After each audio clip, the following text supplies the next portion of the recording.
cords and wires. You can see them tuck in that cord under his chin right now.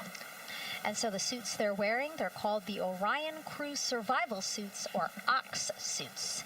And so they're worn for launch and reentry or during high-risk or emergency situations. And I think a lot of people, especially if they're have been following NASA for all these decades now, they're kind of thinking, hey, these look like the suits that our shuttle astronauts used to wear. There is a lot of resemblance here. That's true. Yeah, they are very similar.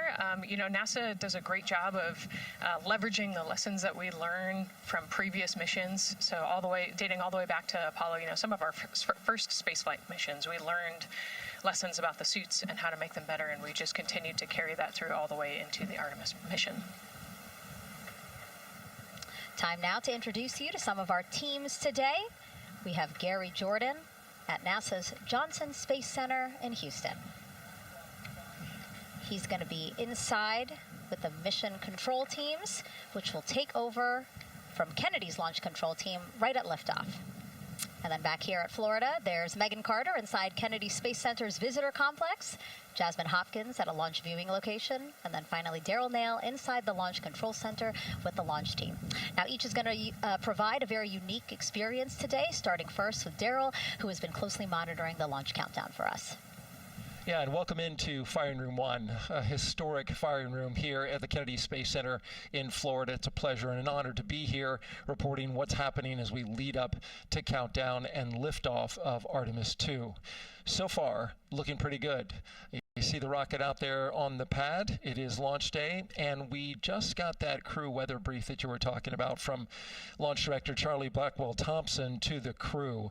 It looks like a countdown at this point is in good shape, and that's great news. Fueling continues to track well. We just reached all stages replenish. And while we're talking about the fueling, let's talk about that tanking. Pull up the tanking graphic if we could now. That will give us an indication of where we are with tanking, and I can just tell you, as you see from this board right here, we are all stages replenish. So all tanks on board the SLS, the 2 liquid hydrogen, lower stage and upper stage, and 2 liquid oxygen, lower stage and upper stage, are at 100%, and that's exactly where we want to be. This kicked off at 7:30 this morning with a go for cryo load, and here we are roughly about 5 hours later, and we're fully tanked and now in replenish. The amount of propellant on board, roughly 733,000 gallons. That's about an Olympic-sized pool and a half. Huge amount of propellant. It's all flowed in there. The great news there, no leaks, no issues, and we're looking good at this point. So let's talk weather now. The weather, while it is favorable overall, it's not totally clean, and that was hinted at earlier when we talked about the storms. There is, of course, some onshore flow. Currently, our overall attempt percentage stands at 80% chance of acceptable weather conditions at the time of liftoff, which is going to be within our launch window. That's tonight from 6:24 p.m. Eastern Time until 8:24 p.m. Eastern Time. Winds are good. The lightning risk is low. But scattered showers still remain possible around the Cape and including near the pad. So the expectation is that there'll be some more active weather coming our way, but we're expecting it to push to the west. So the watch item is really any isolated shower that could briefly move through the area and trigger a constraint, especially for flight through precipitation. Well, you're looking now inside the astronaut suit-up room, and of course we got the 4 astronauts there. They talked to Charlie Blackwell-Thompson today, and you know, everything looks good there. We're tracking one minor NC issue at this point. We'll talk, it's a non-conformance. We'll talk about that a little bit later in our next hit, but for now, again, looking good. And of course, our administrator for NASA is here in the firing room. He checked in with the launch director, chatted with her for several minutes, and he's here in the firing room, which is a good positive sign, of course, for the day. That's it for the firing room. We'll send it back now to Megan and Nicole. Daryl, thank you so much. Yeah, let's get back into the suit-up room here, where we now have a shot of all 4 astronauts, and it appears all of them are undergoing their suit leak checks. Can you talk to us about what that is, Nicole? Sure. Yeah, you can see, as the suit expands, that we're going to pressurize those suits. So, in the case that we need it, if we lose pressure in the capsule, those suits will protect the astronauts and keep them pressurized and keep them survivable. So, these guys are going to hold their breath for about 10 seconds. Any movement in the suit could cause changes in the pressure, and so we want to get a really nice, precise, accurate measurement on the leak check. And so they'll hold their breath. Even just their heartbeat could potentially make some differences in those super sensitive sensors there. So you can see the red and blue valves there, the air in and air out, and it looks like Victor just had a good leak check. Yeah, and actually they do 3 leak checks, again, just to get an average reading to say, hey, we have confidence that these suits are holding the right pressure. As Nicole said, that tube that's going in, that's putting air into their suits, and then there was that gold instrument that you saw on their other side. That's how they can control how much pressure is being released in order to do these checks. Yep, and they will do the leak checks here in the suit room, and then they'll do more actually in the capsule as well. They'll do another leak check. So we're going to make sure the suits are ready to go before we even step out the door, and then we'll check them with the entire system on the capsule once they get out to the rocket.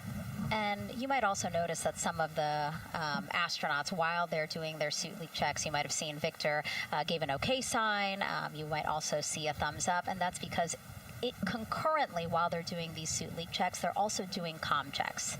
Yes, yeah, we talked about the comm cap earlier and the umbilical and how they plug in. So yeah, they're going to test the comm, they're going to test the suit, make sure everything. They're actually probably testing the cooling system as well right now. They're going to plug into the portable cooling system and make sure that all of that is working. So like I said, we want to make sure that we've got 4 healthy suits before we go out. Yeah, this suit, 3 layers, so obviously it can get hot. Yes. So one of the layers is a cooling undergarment, and basically they flow cold liquid through that undergarment to keep the astronauts cool and comfortable before liftoff today. Yeah, it's like a onesie with a bunch of tubes running around it, and the water flows through there to cool you down. All right, lots of information to share with you all today. If you have any questions, we'd love to hear from you. All you have to do is send your questions our way by tagging @NASA Artemis, and we'll try to answer as many of your questions live. And we'll also have some questions for you throughout the broadcast, so we hope you can participate in those opportunities as well. Okay, as we continue to be inside the suit-up room here, why don't we learn a little bit about each of our crew members? Right now we are looking at pilot Victor Glover, but hopefully we can get a shot here of our commander, Reed Wiseman.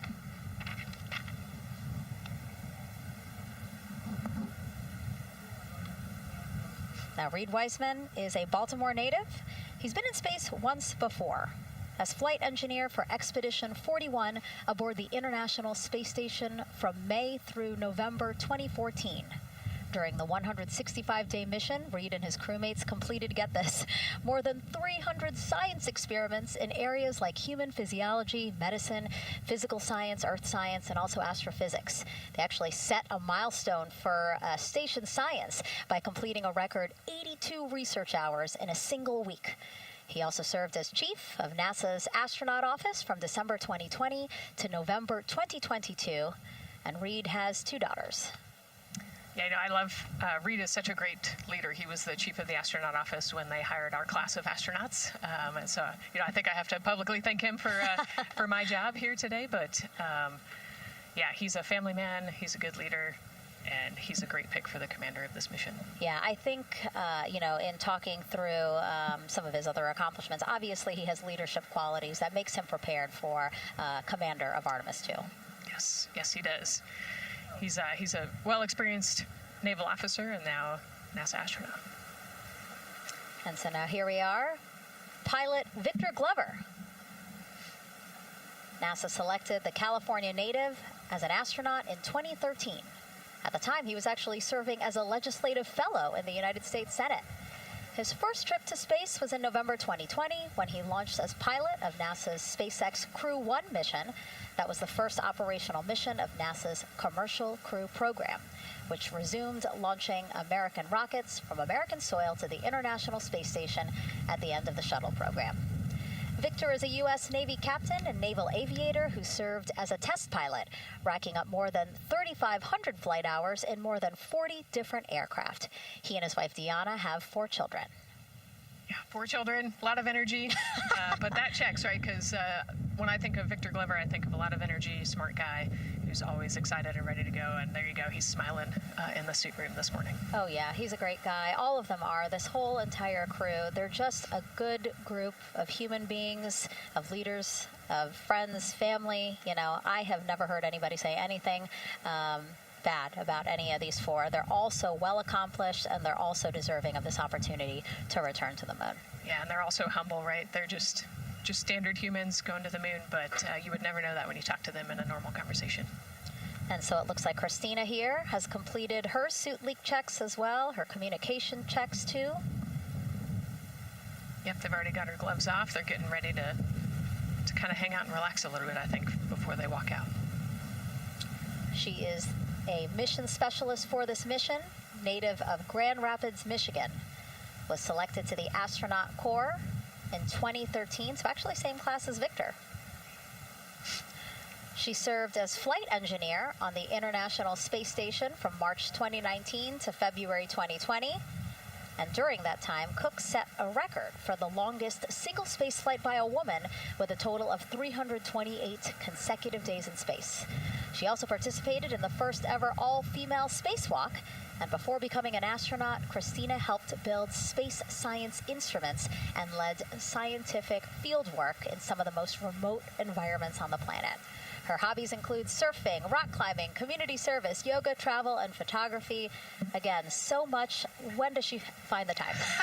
That's a great question. You know, one of the things I love about Christina is that she's broken records and she's achieved all these milestones. But one of the things that she talks about is, you know, she just wants people to set goals and go work hard and do something that's meaningful to you. And she really hopes that her records are broken as soon as possible. She does it for her family, and she'll talk about all of her nieces and nephews quite a bit. So just, again, another example of just a humble human who's got a great support system in her family and excited for the mission. Yeah, she's always saying that she just wants the opportunity to push people farther, to push humanity farther, see what we can accomplish together. So, yeah. Again, all 4 of them say that. They're really in tune on what they think or what they feel like their role is in this mission. Yeah, I think their legacy is going to be, you know, providing the shoulders for others to climb on. And last but not least, first-time flyer, Canadian Space Agency astronaut Jeremy Hansen will fly to the moon as a mission specialist on the Artemis 2 mission. The London, Ontario native was selected as an astronaut in 2009. After that, he worked as Capcom at NASA's Mission Control Center in Houston. Capcom stands for Capsule Communicator, and that's the sole direct voice communicating with astronauts in space. He also participated in training exercises such as living on the ocean floor off the coast of Florida to simulate deep space exploration for 7 days. In 2017, he became the first Canadian to lead a NASA astronaut class. He also enjoys getting out on a sailboat, rock climbing, and mountain biking. Jeremy and his wife, Catherine, have 3 children, and he actually got to hang out with them over the weekend. So the crew arrived here for lunch at Kennedy Space Center on Friday, and then their family members arrived Saturday. Yes, yeah. As long as their family can quarantine with them, then they will stay, you know, quarantined in Houston, and then they all fly down to Kennedy Space Center, and then you get to spend the last few days with your close family and friends. We actually do a behind-the-glass visit with some of those other maybe extended family members that couldn't quarantine with you. But yeah, it's a quaint time here once you get to Kennedy Space Center. A great sign here, all 4 astronauts have removed their helmets, and that indicates again that all 4 have completed suit leak checks. And so, Nicole, what they're doing now is they have these pockets on their forearms. That's just somewhere where they can put personal items that they might want, right? Yeah, just kind of stowage pockets. You know, there's always something that you might need or want while you're in the capsule, and then also last-minute personal items if you want to put a couple things in there. So everybody kind of has their own unique stash in their pockets.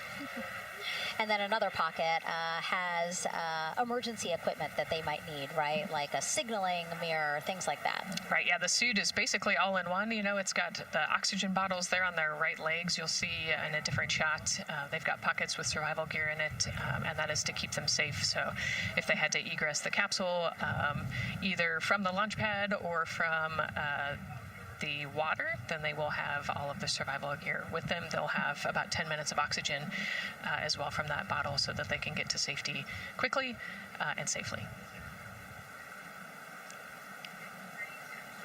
We are now 5 hours, 3 minutes and counting from the opening of our 2-hour launch window, and we have our first questions from social media.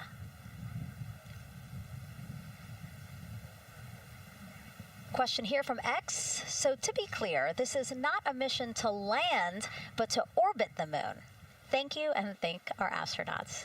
Nicole.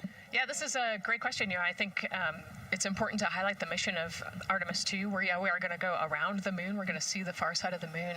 We're going to see parts of the far side of the moon that human eyes have never seen before.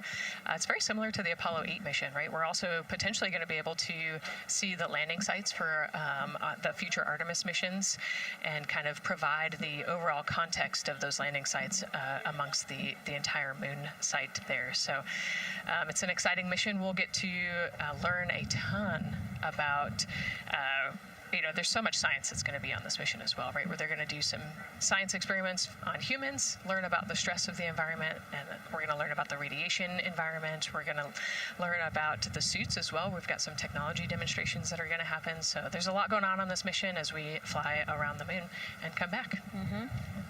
We always say it's about increments, right? Like we're making that next giant leap to Mars, but in order to do that safely and to do that thoroughly, incremental steps. Exactly. And, you know, like we said, this is the first time that we've put crew on this rocket. And so actually before we even head to the moon, right, we're going to stay close to the Earth, and we're going to check out all of the systems on Orion, make sure that it can handle 4 humans, make sure it can handle people sleeping, people exercising, you know, all of the environmental control systems are working. So we want to make sure that the capsule is safe for the crew before we send them, you know, almost 250,000 miles away. Yeah, that was a great question. And we actually have another one that we'll pull up on screen here. Another question from X. How long will it take them to reach the moon, and how long will the entire mission last? Another great question, right? So they're going to do a couple orbits around the Earth. They'll do a perigee and an apogee raise burn. What that means is that they're going to accelerate to get further away from the Earth, and they'll get into a really highly elliptical orbit first.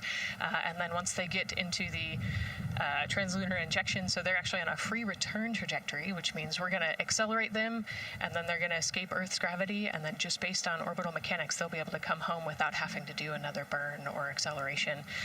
So it'll take about 4 days once they leave Earth's gravity to get to the moon. They'll fly around the moon, about 4 days back, and then land. So overall, about a 10-day mission. Exactly. Yeah, these are really great questions, guys. We know that, again, we are sharing a lot of information today, so please do not hesitate to reach out. Obviously, Nicole, very smart here, and we're happy to answer any of your questions. Again, tag @NASA Artemis wherever you're watching this coverage. And now we actually have a question for you. Who would you take with you on a trip around the moon? Would it be your bestie? Would it be a pet, family member, or a seasoned astronaut? Think about that one. I know. I like that.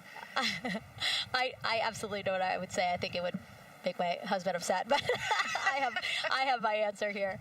But we'd love for you to go to NASA's Instagram or Twitch accounts to vote. Again, who would you take to the moon with you? Bestie, pet, family, or seasoned astronaut? Try to go vote, and then we will share your answers soon. Again, husband is not going to like my answer. And we're not the only ones with questions today. We will also hear from celebrities during our launch coverage. See what Stanley Tucci, Scarlett Johansson, and others want to know about NASA's Artemis 2 test flight. Plus, the surprise of a lifetime as kids marveled at the rocket and spacecraft rolling to the launch pad. Look at those cute faces there. Oh, I love that. Love those suits. And we'll show you how the astronauts will eat, sleep, and go to the bathroom while in space. Keep in mind, the Orion spacecraft is about the size of a 6-person tent. Yeah, not super big, but it's 10 days with your 3 best friends, so I think it's manageable for sure. But every ounce counts when you're trying to get to the moon. And as we continue to look into the suit-up room here, a fist pump for some of the folks in the crowd there by Victor. Why don't we take a look around the center here? We know that there are some folks who are already getting ready to check out the team here as they drive across KSC to their launch pad. Look at that. Oh, that's so awesome. That's a great crowd. They're waiting there in front of the vehicle assembly building. So actually, they're just down the road from us. This is a good crowd, as Nicole said. Oh, there they are. They just got their cue. Oh, now? Let me wave now. Oh, yeah, they are excited. That's amazing. So all of these folks, content creators that are getting behind-the-scenes access as part of NASA's NASA social experience here. So as you can see, very excited. The crew will get into their convoy and drive past them here pretty shortly. Yeah, what an amazing way to share the Artemis story, right? By inviting these social media experts out to share the story as they drive by. All right, again, let's take a look at the clock. 4 hours, 58 minutes and counting from the opening of today's 2-hour launch window. So why don't we check back in with Daryl with the launch team. Megan and Nicole, and inside Fire Room 1, I'm listening to Launch Director Charlie Blackwell-Thompson greet the Ascent crew who just came on console over there at Johnson Space Center. So good to have the mission control team jumping on with us. So far, the launch team here in the firing room has had a really good morning. Really smooth tanking that kicked off at 7:30 a.m. this morning. They got to all stages replenish just before 1 o'clock p.m. Eastern time, and it was an incredibly smooth tanking. That's great as we look here watching the crew and also with an eye on the rocket. Weather, of course, we've talked a little bit about that. It's favorable overall, 80% go for our 2-hour window between 6:24 p.m. and 8:24 p.m. We don't have an exact T0 right now because that's going to come to us closer when we get closer to launch, roughly about 20 minutes before liftoff. But it's going to be within that window and towards the beginning, provided everything continues to go smoothly along the timeline. And so far, that's been the case. I mentioned that there was a small issue in my previous live hit. That actually was incorrect. There was no issue. I've gotten the good data now that I'm on the headset and listening into the loops. Engineers, avionics engineers are keeping an eye on a display unit inside Orion that's just running a little cooler than normal. It's not going out of limit. It's actually completely fine. But they just were noting the trend and reported that to the NASA test director. So they'll keep their eyes on that. But again, there was no LCC violation. And once they get the cover off Orion out there that's protecting it from the rain, they expect the temperatures inside the Orion crew capsule to stabilize. And with that, we'll send it back to the hostess with Megan and Nicole. Thank you so much, Daryl. Now, Daryl, inside Firing Room 1 in the Launch Control Center, or LCC, as you might hear it referred to, which was built in 1967 to support Apollo missions. In fact, Apollo 11, the mission that landed on the moon in 1969, that was called from the exact same firing room. NASA then upgraded the LCC to support shuttle missions, and now Artemis. You can see there a shot from when we supported shuttle. Now with Artemis, the primary launch team for today is in Firing Room 1, but there is actually support staff in Firing Room 2 as well. And together they will propel this ambitious test flight off Earth.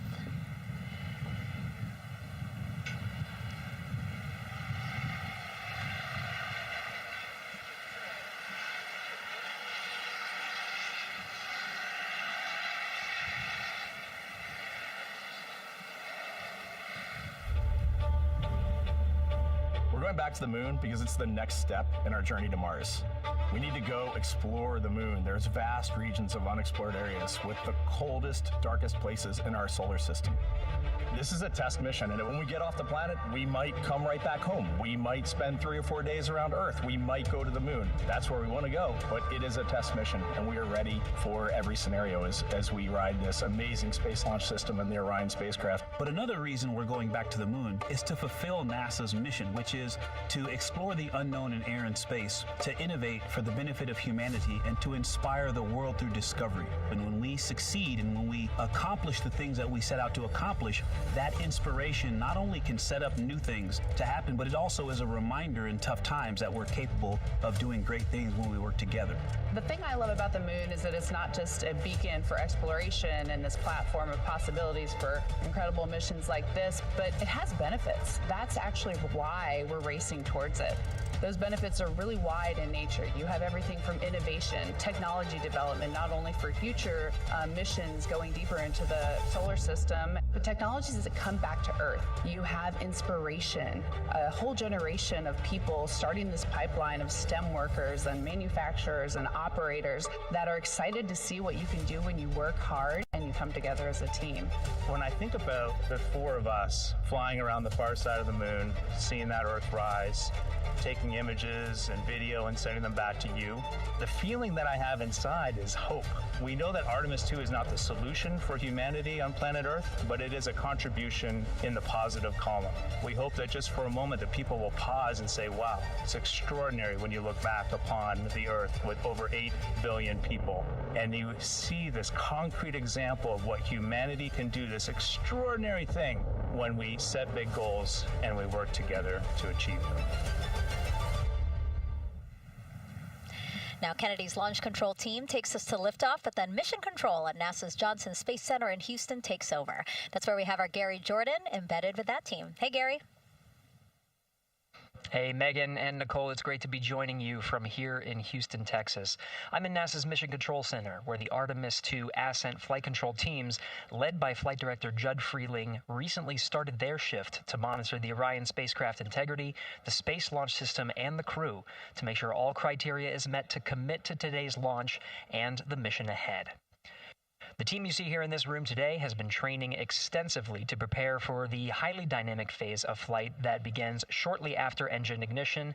Teams here will be monitoring the flight of the Space Launch System, Orion, and of course the Artemis II crew on board as they make their way from the Kennedy Space Center into Earth orbit. The lead console positions will be in this room, called the White Flight Control Room, a room which traces its legacy to the Space Shuttle program, with the first shift supporting STS-70 in 1995, more than 30 years ago. Each console represents an expert in a particular discipline, whether it be communications, propulsion, crew health, life support systems, or trajectory, and each of these individuals has a support team in other rooms, each ensuring that no data point is left unchecked, no procedure is missed, and combining efforts as one Artemis team to ensure crew safety and mission success. After liftoff, Mission Control Houston will be staffed around the clock over the next 10 days until the spacecraft is safed for the recovery teams and the crew is extracted from integrity and brought aboard the recovery vessel. The roar of a powerful Space Launch System liftoff is just the beginning. The mission is, of course, a test mission, and the first with humans on board Orion and in deep space. The crew's job is to put the systems and capabilities of Orion to the test, taking us closer to a sustained presence on the lunar surface. It's great to see the crew gathered around the table. Megan, with that, we'll toss it back to you as we continue to monitor from here in Mission Control Houston. Back to you. Thank you so much, Gary. Yes, a pre-flight tradition that we have seen with our crewed flights and our astronauts, the card game, Nicole. Yeah, this is a fun time for the crew. Kind of relax a little bit, play a card game with the chief. You can see Scott Tingle there is the dealer today. Looks like they're playing high card wins. So Victor won, he's out, now Jeremy's out. There are two schools of thought on this game. Either you want to get rid of all your bad luck or go out on a high note. So it looks like the crew chose we're going out on a high note. And I think one of my favorite parts when I talked to Reed about this is he was just excited to play a game with his old boss from Naval Test Pilot School. So once again, his boss today. Yeah, and I love this part of the tradition because this is when, again, you usually see them like, yeah, laughing, but very focused still. But when they get to this table, laughs, high fives, smiles, just really a brief moment of levity in what can be and will be a very long day for them. Yes, you know, it's a long day. There's a lot of preparation that goes in today, and so they're just, I think, at least for us, it was a nice brief moment of some relaxation, a couple laughs, you know, a moment to take a few deep breaths and reflect on the mission ahead, and then, you know, get some high fives as well. And so with their bad luck dispelled, some good luck from Scott Tingle, let it seem like there, right? Yes, definitely. It's actually a really fun tradition. You know, I think that card game is more steeped in tradition than anything else. Every crew has played that same card game. As you said, Nicole, the primary reason for why they're there to suit up, to do communications checks, to do pressure checks all done, and now it seems like Reed had some words for the team in that room. Yeah, you know, this day can't happen without thousands of people, right? And so the suit room is a great example of that. You've got all of the suit techs, and you've got your support team there, everyone who has made this day possible. You know, they've been working with the suit team for years at this point, getting ready. So some fist bumps to the group. Again, the suit team are the folks dressed up in those white, very snazzy outfits. Special outfits that we can talk a little bit more about later. But each crew member was assigned their own suit technician. So as you said, working very closely with the same person to make sure that the crew felt comfortable and ready in these suits as they lift off from Kennedy Space Center. Right, and you know, each suit is slightly different, each person is slightly different, and so these suit techs know each individual super well. They know exactly how they like to get into the suit, exactly where things might get caught, or, you know, small adjustments that might need to be made. So they know their suit techs well, and their suit techs know them very well. And so as we take a couple of pictures here, we really hope that you are learning a lot about the suits and the process of checking them out for a mission. But imagine the opportunity to get a hands-on demonstration from people who helped design these suits. Take a look.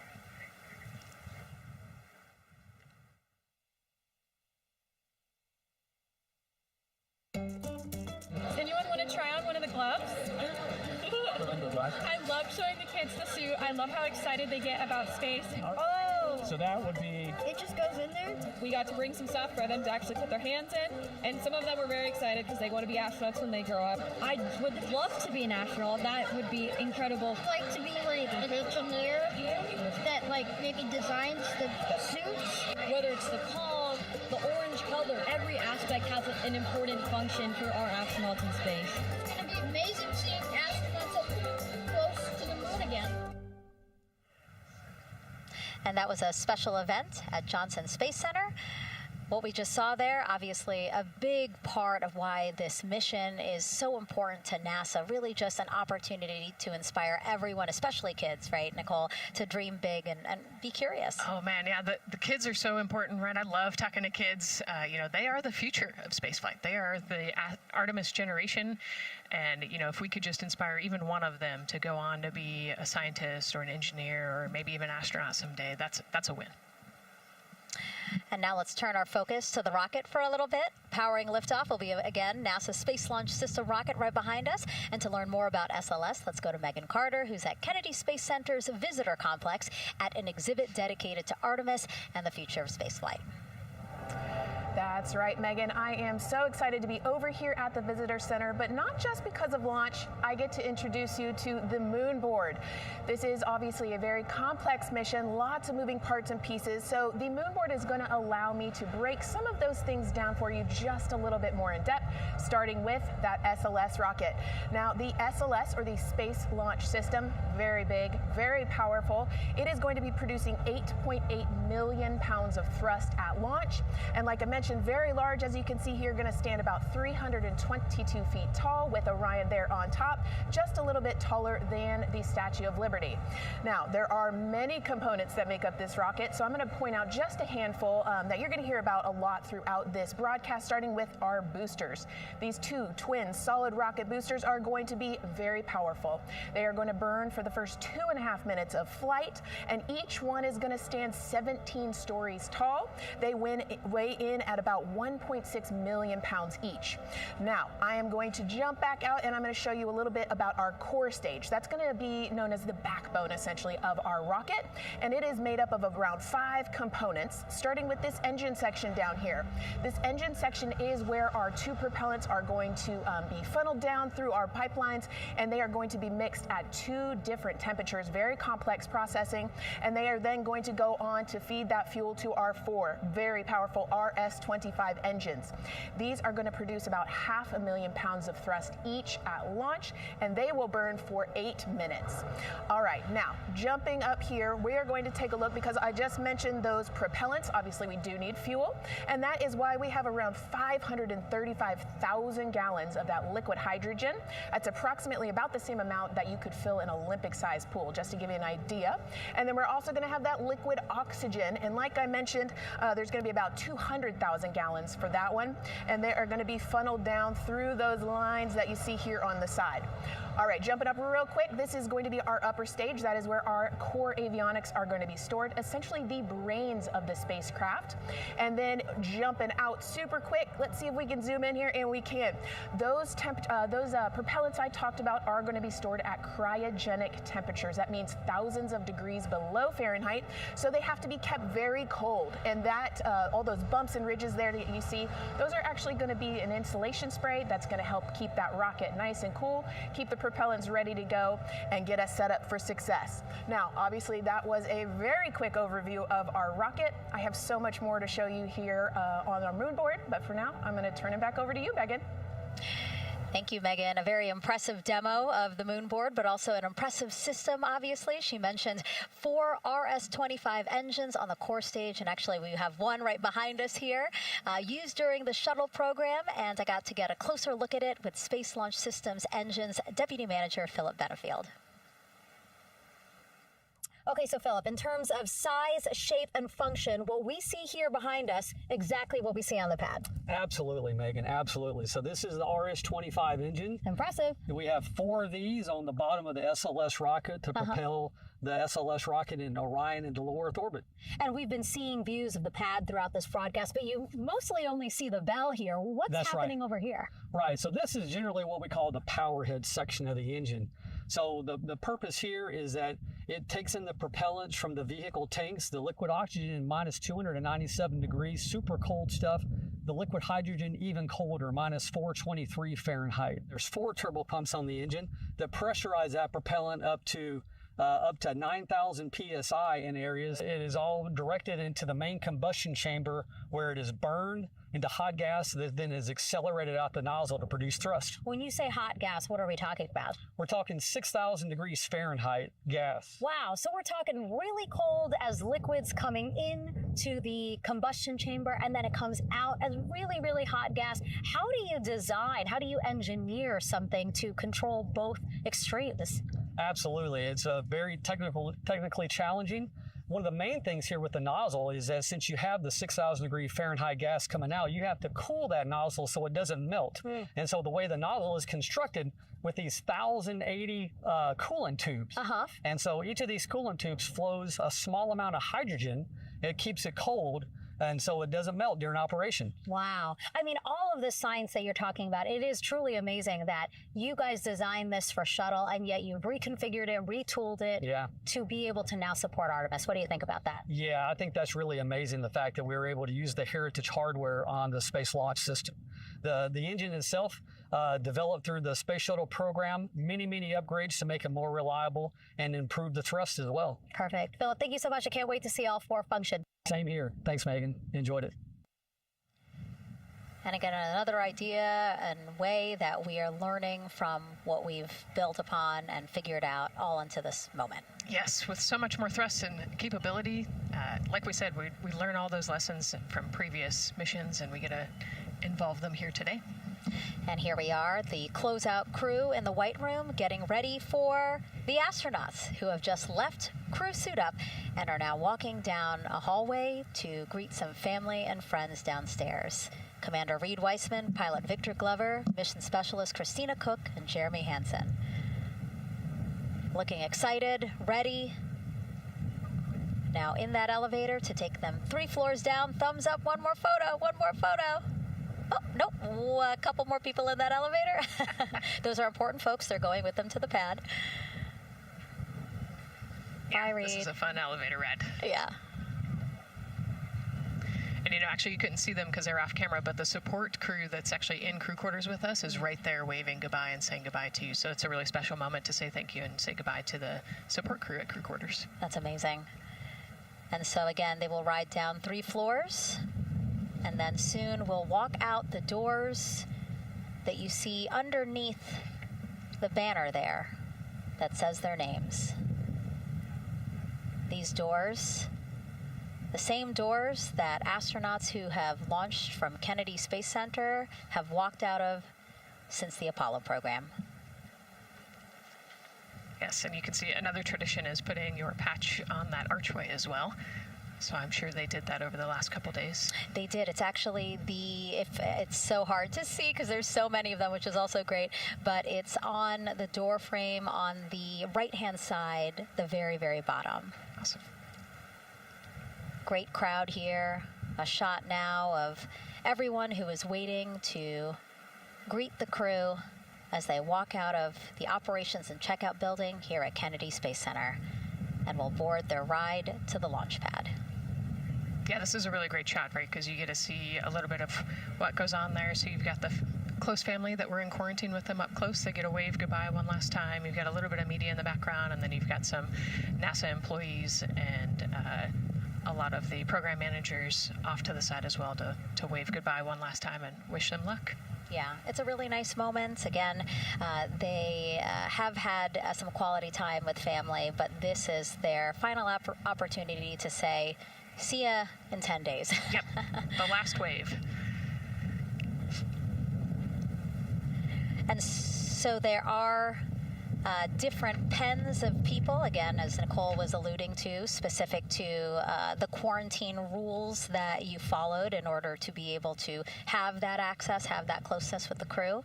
And then on the bottom left-hand side of your screen, the Astrovan. And that is going to be the crew's ride out to the launch pad.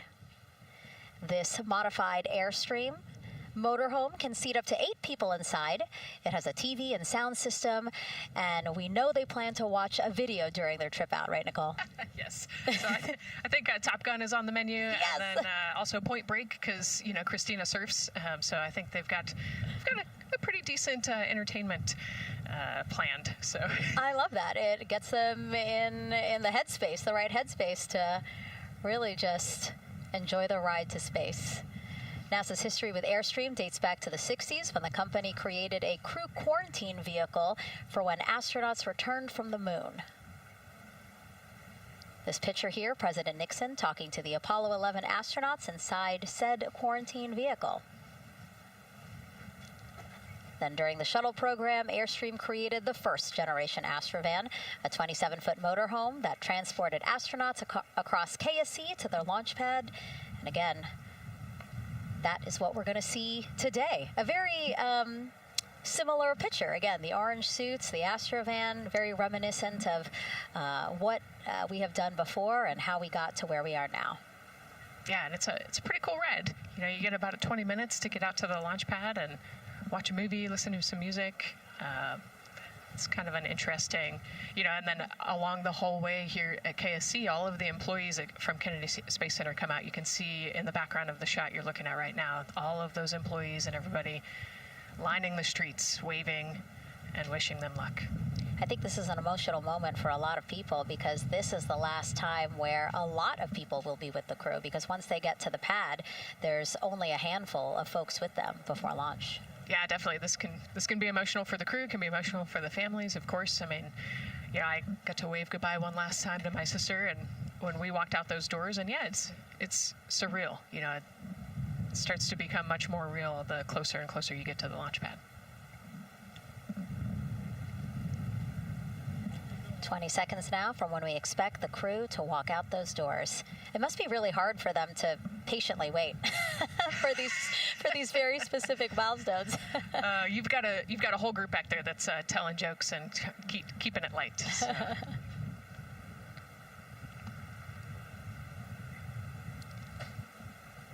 And here they are, NASA's Artemis II crew. Commander Reed Weissman, pilot Victor Glover, and mission specialist Christina Cook and Jeremy Hansen taking their first steps outside for their historic test flight. To a wonderful applause from the crowd. They're looking really excited. Some and big really smiles. Ready. I love that. It's a great day for us. It's a great day for this team. A few words from Reed. Great day for us, the team, he said. Thumbs up, more thumbs up. Of course, a lot of pictures. We hear some camera shutter clicks back there. I love the energy of this crowd. Let's go. And so now the crew walking over to each of their pens. The first people closest to them, of course, their family members who got to quarantine with them, correct? Yes. Yeah, so the ones that are close and waving, those are the immediate families, so spouses, partners, kids. And we're trying to give them some privacy so that they can have their conversations with their family members. Christina there, she has her husband. Victor has 4 daughters and his wife, they're there. Reed, his 2 daughters are there. And then Jeremy, his wife, 2 daughters and a son. When you were standing in their shoes, Nicole, when you flew for Crew 10, what were you kind of talking about? Like, did you really think about this moment and what you might want to say? They've all already done their real goodbyes, in person. And so this is more just kind of, again, that last chance to wave, last chance to get one smile. You see Christina there smiling. So this felt much less heavy and just, waving and maybe cracking a joke or something, saying hi. So this was a really, really great moment for our crew. Reed's 2 daughters there. Reed spoke about when he told them that he was selected to be the Artemis II commander. And he said he was worried. He's a single dad, didn't know how they would react. And actually, he said he was overwhelmed by their support. He woke up the next morning with cupcakes baked by one of the daughters, moon cupcakes. Yes, I love this story. Moon cupcakes the next morning. Like, how awesome is that, right? Everybody needs their support system, and clearly he has that in his daughters. Christina said she took a bike ride with her husband and wanted to tell him when the moon rose, but that it was too foggy. But she said he was still very excited and happy for her. Yeah, the moon's still out there. A close-up now of, again, Commander Reed Wiseman and Mission Specialist Christina Cook. To the right of your screen, as we pan left, we have pilot Victor Glover. Victor told his wife, and they told their 4 kids together, and he said that one of them just started yelling, "Let's go!" Yes, I love that. Again, the support from the family is awesome. And Jeremy said his wife and 3 children, super excited. He felt very supported. He did have that tough conversation, obviously, of talking about the realities of this being a test flight, but he said they were super supportive. And now as he walks away, some kisses from Victor Glover to his family, hearts to Christina. Jeremy being a gentleman, pausing so that Christina can take a nice photo without him. Hearts too from Reed there.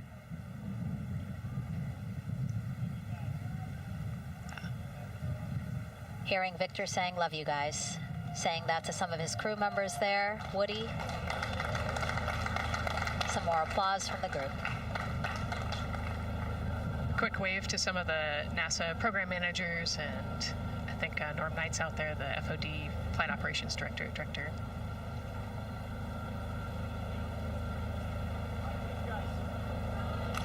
You heard Reed there saying, "Thank you guys," as the crowd picks up again with their applause and the four of them step into their astrovan. Looking at the clock, very on schedule right now. Again, according to the very detailed timeline of launch today, they're expected to drive off in about 20 seconds.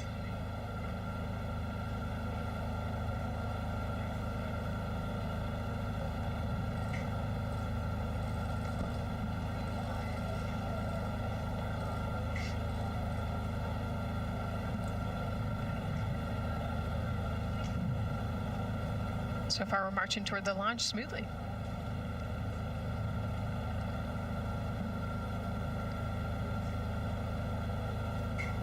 Do you think they're queuing up the video? Definitely. And that's why they haven't left yet? They're like, we can't go without Gotta get our your point snacks and movie break. ready. Yeah. Where's the popcorn?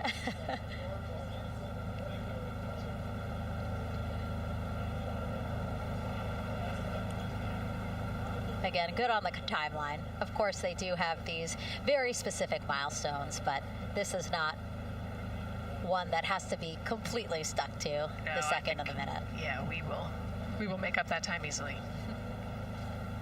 They will get a full security escorted ride out to the launch pad. It's a quick trip, 15, 20 minutes.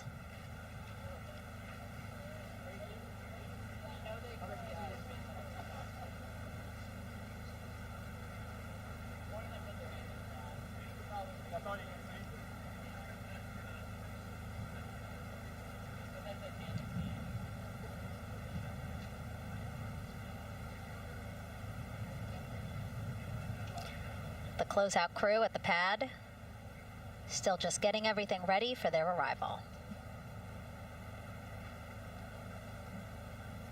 Configuring Orion, right, Nicole? Yes, so they're probably laying out the seat restraints and getting all of the umbilicals set and ready to go so that when the crew gets there, they can ingress and start getting strapped in and connected to the capsule. And in our smaller box there, we have a shot of our administrator, Jared Isaacman.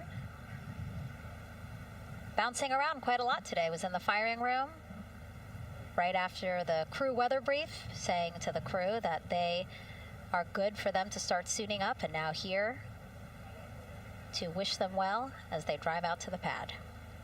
Yes, he's so invested in this mission. I love it. You know, he's been an active participant today, and exciting to see him there at the walkout.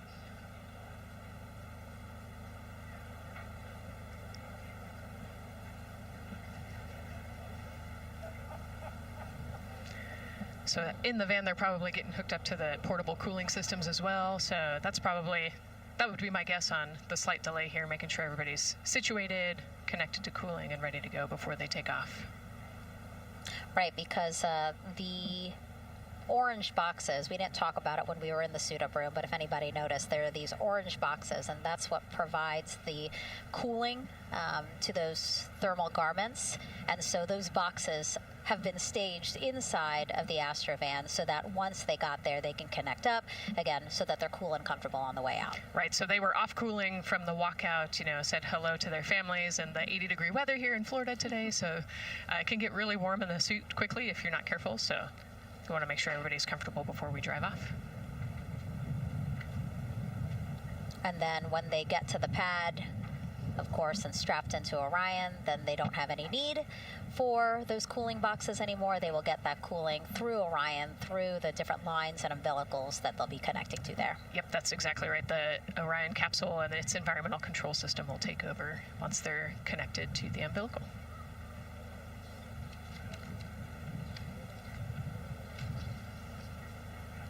And so when we were watching them get into the elevator, I said, oh, there's a couple more people going in there. And they were, again, those folks in the white suits that we saw. Again, suit technicians. Yep.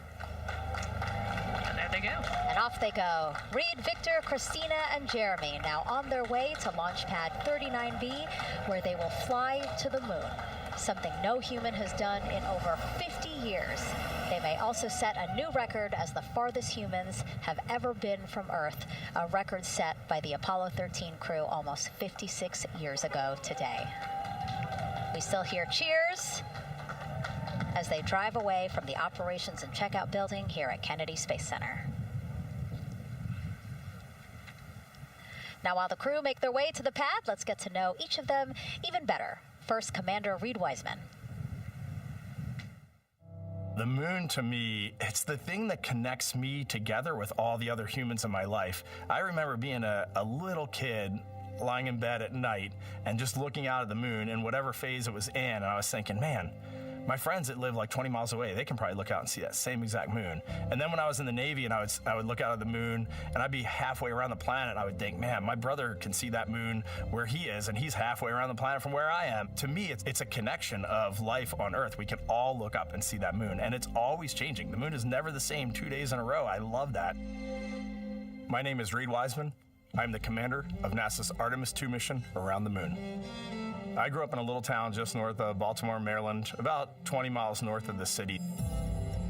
There was a National Guard base nearby my house, and there were A-10 aircraft that would fly over every now and then. I just would look up at them and be like, man, I want to be up there. I want to go do that. And then my brother went to the Naval Academy, and I would go every year and watch the Blue Angels fly during commencement, and that just started to grow and grow and grow. For a while, I wanted to join the Air Force, and then I realized Navy flies as well, and they fly from ships in the middle of the ocean, and that was it. Like, done deal for me. That is exactly what I wanted to do for my career. Flying is freedom to me, especially when you're in a jet aircraft coming off of an aircraft carrier in the middle of the Pacific Ocean.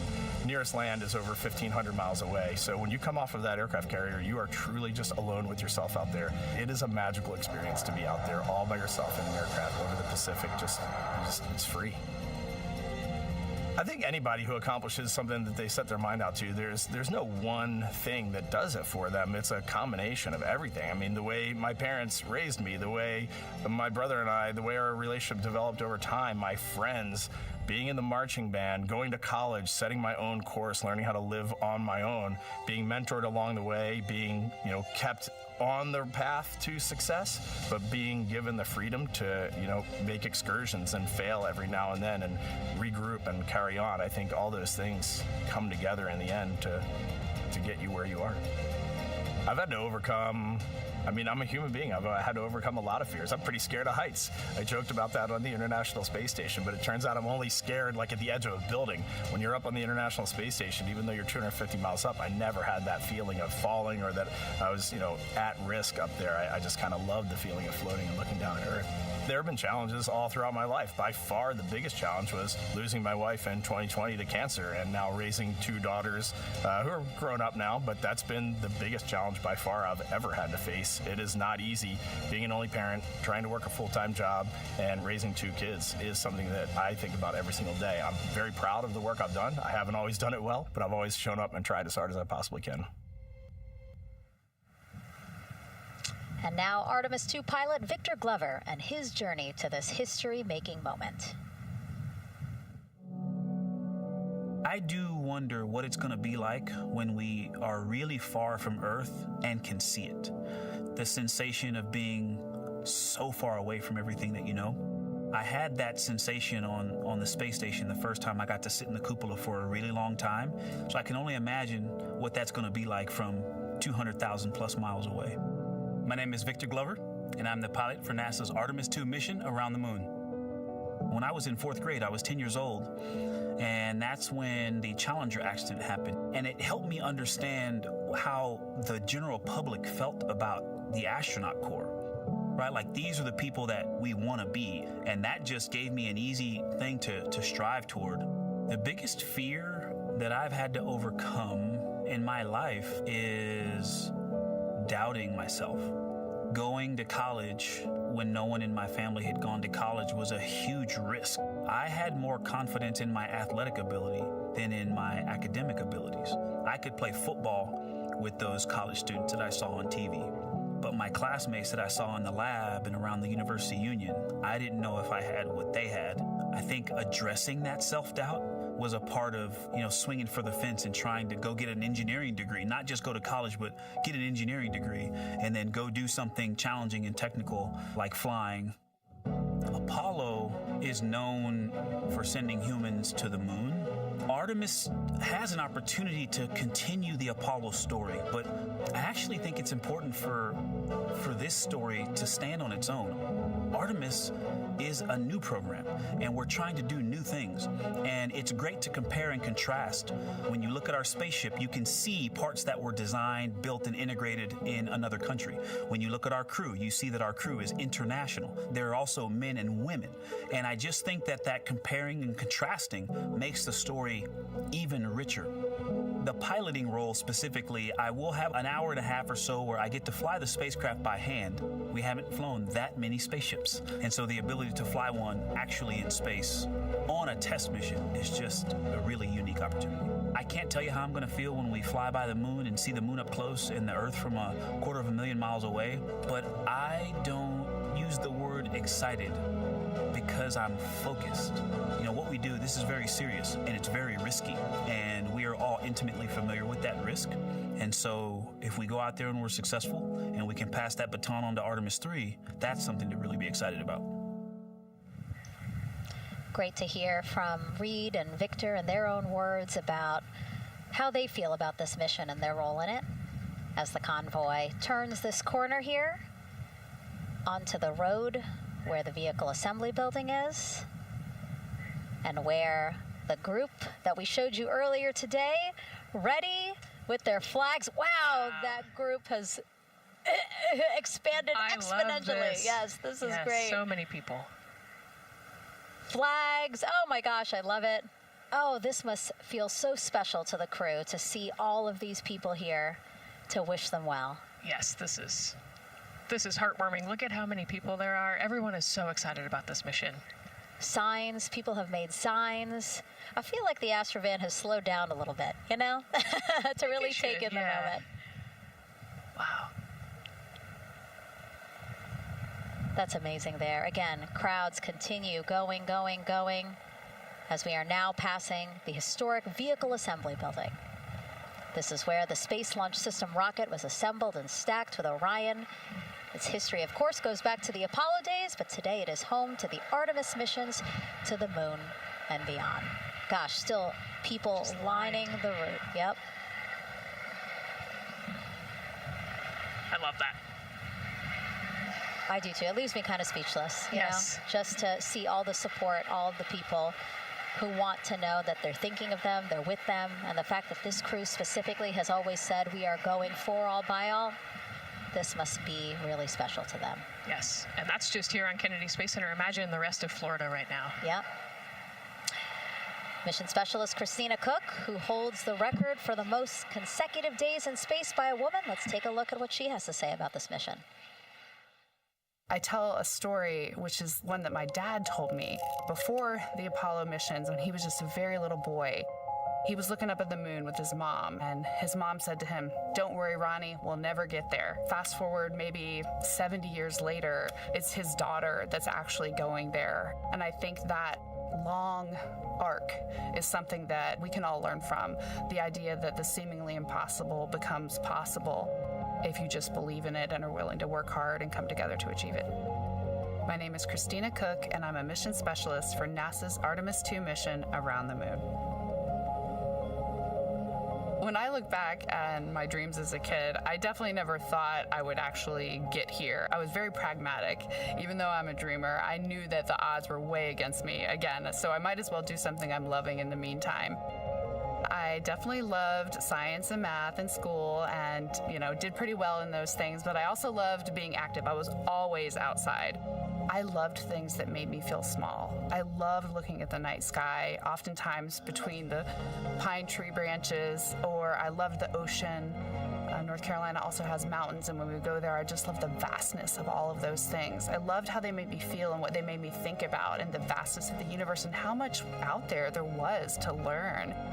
I'm drawn to exploring. I'm drawn to challenges that involve both mental and physical, and I'd much rather be solving problems wearing a whole lot of equipment and in a harsh environment, and that's just something I've carried with me ever since I was a kid.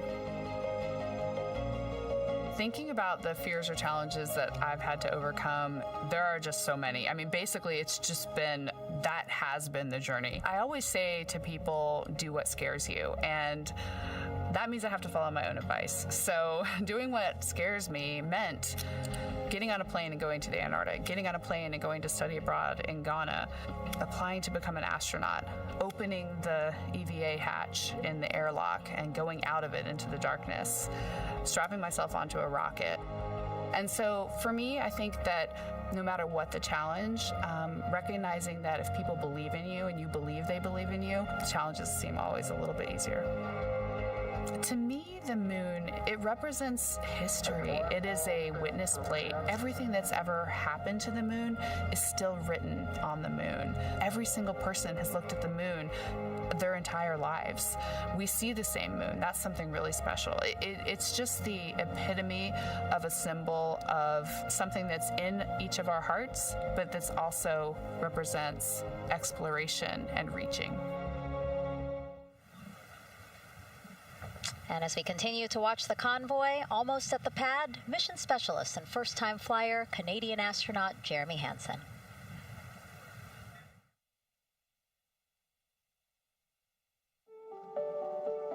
I have this very distinct memory of seeing an image of an astronaut standing on the moon.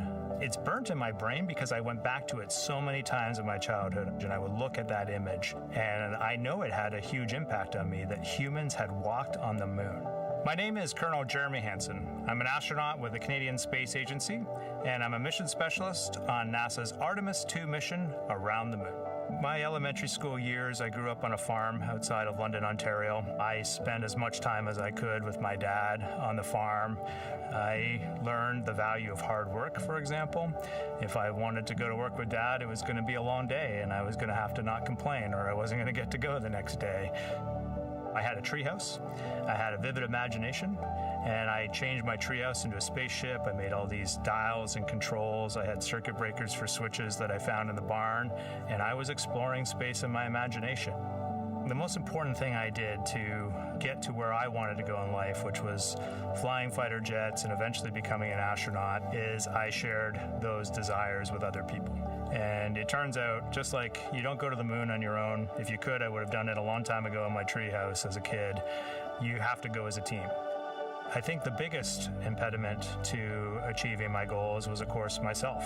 And I think that's a common human experience. There are many times where just little things would get in my way, and my immediate interpretation of that was, well, now that goal is out the window. You know, people must have lifted me back up, and somewhere in the back of my head, that persistence came through. And I think that's a common human experience, to doubt ourselves. I've come to this, I guess, realization that I believe that we all have gifts to contribute, and the goal is to figure out how to use your energy towards adding positively to humanity's existence on this planet. But I love it when humanity sets big goals, like sending humans to the surface of the moon with an eye to eventually going to Mars, because when we do that, we can bring together genius from not just even in one country, but around the world. I've also learned from my indigenous mentors that they refer to the moon as Grandmother Moon. So you've probably heard of Mother Earth. They use Grandmother Moon because Grandmother Moon is responsible for the water in their community, just like the moon moves the water around the planet, affects the tides. And I think that's a really beautiful thing for us as we go back to the moon, to think about all the different cultures around the world and how they view the moon differently. And that's really neat because we all share that same moon in the night sky. What's really neat, too, was that drive to the launch pad, that point of view to see what the crew is seeing as well, as their Astrovan rides up the pad slope and are now on the surface, about to walk up to their vehicle. Yeah, you know, we talked about how tall this rocket is earlier. Wow. Look at that. Yeah, look at that point of view, yeah.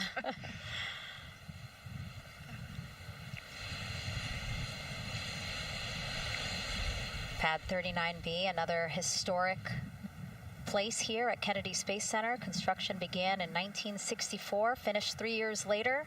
Apollo 10, the full dress rehearsal for the moon landing. That was the first mission to launch from this pad. Yeah, you know, we've used this pad for a lot of missions. You know, we modified the pad in the 70s and 80s, and then the shuttle missions actually launched from here as well. And then, of course, Artemis 1 took off from this launch pad November 2022.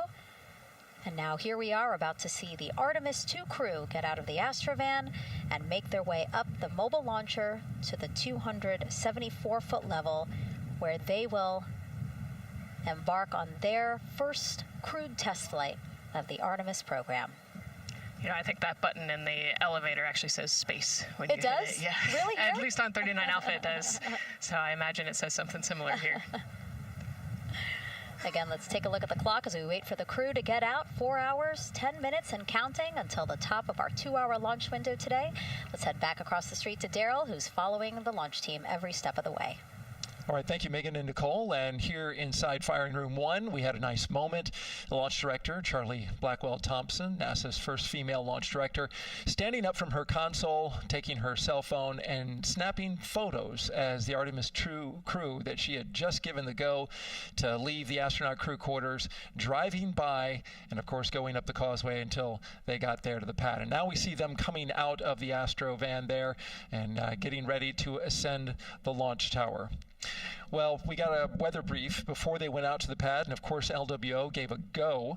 There could be some rain out there at the pad. It's already rained out there already. If you're in the area and you're watching right now, well, certainly you know that there's some rain in the area.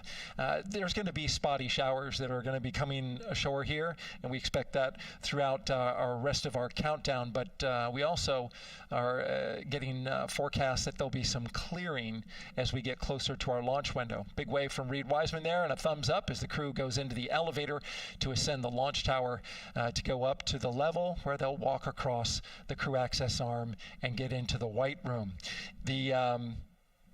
One of the things that you're going to start to hear now is from the crew themselves. We're going to be airing the Orion to Earth loop, which is the communications that's going between that crew and the launch team here as they walk them through configuring their various consoles as well as getting ready.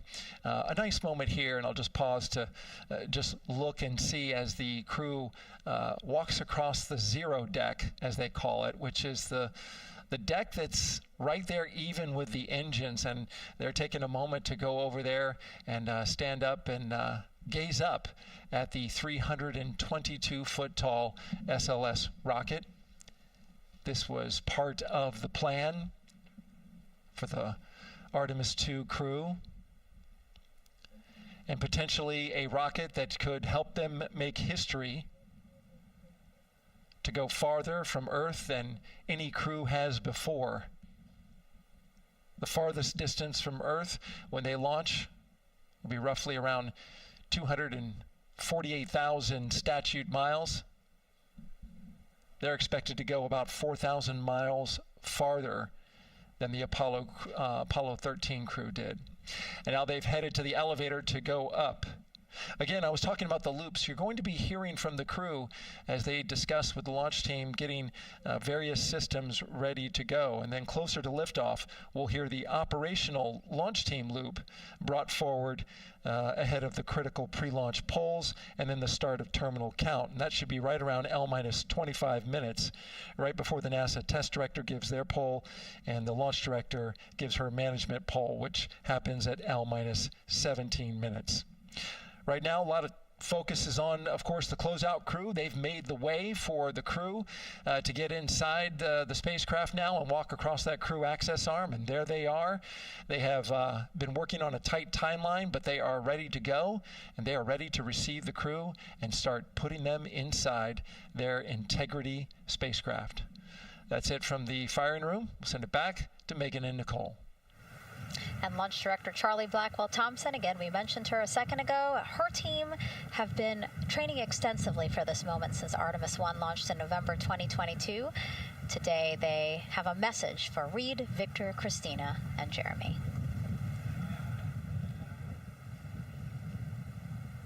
Today, you carry the work of thousands and the hopes of millions.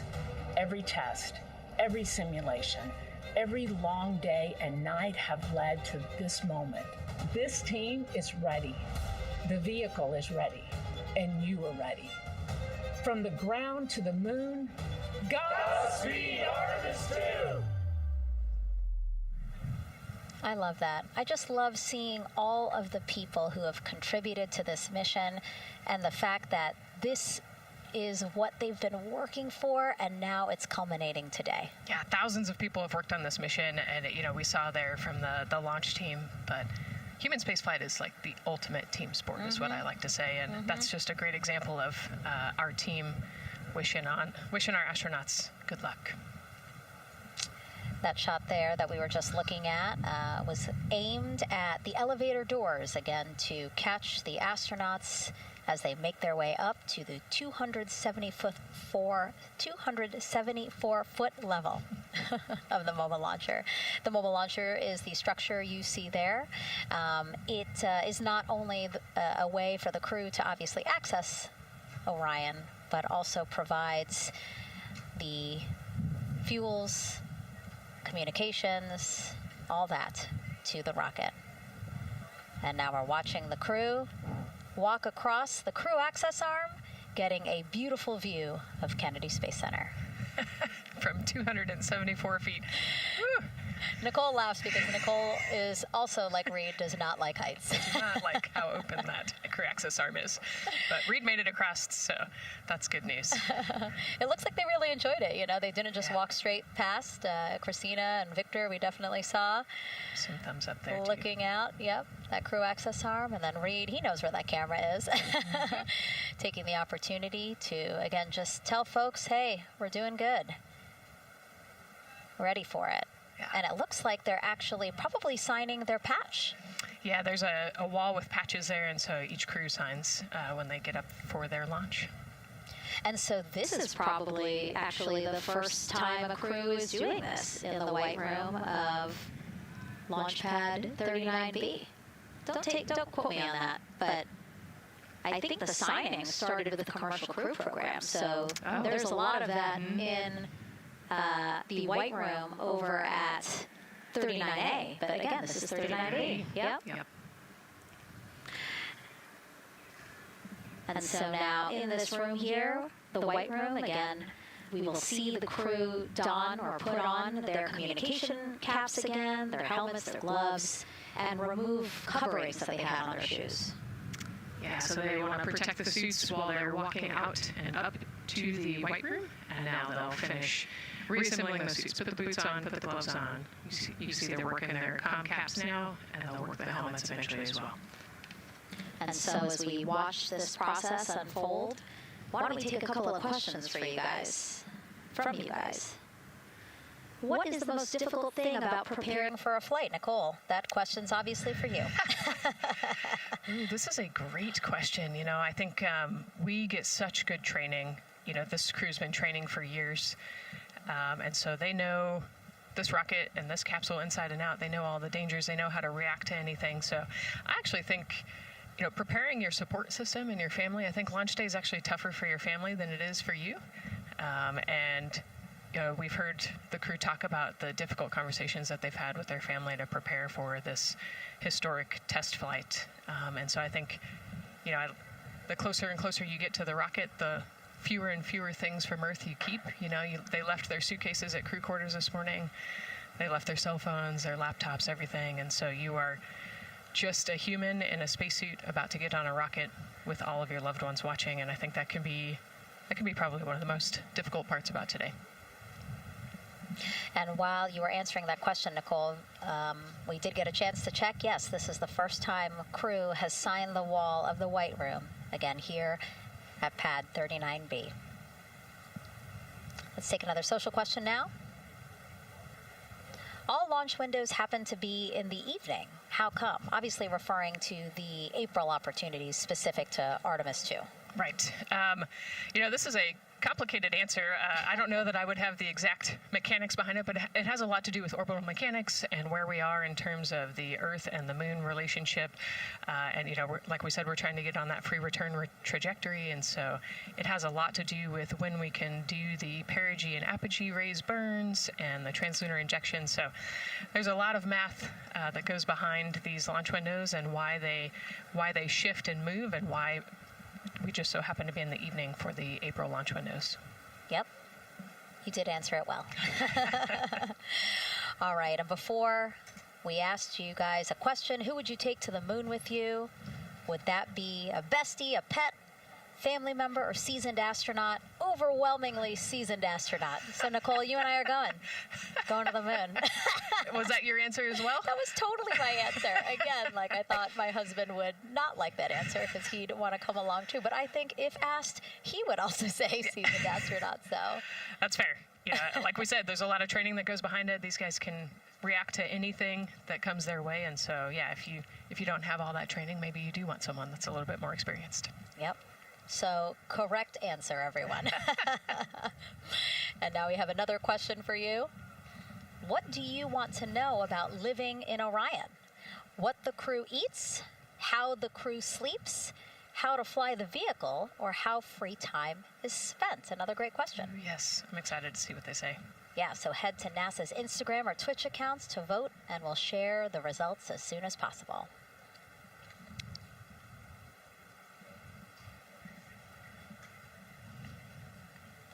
And while you're doing that, remember to also sign up to be a virtual guest for this mission. Just go to the link we'll pull up on your screen. As a virtual guest, you will get mission-specific information, notifications of any schedule changes, and curated resources straight to your inbox.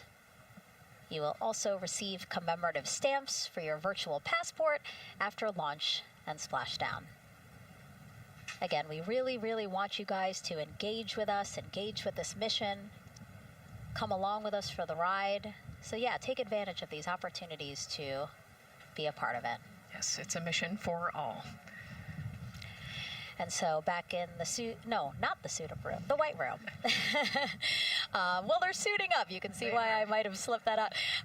So they are continuing to put on gloves. Reed and Jeremy look like they've been checked. Again, they've put on their gloves, their helmets. They've taken off those coverings on their shoes now that they're about to get into Orion. And then suit technicians are also helping Christina and Victor. And they're in this particular order, actually, because this is the order in which they're going to ingress into Orion. Again, we have Reed, Jeremy, then Victor, last Christina.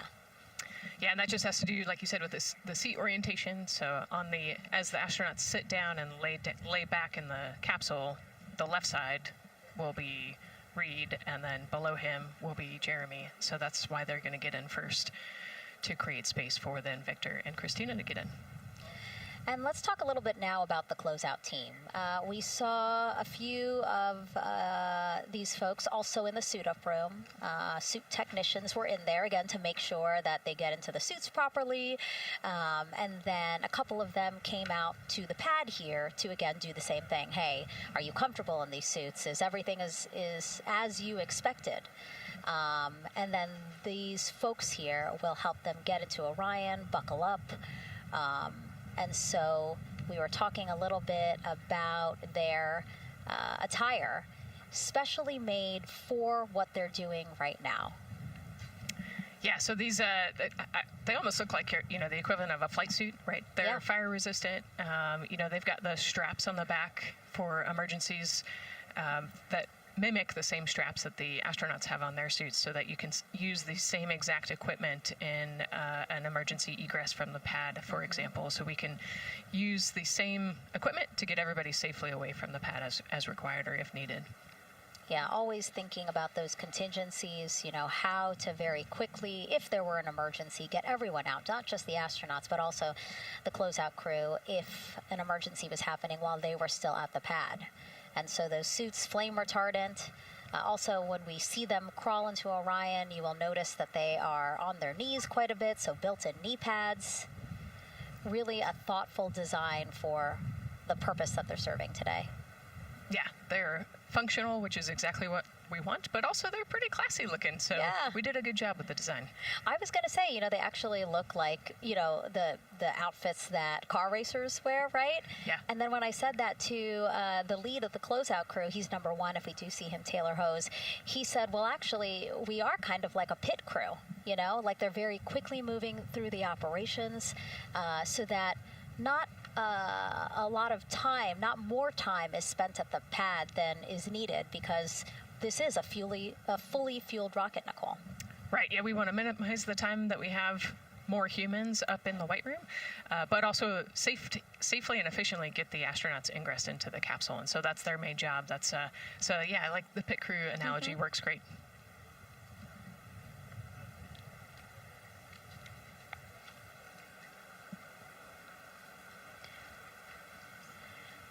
And so, Nicole, as we get ready to see them ingress, I know you'll be, again, an invaluable source as we talk through this part of the launch countdown, because you've been inside a mock-up of the Orion spacecraft. And I know that because you texted me a photo that you took, this selfie in the mock-up, and little did you know I was going to put it in this broadcast. Yeah, this was actually a really wonderful opportunity. Last week, our flight control team at Johnson Space Center hosted an open house of the Orion mock-up there in the space vehicle mock-up facility. And so I got to spend some time in the capsule with some of the flight controllers who are actually sitting on console right now and talk to them about everything inside the mock-up. So you can see I've got a bump cap on. It's like a small hard hat. There are a lot of, metal corners and things, and we are still squishy humans at the end of the day. And so they want you to be careful while you're moving around in there. But I got to see, how the crew will ingress. I got to look at the umbilical and the seat straps, and I got to see, the emergency equipment and the stowage and the toilet. I got to see it all. Got to talk about everything. It was pretty cool. It was a really great time. Michael and Bruce were great with me. They answered all of my questions. Yeah, because it's really good to be able to give that perspective because, and as you guys will see, yes, we do have cameras inside Orion and we'll of course take you in, but it doesn't give you a true feeling or idea of how big the space is, how things are configured. Again, like when we see them go in, they're actually on their backs. Yep. So, again, it's just hard to really get a sense of the inside there, but Nicole is going to really help walk us through that. Yeah, you said they're on their backs, and, you have to somehow get there, and so they're actually going to almost barrel roll onto their shoulder to get onto their backs and their feet up on those leg rests that actually Andre's holding onto right there. You can see Andre number 2's inside getting everything ready for them. And actually, those leg rests for the pilot and commander seat will come off once they get into orbit to create some more space for them. And it looks like we're getting ready to ingress here. Yep, thumbs up from Reed. Everybody configured with their suits, and so in we go. They actually get inside by walking backwards. That's the easiest way to get in, right, Nicole? Yeah, so he will step down right over the flywheel or the exercise equipment that they've got in there. We'll talk to that in a second. And then you actually step down right on top of the toilet area backwards. You can see him going now. Oh, and he's already turned around and walking in. You can see Dre's protecting his helmet and his visor there from all that metal. Yeah. It's a tight squeeze. But they've done this a lot, so Reed's already all the way across the capsule. Yeah, that was fast. Impressive, Reed. Impressive. That's why you're the commander. Oh, a heart there from Jeremy again. Yep, Canada. Yeah. Canada is about to get into Orion. And so you mentioned Dre. Why don't we talk a little bit about him? So that was NASA astronaut Andre Douglas. And he is actually one of the backup crew members for the Artemis 2 mission.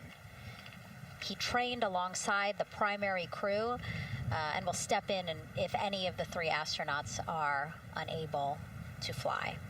Yeah, Dre's actually a classmate of mine, so fellow fly. Oh, yeah. Yeah, so we've worked very closely together. It's exciting to see him in this role. Yeah, Virginia native, selected as an astronaut candidate in December 2021. He completed his training in March 2024 and was subsequently named as the Artemis 2 backup crew member just months later in July. Before joining NASA, Andre worked at the Johns Hopkins University Applied Physics Laboratory, where he specialized in spacecraft systems engineering. His work focused on the systems that help spacecraft know where they are and how to get where they need to go. So obviously critical for missions to the moon. Yeah, he's a wicked smart guy. He's got like 15 degrees, I think, or something. Oh, my. So. And so now here we are back inside Orion, where the closeout crew, each one with either Reed or Jeremy. So it looks like Andre is with Reed. And this is a camera shot of behind Reed's head. So Reed, while Andre is buckling him in, it's a 5-point harness, Reed was configuring his control panel. Yeah, the displays. We're getting the displays ready so that they can monitor all of the systems and monitor the launch as they go. Christina there signing the wall.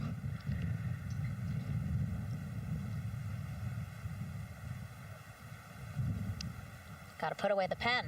The pen could be foreign object debris or FOD, which is bad for NASA. We definitely want to make sure that we keep track of everything and we know where everything is, because the smallest thing could prevent us from launching or affect the equipment out there. Yeah, and you'll actually see that most of their tools will be tethered as well, so nothing can fall through a crack or drop.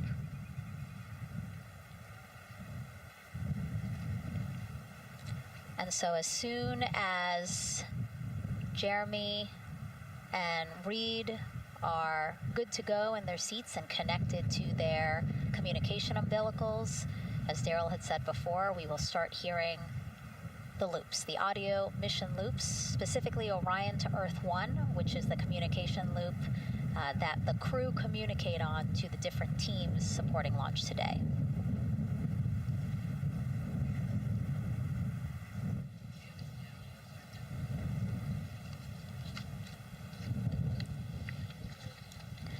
And as we said when we were in suit up, after they do communication checks, again, suit leak checks to make sure that nothing went wrong between the suit up room and here, and also to specifically connect them to the Orion systems. Yes, this will be an integrated test with Orion and the suits to make sure the entire system is working and ready for flight. And so you'll notice Reed and when Victor sits down, Reed and Victor are the only ones with the display panels in front of them. Jeremy and Christina will actually share a personal computer device, and that will be on Jeremy's leg, and that's how they'll continue to follow along with telemetry and data. Yeah, it's actually pretty cool. This is one of the technology demos that we're doing, and so they're going to plug into the system, and it'll be a screen repeater on that that device for them, so that they can see what the pilot and commander are seeing. OTC ask, MS2 is online for sound checks. This is OTC, repeat. MS2 ready for comm checks. The MS2 ready for comm checks. MS2, OTC, Orion to Earth 1, comm check. OTC, it's MS2, have you loud and clear on 1. You're welcome, sir.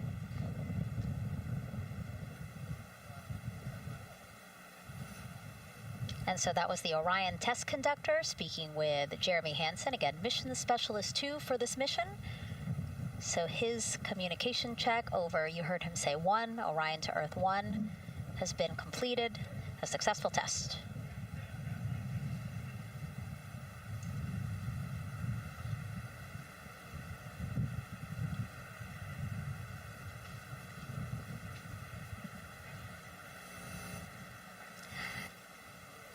The rest of the crew here waiting in the white room.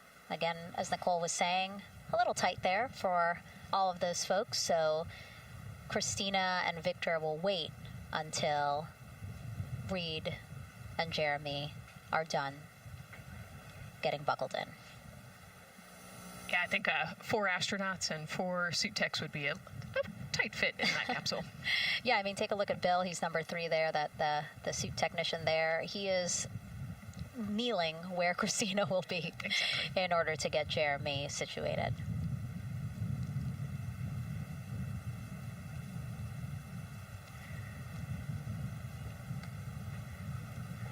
OTC ask, commander's ready for comm checks. OTC copies, commander. NTD, MISCO 212, comm check. NTD, have you loud and clear here as well. I'll catch FTS on 194, thank you. Commander, OTC, Orion to Earth 1. OTC, CDR has you loud and clear. Good comm, welcome, sir. And there you have it, a successful comm check with Commander Reed Wiseman. And so... And CDR, NTD on Orion to Earth 1 for comm check. This is Air Voice, I got you loud and clear, And good to have you on board. Good luck today.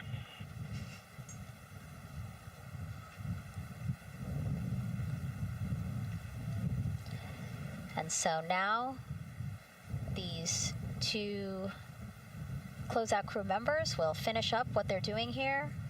Again, Nicole, walk us through what is happening here. They're connecting umbilicals, is what we said. Yeah, they're strapping them in, so they're getting their restraints connected. It's a 5-point harness with a quick release, and then they're connecting the umbilical, which has actually 4 different connections. So it's got the air in, air out, the water for cooling, and then the comm as well, the communication cable. So they're going to make sure that all of those connections are good to go, make sure the crew's receiving the cooling and the air, and then we heard the comm check as well. So they're just making sure the umbilical connection was good to go, getting them strapped in and ready, and then they will move on to Victor and Christina.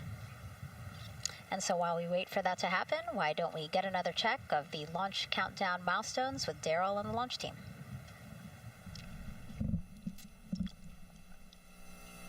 All right, welcome back into the firing room 1 here, where some of the launch team is having some pizza that was brought by the administrator. That was nice of Administrator Jared Isaacman to bring that by for the launch team to enjoy. We're L-minus 3 hours and 44 minutes and counting as you can see the crew ingressing into the spacecraft. There are a number of things that are happening on the timeline. Of course, the closeout crew, they liken themselves to like an F1 pit crew, working quickly, methodically, carefully, as they go through their procedures to get the astronauts ingressed. Overall, there's a little bit of timeline pressure, right? There's only a certain amount of time as you see the astronauts going into Orion, only a certain amount of time that they can spend on their backs. They will be there for a few hours, right? So we're sitting at 2:40 p.m. Eastern time, and the window opens at 6:24 p.m. Eastern time and runs until 8:24 p.m. Eastern time. So 4 or 5 hours or more on their backs, and then they'll hopefully lift off for a launch. So of course the crew is mindful at the time. They don't want to slip into the window if they don't have to, and so they're keeping a tight lock on the margin, the amount of time that they're working there. And there's a heart from Christina Cook. Great to see that as she gets ready to get into the Orion spacecraft, one that they named Integrity. It certainly fits this crew from what I've observed. Now, right now, the rocket's tanks, they're in what's called replenish mode. So another factor for this closeout crew is, and the crew themselves, this is a fully tanked, almost ready to go rocket. It's got all the propellant it needs to go to the moon. It's just a matter of getting the astronauts in, getting them configured, and getting all the systems, the high energy systems, bringing them all online in order to launch this rocket. As they sit there, there is propellant boil off that's happening. All tanks are at 100%, but the propellant, which is liquid oxygen and liquid hydrogen, those two propellants are minus 423 for hydrogen and minus 297 for the liquid oxygen. They are boiling right now. They've been boiling the entire time and they've been in the tank. And that is vented out, as you can see. When we look to a wider shot of the rocket, you can see the venting and the little wisp of clouds that are coming out from the top of the rocket and the middle part of the rocket. And that is because just like you boil water on your stove, those propellants are boiling. Of course, their boiling point is much lower than water, and so it doesn't take much for them to boil. But just as if you were to leave your pot of water on the stove and just leave it there, what would happen? Well, it would completely boil off, and all the water would be gone. Basically turned into water vapor inside your house. Well, it's the same case here. So we are continually replenishing the rocket with propellant, liquid hydrogen and oxygen, running from those propellant lines that you see there going into the rocket. So that continues to go well. Overall look from the launch team here, this has been a very smooth countdown so far. The cryo tanking went exceptionally well. And the launch team is really in a good mood right now. Cautiously optimistic, understanding that with a system this complex, you can have something unexpected happen. But to this point, the firing room is really encouraged by what they've seen so far, and are especially excited to see these astronauts getting inside the spacecraft. L-minus 3 hours and 40 minutes and counting until we open up that window for launch. For now, we'll send it back to Megan and Nicole. Thank you, Daryl. And, he mentioned that the crew decided to name Orion Integrity, and it was not something they came to easily. They really wanted to put in a lot of thought, and what they came down to is integrity is a value that NASA embodies, and also individually they felt like integrity is something that speaks powerfully to them. Yeah, and I think the other part of integrity, it just represents the humility and the professionalism behind the entire team that built this rocket and got us here today. And so it's a fitting name for this capsule. Yeah, like I said, I think the crew said it took them a little bit to decide on what they wanted, but I think they made the perfect choice. I agree. And so as the countdown to launch continues, we are reminded that this is an agency-wide effort to make today's launch attempt possible. We invited people across our NASA family to wish our crew a safe journey. Go Team Artemis! Go Team Artemis! 3, 2, 1, blast off! Have a great flight. Godspeed. We'll get you around the moon and home. If I had a message for the crew, be safe, to have fun, to remember that we're all down here rooting for them. I want to wish my friend and former student, Victor Glover, and the entire Artemis team best wishes and a successful flight. Have fun.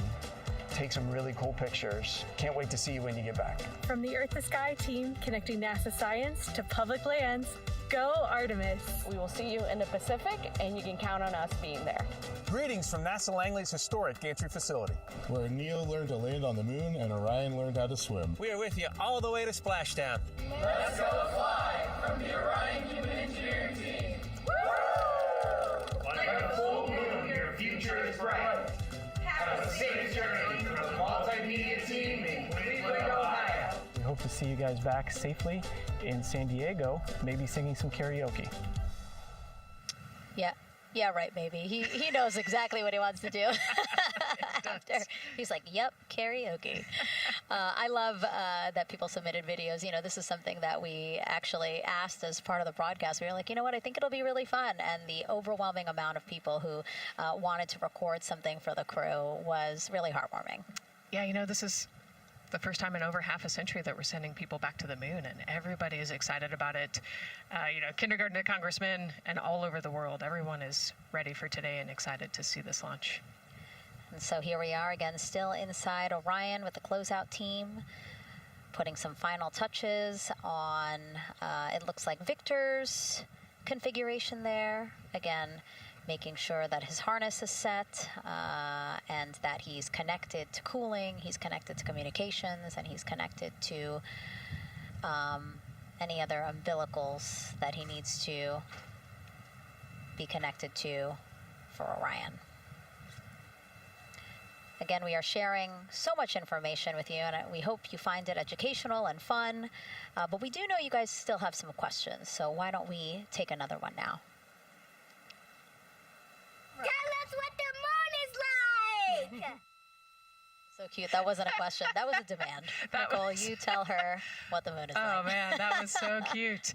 Oh, man, the moon is really cool, right? So it's a lot of like gray and white and kind of shades of gray. It is something that doesn't have wind or rain or rivers or an atmosphere. And so we like to say Christina said it earlier, it's the witness plate to the universe. And, it has all these impact craters because it's not protected. Things hit it all the time. Meteoroids, asteroids, all sorts of things hit the moon and create these impact craters. That's part of what we want to go and look at and learn about on the moon. It can tell us a lot about the age of the universe and the age of the moon. It's 4.5 billion years old, and we can learn a lot from just looking at the regolith or the dirt that is on the moon. Well, thank you for that question, and thank you for that answer. She was cuter, Nicole. I agree. And then earlier today, we wanted to ask you, what do you want to know about living in Orion? And we told you to pick between what the crew eats, how they sleep, how they fly the vehicle, and how free time is spent. And the winner, most of you wanted to know how to fly the vehicle. And we are going to be doing that.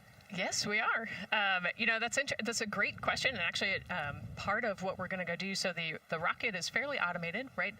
There's a countdown, and the whole system knows when it needs to ignite the engines.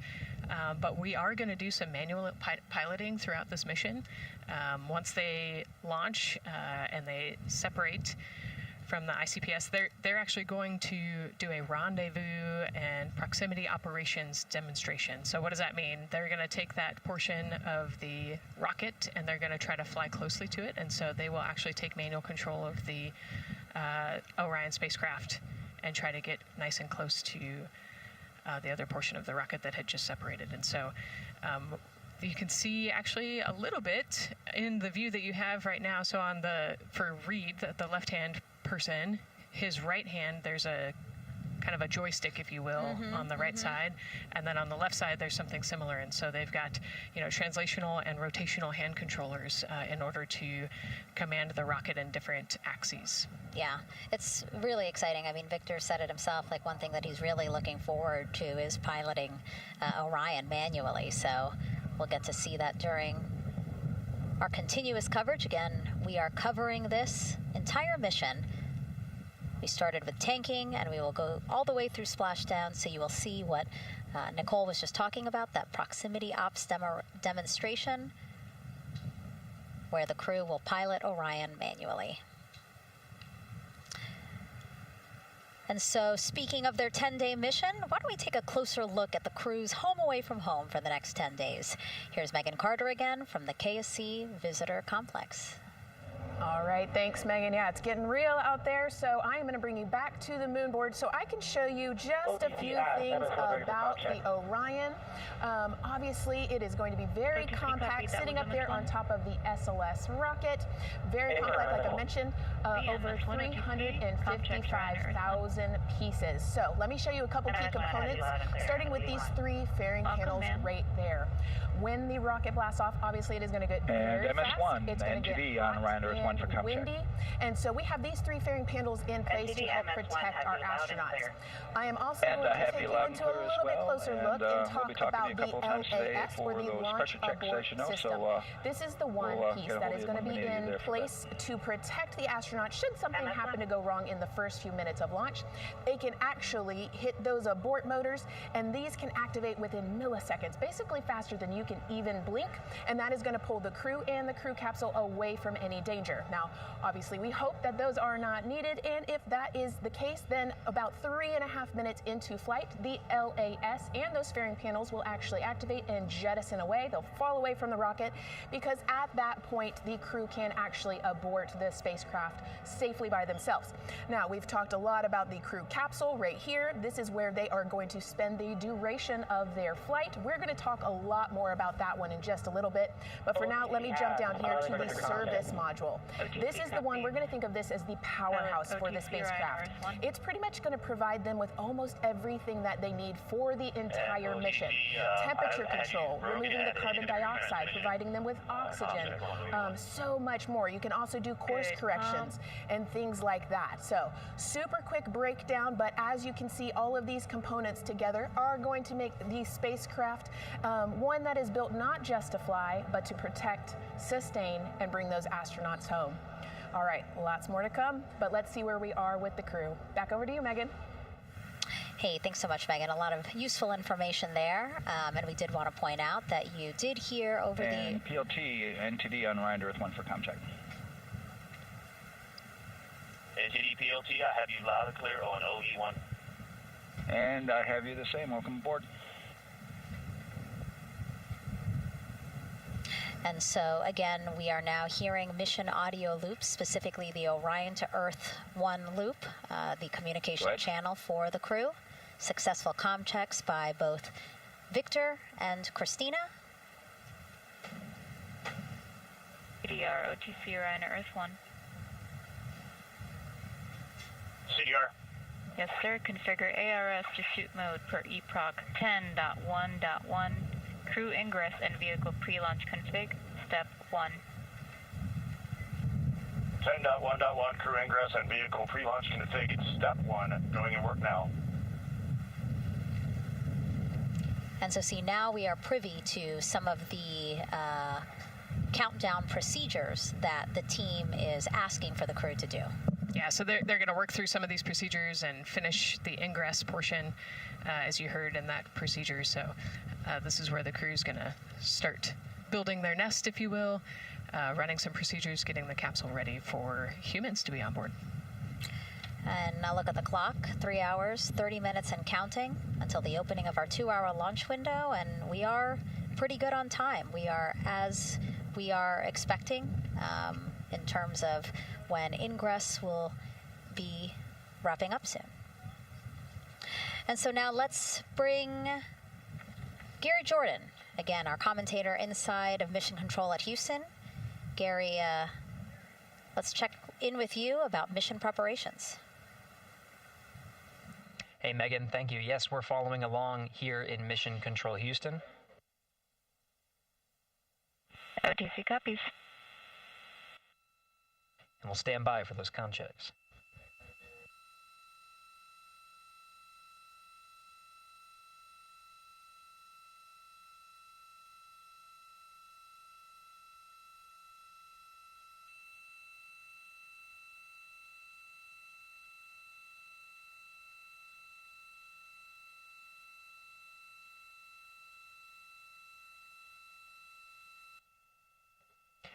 And again, we're waiting for those comm checks. We did confirm from our IVA officer here in Mission Control Houston that all 4 suits have plugged in umbilicals. And CDR, NTD. Go ahead, NTD. Yeah, Reed, we're ready to proceed with the voice checks if you and everyone else is.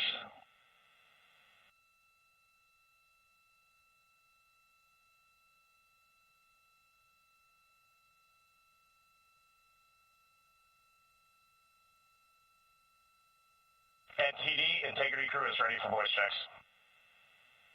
I copy that. And integrity for the entire crew, comm check on Orion to Earth 1. CDR. PLT. MS1. MS2. Good comm check by all. NTD moving to Orion to Earth 2.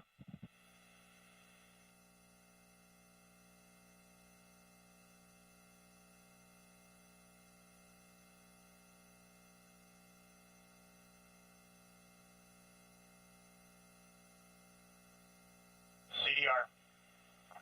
PLT. MS1. MS2.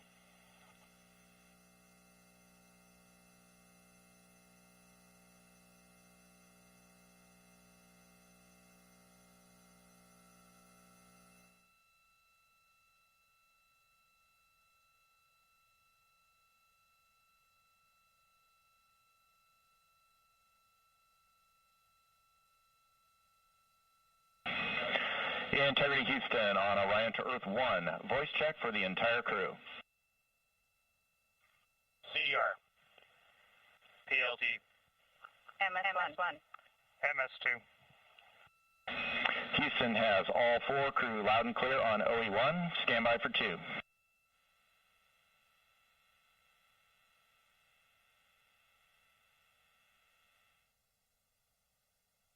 Your initial word was broken.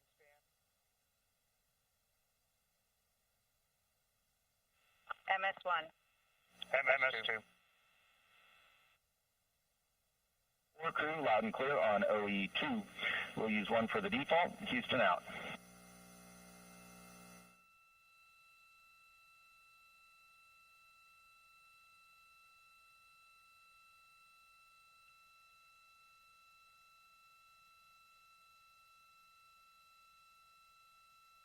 And CDR, NTD? CDR. Yeah, we're going to go ahead and we're going to clear a couple of those messages on your screen here. Just want to give you a heads up that you'll see that. Copy all.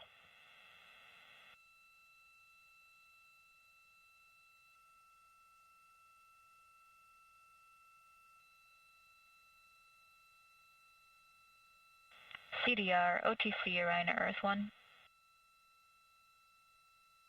CDR. Yes, sir. Perform crew suit leak checks per 10.1.1. Crew ingress and vehicle pre-launch config steps 2 through 4. Annunciation of LCC O-ARS-001 will occur.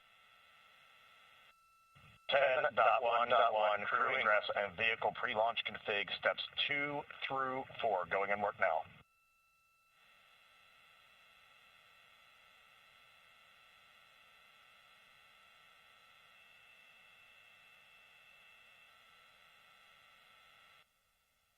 This is Mission Control Houston. We are following along as the 4 crew members of Artemis 2 work through their voice checks, then the umbilical connections and various pathways to get communications from all of the... Refresh on your screen.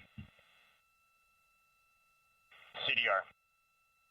Yes, sir. We're going to look to do a quick refresh on your screen if you guys are okay with that. Hey, firm, just let us know when we can continue in 10.1.1. We'll go hands off.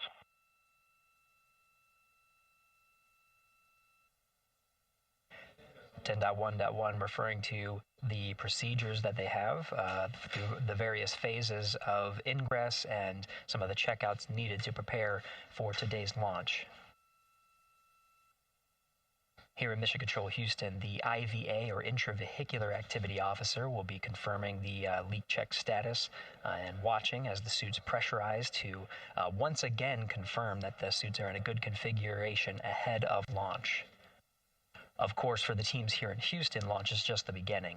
The first flight day is jam-packed with activities. Shortly after main engine cutoff, Integrity will enter into a coast phase while still attached to the Interim Cryogenic Propulsion Stage, or ICPS, and prepare to deploy the solar arrays. With power being generated, Integrity prepares... Go ahead, NTD. With that refresh, and you got to go to proceed with your 10.1.1. Picking up 10.1.1, step 2.3 through 4.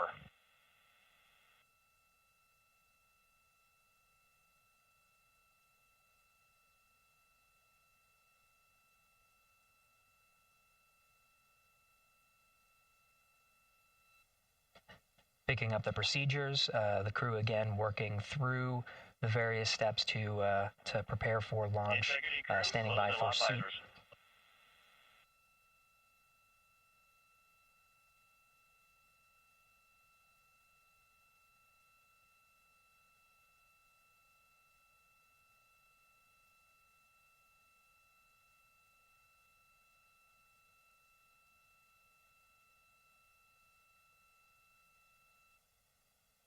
This is Mission Control Houston. With visors closed, the pressurization tests can commence.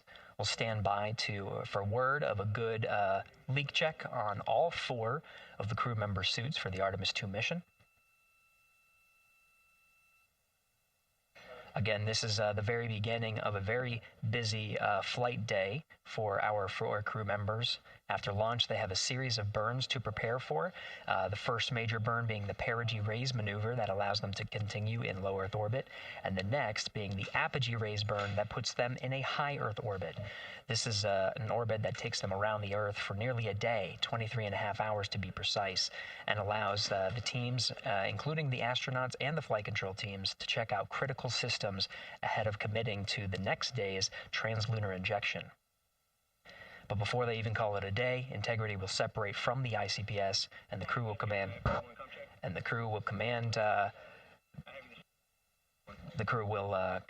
the Orion capsule to separate from the ICPS and turn around and approach the upper stage, but not dock. This is to test Orion's in-space maneuvering capabilities and provide further confidence in docking to another lunar space vehicle like the Human Landing System that will be part of the Artemis 3 mission ahead of future moon landings.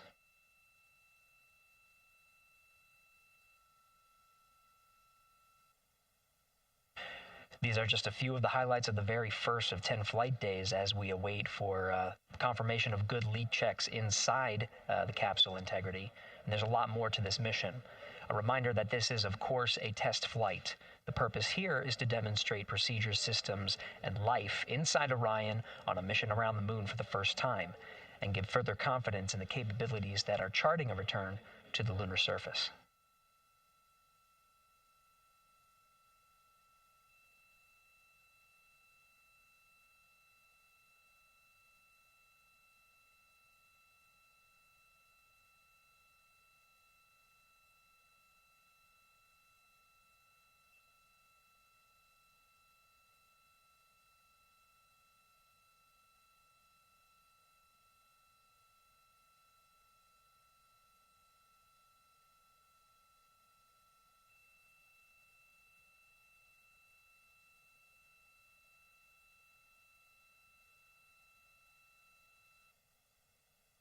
You may be able to see from this view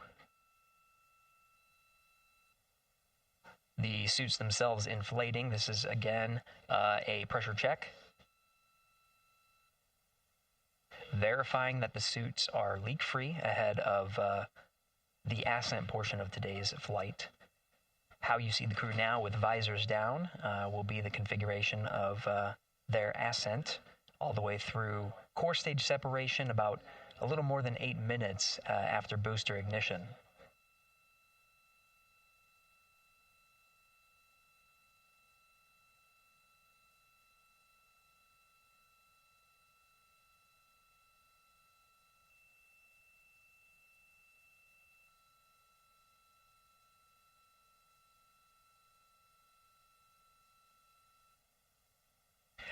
All right, here in Mission Control Houston, we are continuing to follow along, standing by for confirmation of good leak checks. In the meantime, there are no showstoppers here in Mission Control Houston, and we continue to monitor the countdown to launch. Megan, we'll send it back to you over at the Space Coast.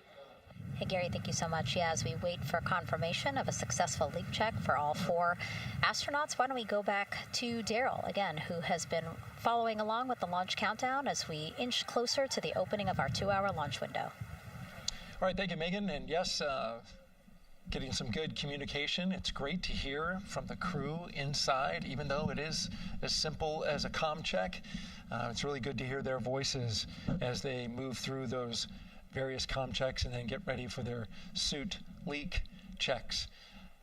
Fantastic views inside Orion that you're looking at now. Give you an update on the weather outside. We're still 80% go for our 2-hour launch window, which starts at 6:24 p.m. Eastern Time and closes at 8:24 p.m. Eastern Time. That's the good news. The bad news is that we've got some rain showers that are starting to head in. It looks like it may miss the pad. Wouldn't matter if it rained on it or not, though. It's received some rain earlier today. Water isn't going to hurt anything out there at this point. But the rest of the area might be getting a little bit wet, which may include the hostess, so keep an eye out for that.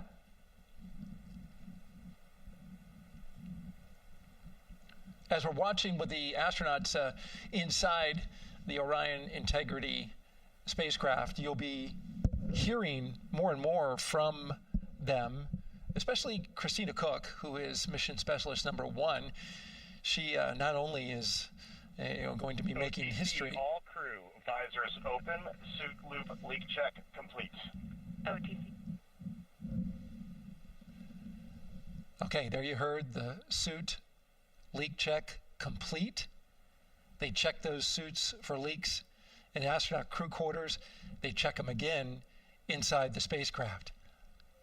As you can see, the closeout crew, our astronaut support person moving around, turned off the camera, and so now we're looking from outside the Orion spacecraft looking towards, oh no, let's see, get oriented here. Well, there we go. Back inside, we've got the view. But basically what I was saying about Christina Cook is that she will have the role of reading. CM is ready for closeout, performing video sweep using drag-on camera. OT.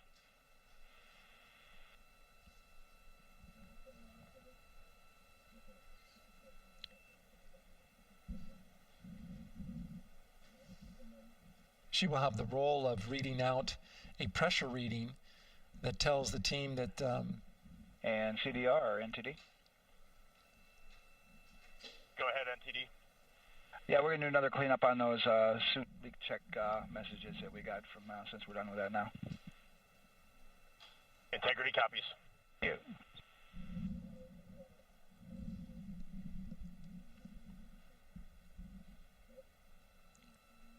And that's communication going between Orion Commander Reed Wiseman and NASA Test Director Jeff Spaulding. As I was saying, Christina Cook will be reading measurements from the counterbalance assist arm. So you're going to hear her be asked by the NASA Test Director to read that. That CBA, counterbalance assist arm, it's mechanically latched by the closeout crew using tools, but there's a hydraulic assist. It's pneumatically opened and closed rather with a pressure assist that helps open it up. Not only that hatch, but also the last hatch. There's 2 hatches there that we'll see that will be closed, but this is in case of an emergency out there at the pad. If the crew for some reason needed to exit quickly, then they would exit the spacecraft by pulling that lever, which would open both hatches. Those hatches are heavy. The Orion hatch is hundreds of pounds. ATC cameras 1 and 2 both set to record. ATC copies.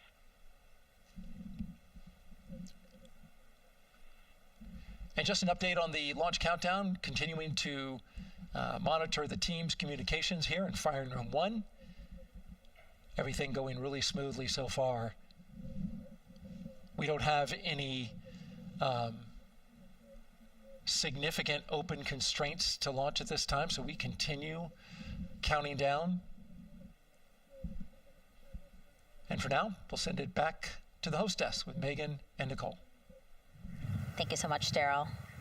And so we heard some of the communications over Orion to Earth 1, and it sounds like we are now moving into the hatch prep and closure phase.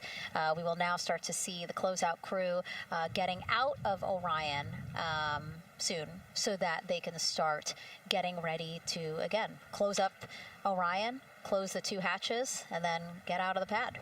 Yeah, the closeout team will take the hatch seals off, and they'll inspect the seals, make sure everything's ready to go, and then do a few last-minute configurations before they close that hatch. And then, like Daryl talked about, then Christina will have a role in looking at the CBA there. So. Yeah, you might have heard them say over the loops again that drag-on camera. So basically, it's a camera that they can move around, and you might have seen it in a couple of our shots already. But they will take that camera and literally go and inspect the seal that. There's 2 seals actually, 2 seals that go around the entire area of the hatch just to make sure that everything looks good, and that camera feed is being directly shown to NASA teams who need to monitor that. Yeah, they want to make sure there's not a single hair or piece of dust on those, make sure that there's no damage and everything's ready to go, so that the seal, they will do a leak check on this hatch seal as well. Make sure it passes. Yeah, and we'll know they're doing that because we will actually see one of the closeout crew members with a hand pump, and they will pressurize, again, just the seals, and they have to see if it will hold pressure for just a minute. And if it does, then they will go ahead to pressurize the entire Orion spacecraft, and then that again is to make sure that the spacecraft is holding the right amount of pressure. And that one's a lot longer. It'll take them like 8 minutes. Like it takes time to pressurize it, then they have to hold pressure, and then it takes time to depressurize it. Right, and they want to measure the difference in pressures at the beginning and end of that and make sure that it holds the right amount of pressure so that when they get to the vacuum of space, obviously the capsule holds its pressure. Yep. Okay. Well, again, as we continue to watch operations that are happening at the pad inside of Orion, why don't we go over to Banana Creek? It's one of our viewing locations here at Kennedy Space Center. They will have a spectacular view, and we actually have NASA's Leah Martin there chatting with a big group of people surrounded by a lot of folks on bleachers there. Hey Megan, yeah, tons of people out here today, thousands of people gathering at Banana Creek to enjoy NASA's next big mission and humanity's next great leap today. It's a gorgeous day, and I'm joined here actually by some people who are probably the only people at Center who are a little bit more excited than me to see this rocket lift up. Where are you from, and why are you here? So we're from the University of Tennessee, Knoxville. We're a group of 7 aerospace senior engineering students traveling here with Josh Dobbs, former quarterback at the University of Tennessee, with his extraordinary Dobbs Foundation. Now, you were actually telling me a little bit earlier, you're here local, you're from Orlando. What's it like being an aerospace engineer and then having the opportunity to come back here to the Space Coast and see this mission lift off today? It is absolutely amazing. I feel like the little 9-year-old girl inside me is so excited. Like, I'm from around here. I grew up watching launches in my backyard, and so this seems like such a full circle happy moment for me. Now, you are an aerospace engineer looking hopefully to join the workforce in the future. How does it feel to be here and see firsthand what that work does? It's just so cool to see what I've been working for the last 4 years and then 12 years before that just actually be physically happening in front of me. It's something I never dreamed of as a kid. And I'm actually joined here by the pastronaut himself, Mr. Josh Dobbs. Now, you have a history with NASA as well. You did an externship here. And how did that kind of play into your passion for aerospace and then the foundation that actually provided this opportunity for these students today? 100%. So I spent a month here around the Artemis 1 mission, which was a tremendous opportunity to learn about the space program and also what's next. And so to be back here for Artemis 2 and unfortunately, Artemis 1 went in the middle of the season, so it's surreal to be here for Artemis 2. And with my foundation, like the goal is to be able to take advantage of the opportunities that I've had and pass them along to the future of the industry and give them the opportunity to see what all their hard work can accumulate into. So it's an honor to be here. We're really appreciative of all the engineers and all the hard work that's gone into this moment, and we're excited to watch history happen today. Absolutely, and as a group, I think if you guys had one well wish for the team today, what would you say? I think we can all join together and maybe say, go Artemis? Go Artemis.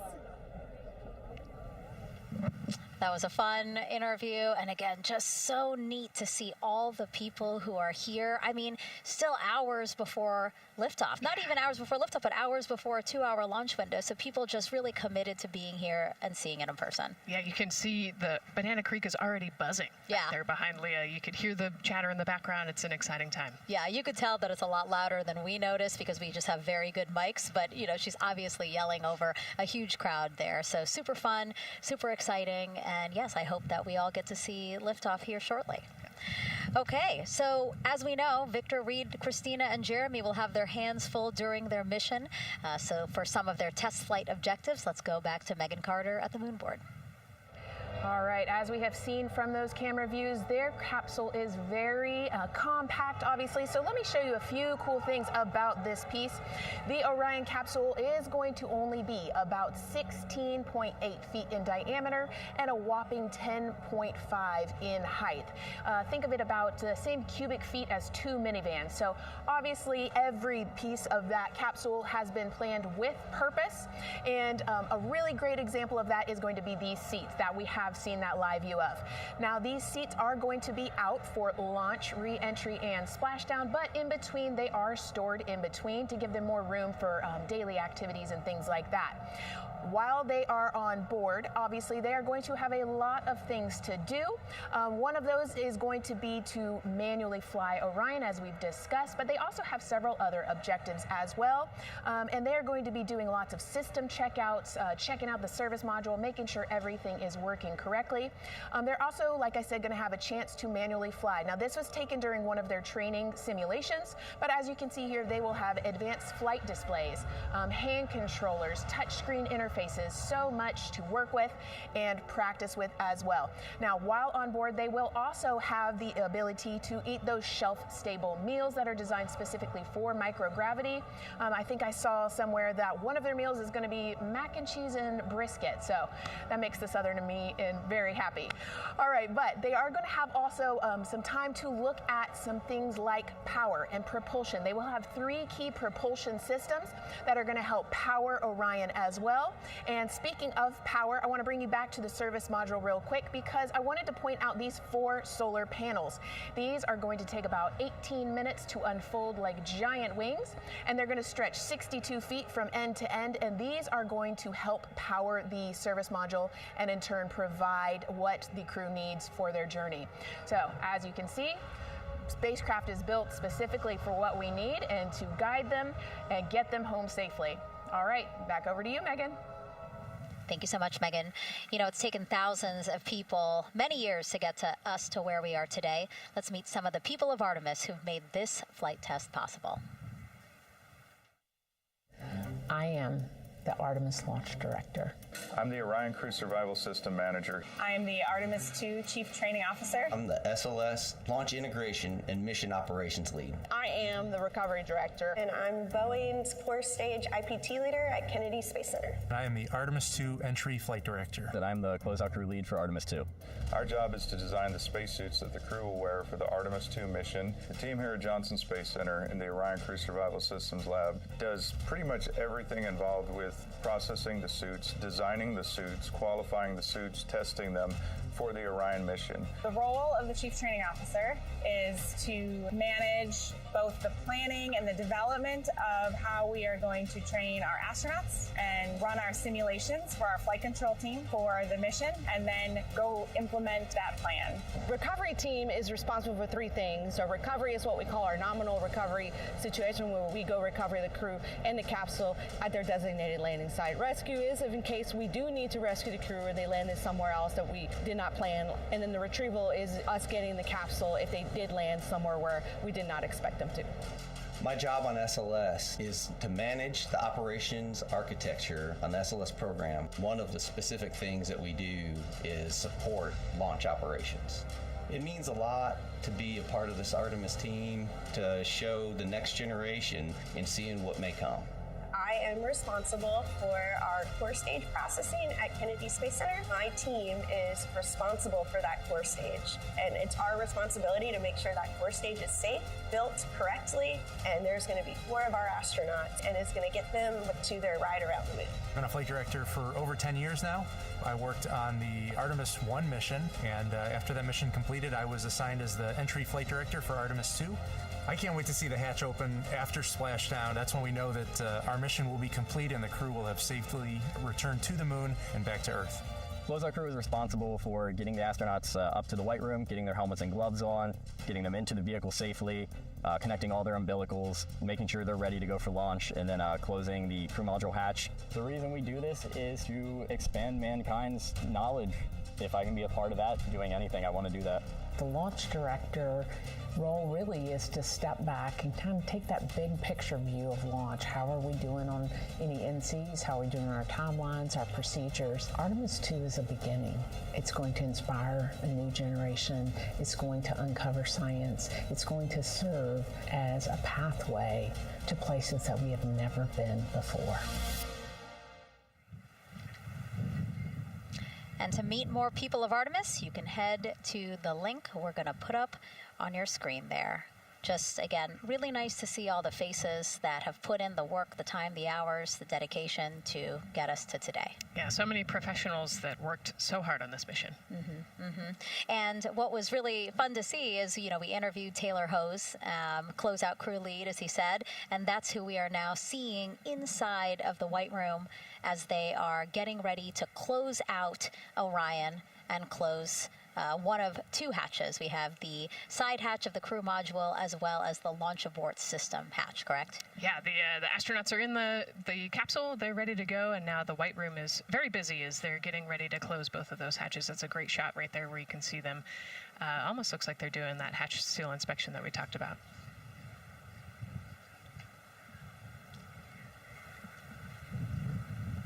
And so, Nicole, as we continue to see them get ready to close that smaller hatch, again, the crew module side hatch, let's take some questions now.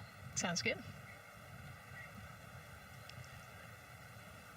A lot has changed since Apollo, and I have a few questions about what's next.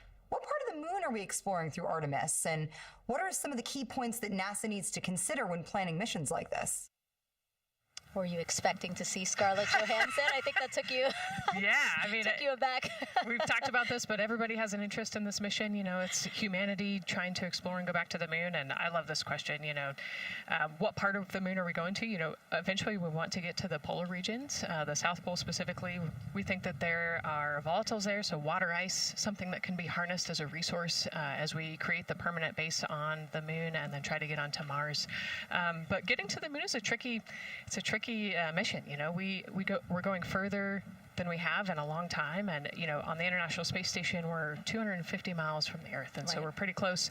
We resupply that spacecraft pretty often with cargo missions, but the further and further you get away from Earth, the more you have to think about the lack of cargo, the comm delay. You know, there's a communication delay the further away you get, and so there are different and unique problems as we continue to explore further and further out into the solar system. And there is so much to learn about the moon, so it's no surprise that yes, even though our goal is to have a moon base at the lunar South Pole, the lunar South Pole is not the main focus of this lunar flyby. So instead, the crew is going to be focused on observing the far side of the moon. So this is actually an animation of what teams expect the moon to look like if the crew launches today. So this is, of course, the side that faces the moon, and this is the far side of the moon, which when, again, the crew does their lunar flyby on flight day 6, we are expecting this will be their view. What an amazing view and an opportunity. Yeah, you know, there's so much to learn from this particular mission, because obviously we're not landing with this mission, and so they actually potentially could see the South Pole and kind of scope out what our landing regions look like in the context of the entire moon. But also they're going to see parts of the lunar surface that have never been seen before by the human eye, and so they're going to take these detailed notes. They're going to record themselves talking about what they see. You know, we do a ton of geology training as astronauts, especially this Artemis 2 crew. They did a ton of geology training working with scientists to learn how to pick out the unique portions that we want to go study. You know, what is the context of the moon? What parts of the moon look interesting and look different? You know, the impact craters that we talked about earlier. So really trying to take all the pictures, take all the observations, write down, talk about their observations, and record as much data as we possibly can for the researchers back here on Earth. Yeah, it's so important to, yes, we're all talking about what they hope to do during this 10-day mission, but you really do have to think about all the training that goes into this. I mean, you have 4 crew members who won't, you know, have the support the way that they've been having this. I mean, they'll be talking through communications, but you know what I mean? It's just them and the moon, right? So they need to be fully aware and equipped with everything that they'll need to do to be able to accomplish the objectives that we hope to accomplish during this mission. Right, and their specific flyby around the moon, you know, the lighting will be different and the path will be different depending on when we launch. If we launch today, it would be different from tomorrow. And so, you know, they actually had to learn the geography of the moon so that they can orient themselves when they're on the backside of the moon, because they're not going to have communication. You know, they're just going to have a, I think, 45+ minute comm blackout while they're while they're on the far side of the moon. And so they themselves have to know what things look like on the moon, how to orient themselves, and how to get the data that we're looking for. Yeah, really ambitious mission. Excited to be here at the start of it. All right, so another check of the clock, 2 hours, 57 minutes, and counting to the opening of our 2-hour launch window for Artemis 2. This pivotal test flight comes 250 years after America began its journey as a nation. As we celebrate that milestone, a special live performance now of our national anthem by singer Ann Wilson.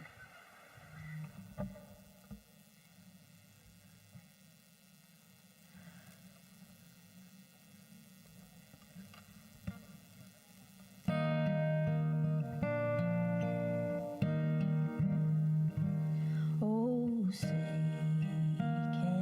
can you see by the dawn's early light what so proudly we held at the twilight's last gleaming, whose broad stripes and bright stars through the perilous fight, o'er the ramparts we watched, were so gallantly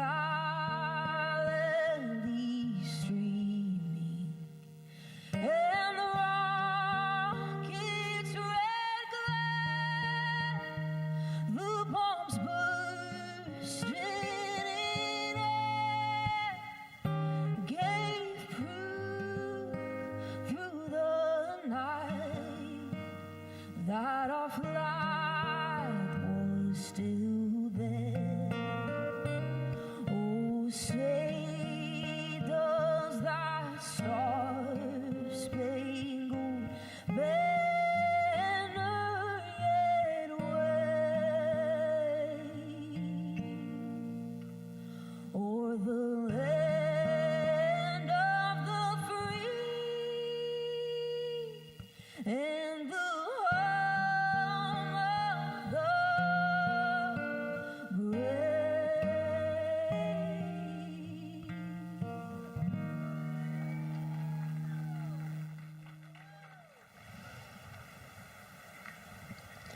A beautiful rendition. Honestly, I'm a little emotional, a little speechless. Yeah, that was gorgeous.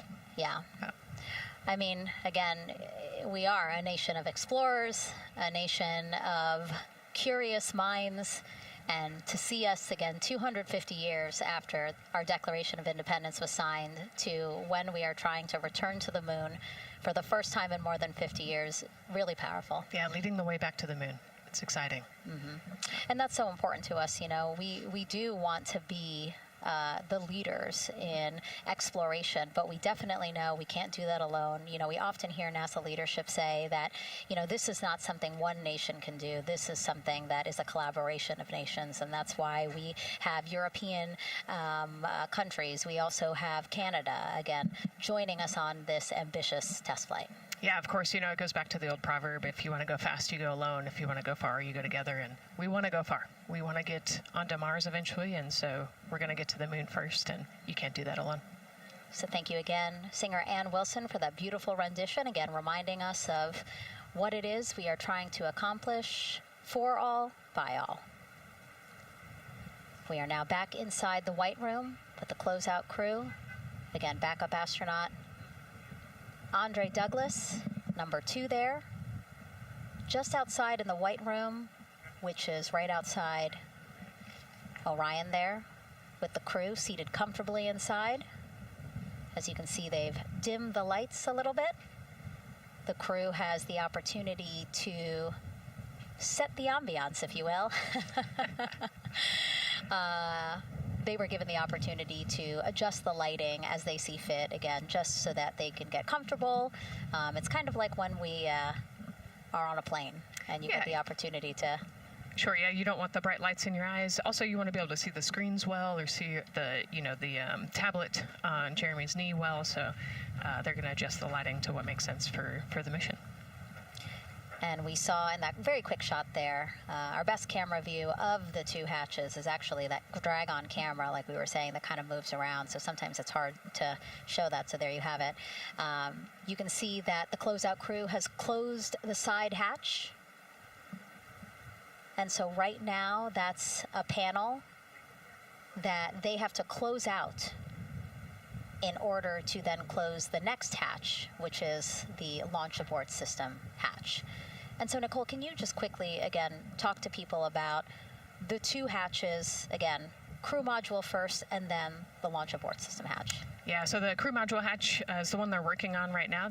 They just got closed. You can see he's torquing those bolts down. And that is the hatch that completes the Orion capsule.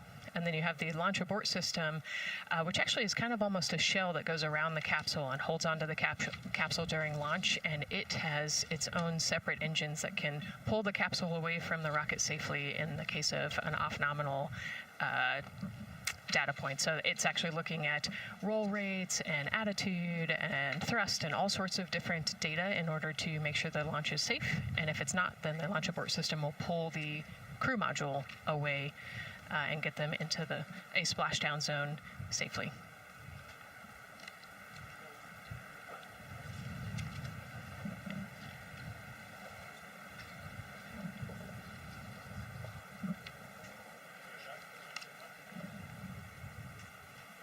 And as we wait for the crew to complete closing that side hatch of the crew module, let's head over back to Banana Creek, where we have Leah Martin standing by with the person who designed this mission's zero gravity indicator, named RISE. It was 2nd grader Lucas Yee from California. Hey, Leah. Hey, Megan. Yes, of the many special guests we have with us today, I think one of our most exciting guests is Lucas, who's joining us, like you said, all the way from California. He and his family actually worked this as a group project to design the zero gravity indicator. Lucas, can you tell us a little bit about your design? Yeah. So you named him RISE. Can you tell me why you picked that name? It was very remote, representing the Artemis 2 launch and Earthrise. And yeah, that's pretty much it. So were you really excited to find out that you won the competition and that your zero gravity indicator would be going to space? Yeah. So how does it feel? We're actually just across the river right now from Artemis. We can see it from where we're standing. How does it feel to know that design you created is actually currently on that rocket, just a couple hours away from going to space? Really, really, really, really, really, really, really surprised and very happy. And very happy. Now, Mom, you were telling me on the way over here that it was kind of hitting you what was happening. Tell me a little bit about that. It's definitely very surreal to be here in person. That Commander Weissman said that it's for all and by all. That we couldn't have said it better. We're just very grateful to be here. Super, super excited. And we're so excited to have you here too. Now, Oliver, this is your first launch too. Is that right? Yeah, that's right. And how does it feel to be here just a little bit away from watching the first group of astronauts in your lifetime on their way to the moon? It feels like very, very happy and surprised. So if you had one word of encouragement or something to say to the crew who's sitting on that rocket right now, what would you say?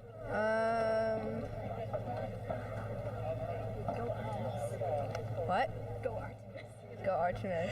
Go Artemis. Thanks so much, Megan. I would say have a nice trip. Yeah. You would say have a nice trip? I did hear that answer. I would say have a nice trip. You know, Leah, that was a hard question. You know, it's really hard to come up with the spot what to say to the crew who's about to make history today. Yeah.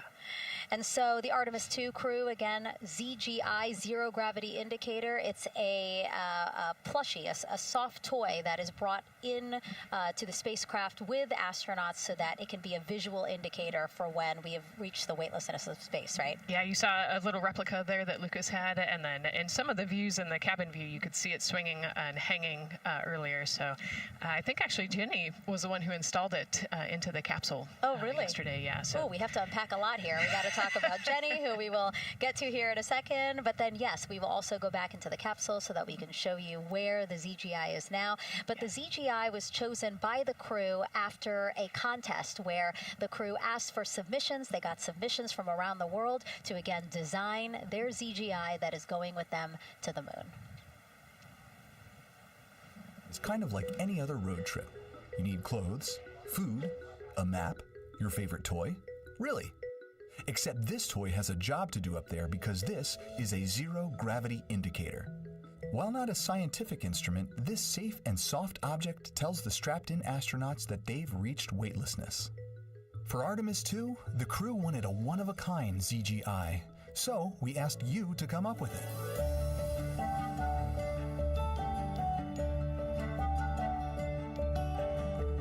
Thanks everyone for sending in your entries from around the world. Over 2,600 of you submitted.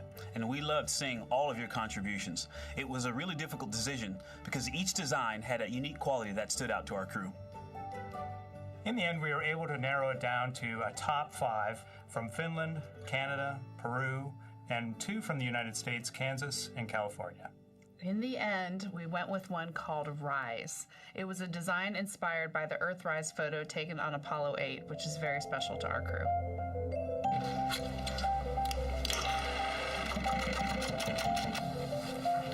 With the winner chosen, next came the task of bringing it to life here in the Thermal Blanket Lab at NASA's Goddard Space Flight Center. This lab specializes in custom materials to protect sensitive spacecraft equipment and is perfect for creating a ZGI that meets the rigorous safety standards of NASA. Because you have to be concerned with whether the thread's going to outgas or if it will hold up, if it's flame retardant. This is the Rise ZGI doll. All I have left to do is to close the opening here and hand sew the hat on, make sure its stuffing is stuffed in there, and we have our pocket here for the SD card. And on that tiny SD card will be millions of names submitted to virtually join the crew aboard Orion. Got Rise. Not the real one, obviously, but this is a replica. I mean, so clever for Lucas and his family to design. Yeah, I love that he replicated the famous picture that we all love of Earthrise, and then I love that the bill represents the space in between the moon and Earth. It's just such a cute and wonderful way to represent this mission. Yeah, and again, Earthrise, very important to this crew. It harkens back to the picture that was taken by the Apollo 8 crew where they saw Earthrise, and so very appropriate since, again, now here we are going to see Earthrise again with this mission. Yep. So yeah, so this is little Rise here. And then you heard in that video that there is an SD card that is zipped inside with the real ZGI with the crew. So get this, more than 5 million people submitted their names as part of NASA's Send Your Name to Space campaign. And actually, Christina said that her niece and nephew's names are inside that SD card. How cool is that? Her nieces and nephews are going to go with her. Yeah. Love this. Love that people are engaging in such a cool way. And actually, if we take a look back inside of Orion, we can actually see the actual ZGI inside with the crew. As we said, the purpose of zero gravity indicator is to show when we've reached the weightlessness of space. Now, I know that it's probably dark in there because, as we said, the crew decided to just dim it a little bit for them. But here again, as we see, Reed on your left, Victor on your right. Below Victor, or next to Victor, again, because they're on their back, it's a little weird. It's a little hard to explain their orientation. But between basically Victor and Christina is where Jenny Gibbons has placed the zero gravity indicator. And Jenny, who, again,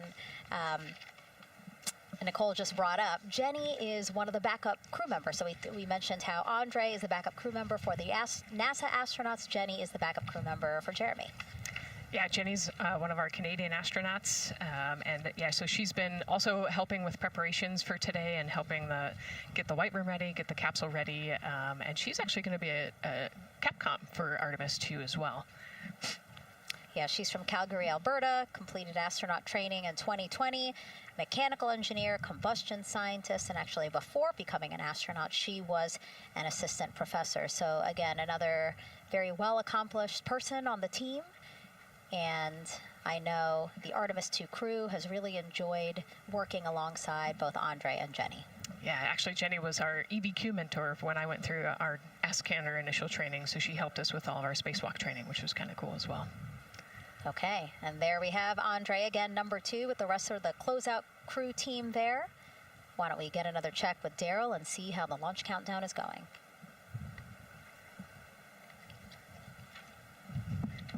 Still going quite smoothly here from Firing Room 1 here at the Kennedy Space Center. Launch team working no major constraints to launch, which is great news. We did get an update on a weather balloon that the launch weather officer and his team released. This is an important weather balloon released at right around the 3-hour mark, and what it told us is that winds are around 10 to 11 knots in the upper parts of the atmosphere. That's important information for the launch abort system should the astronauts need the LAS. This would, of course, pull the Orion spacecraft off the top of the rocket in case there were an emergency, and then take them offshore to a water landing in the Atlantic Ocean.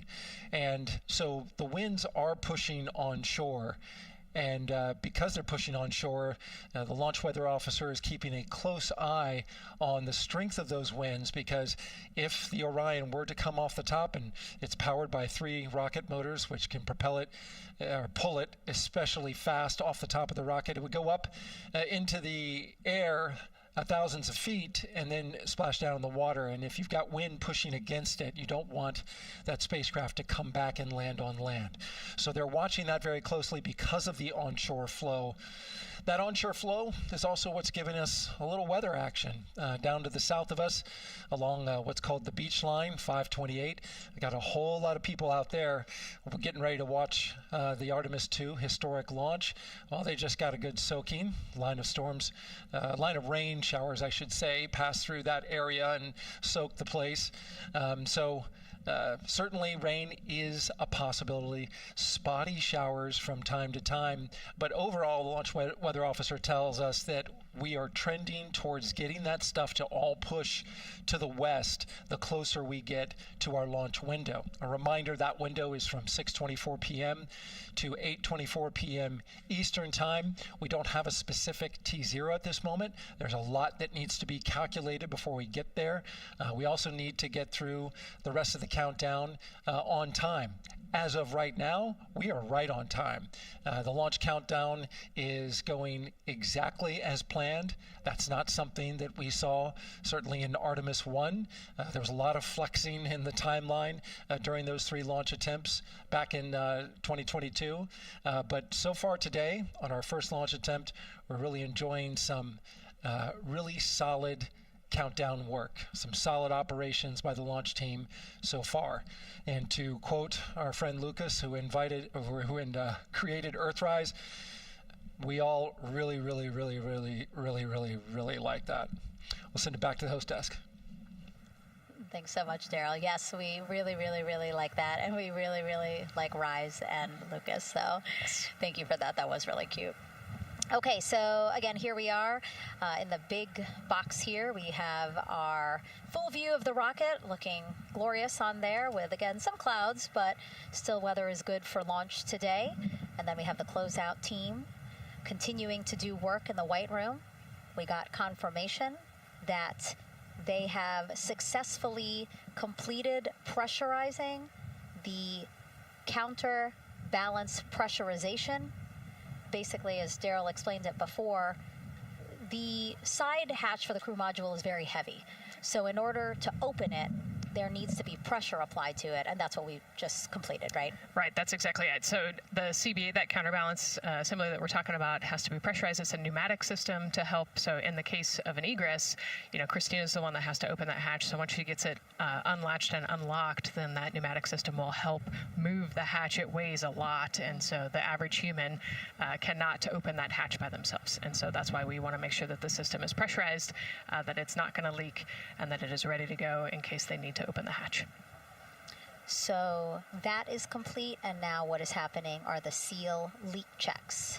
So that is in progress. Again, 2 seals go through the entirety of the hatch, and we will take the seals to pressure, hold it for about a minute, and just make sure that it is holding pressure. Again, we want to make sure that the crew has a safe, pressurized environment in any sort of situation while they're in Orion. Yep, that's right. So we're going to take a look at it. We're going to take a look at the starting pressure, and then after a certain amount of time, we'll take a look at the ending pressure, and then there are certain tolerances that we will accept for flight. 2 hours, 37 minutes and counting from the opening of our 2-hour launch window today at 6:24 p.m. Eastern Time. After liftoff, it takes less than 10 minutes to reach Earth's orbit. Let's learn more about today's ascent profile with Gary in Mission Control.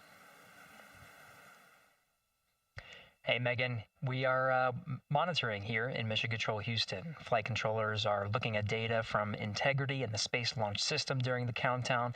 We're looking at some of the events happening in the White Room now and just making sure that all criteria is met to commit to launch and ascent today. It's the team you see in this room that would be looking after ascent, which is a very dynamic phase of flight. And after solid rocket booster ignition of the Space Launch System, it's this team that takes over control of the mission. There are voices you'll hear upon ascent, calls being relayed between Stan Love, the Capcom you see here in this shot in Mission Control Houston, that's the voice from this room, and the Artemis 2 crew on a communications channel aptly named Orion to Earth. Here are the calls you may hear during this part of the mission. Capcom Stan Love, his first call after responding to the crew's successful roll pitch maneuver at 30 seconds is AMT high.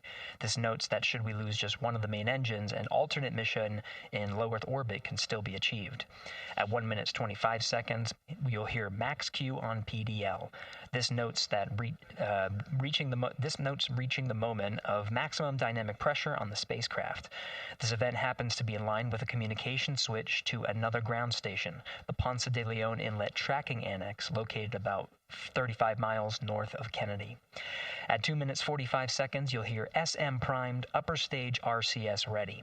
This means that the European Service Module propulsion system that's prepared for the next phase of aborts after the launch abort system jettisons, and the reaction control thrusters on the inner rim cryogenic propulsion stage that enable pointing and maneuvering are ready. At 3 minutes 50 seconds, you'll hear voice check on TDRS at the Kármán line. At this point, the launch abort system has jettisoned and revealed the Orion capsule underneath. This check verifies that the now exposed Orion antennas have a good signal over the tracking and data relay annex, tracking and data relay satellites, which is part of a geosynchronous satellite network and the same assets that are used aboard the International Space Station. This communication switch happens to be at the Kármán line, a widely recognized boundary about 62 miles, statute miles, or 100 kilometers above the Earth's surface, where the air is too thin for conventional aircraft to fly and marks the point where our astronauts leave Earth and enter space. At 5 minutes 16 seconds, you'll hear the call 3-engine press. This notes that if one of the 4 main engines on the SLS core stage were to fail, 3 engines can carry the crew to a nominal main engine cutoff and proceed with the expected mission timeline. This is an important call that gives more assurance of continuing today's moon mission. At 7 minutes, you'll hear expect nominal shutdown. You'll hear this call should the main engine performance be as expected up to this point. Shutdown plans can vary and may impact G-forces experienced by the crew or future burn plans, but a nominal shutdown is more indicative of continuing the mission on the expected timeline. At 7 minutes 30 seconds, you'll hear AOA open. This notes crossing into a new abort profile. At this point, an abort would use Orion engines to escape the core stage, and the altitude and velocity are enough to make it 1 lap around the Earth and aim for a splashdown in the Pacific Ocean instead of the Atlantic. And then, of course, shortly after 8 minutes, you'll hear nominal MECO. You won't hear MECO right away. Teams here wait until the core stage has separated and the trajectory is confirmed as expected before that call to the crew. Now, this ascent profile is approximate, as there may be calls that move a few seconds depending on the trajectory, and of course these are the calls and times for a nominal trajectory. Teams in this room have been training extensively to prepare for any and all scenarios, and they are confident and ready to take this crew into space today. In today's pre-brief, the flight director, Judd Freeling, expressed his confidence to the team, citing the hundreds of simulations to prepare for this very moment. These are the calls you'll hear during ascent less than 3 hours from now, but now we'll turn our attention to the countdown to launch and send it back to you, Megan, at the Space Coast. Thanks so much, Gary. Now, one of today's 4 astronauts, of course, Canadian Space Agency astronaut Jeremy Hansen. Let's go now to Jasmine with her next guest. Thanks so much, Megan. Yeah, we're joining you live now from the Operations Support Building here at Kennedy, where crowds are starting to gather, and we're honored to have Lisa Campbell of the Canadian Space Agency joining us. Lisa, Jeremy Hansen is about to make history as the first Canadian to venture to the moon. What does that milestone mean for your agency? Thanks so much, Jasmine. It's wonderful to be here. It's such a special moment, both for our astronaut colleague Jeremy Hansen, but also for Canada. We're here because of decades of public investment in space robotics, in space collaboration, and so for our country, we're very proud. He's so ready. He's been waiting for this his whole life, preparing, training, and he's a wonderful example of Canada. Yeah, and that's a perfect way to capture Jeremy. He really has been prepping for this his whole life. This will be his first space flight. So what has it been like watching him become part of this Artemis 2 crew? Well, as I mentioned to you, I've known Jeremy since 2020, and he's a colonel, a fighter pilot, a father, and he really is a very dedicated, passionate human being. So both for him to realize this goal of being an astronaut and flying, he also is hopeful that witnessing that will raise awareness about the value of a space program, of the benefits here on Earth, of exploring the universe and our place in it. Wow, that's beautifully said. And really, this international collaboration has been going on for quite some time now. We've worked together in low Earth orbit and now going into deep space together. So why is it so important that we have these international partnerships? It makes us stronger. We can go faster and further together. Canada is one of the original signatories of the Artemis Accords, and Canada and the United States have been partnered for more than 60 years in space. Wow, that is phenomenal, Lisa. And this really is a team effort in many ways. We also have Jenny Gibbons. She'll be listening in on Capcom. What is her role going to be like? So Dr. Jenny Gibbons has been training all along as the Canadian backup with the Prime crew. Last night, she was in the Orion capsule checking out all of the communications, making sure all of the systems test out and work perfectly. And then she will be among the first lunar Capcom, helping the astronauts navigate during their mission. Wow, Lisa, that is so exciting. Any final words for the nation of Canada before today's mission?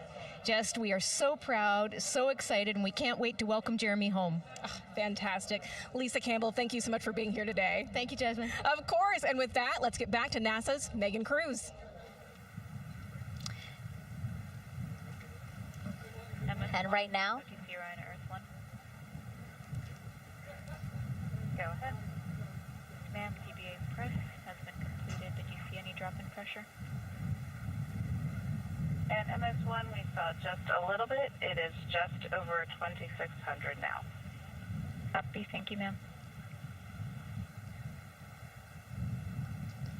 again, a call out to mission specialist Christina Cook. Again, it was her responsibility to monitor the pressure on the counterbalance system that will help open the side hatch. And she did report a drop in pressure, but it seems like it's within nominal limits. Right. They might have had a small drop, but you know, we have a starting pressure and an ending pressure, and as long as the difference isn't too high, then we will take that. And the engineers know exactly what they're looking for in terms of that delta pressure. And so again, that milestone on the checklist of things that have to happen before they launch today, that is complete. The crew, again, still inside comfortably as the closeout crew team work to close the side hatch. Again, a separate seal leak check, followed by a full cabin leak check, and then they will close the last abort system hatch. Lots to do still in the White Room and marching down the countdown timeline well. And so Bill, again, number 3 there, he is holding a silver flex hose. That hose is what will be connected to Orion in order to do that cabin leak check. So again, it does seem like we continue to march down through the milestones in this countdown.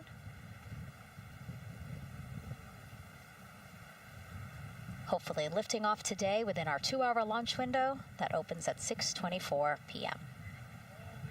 Now, right now, people inside the Kennedy Space Center Visitors Complex are learning about this mission.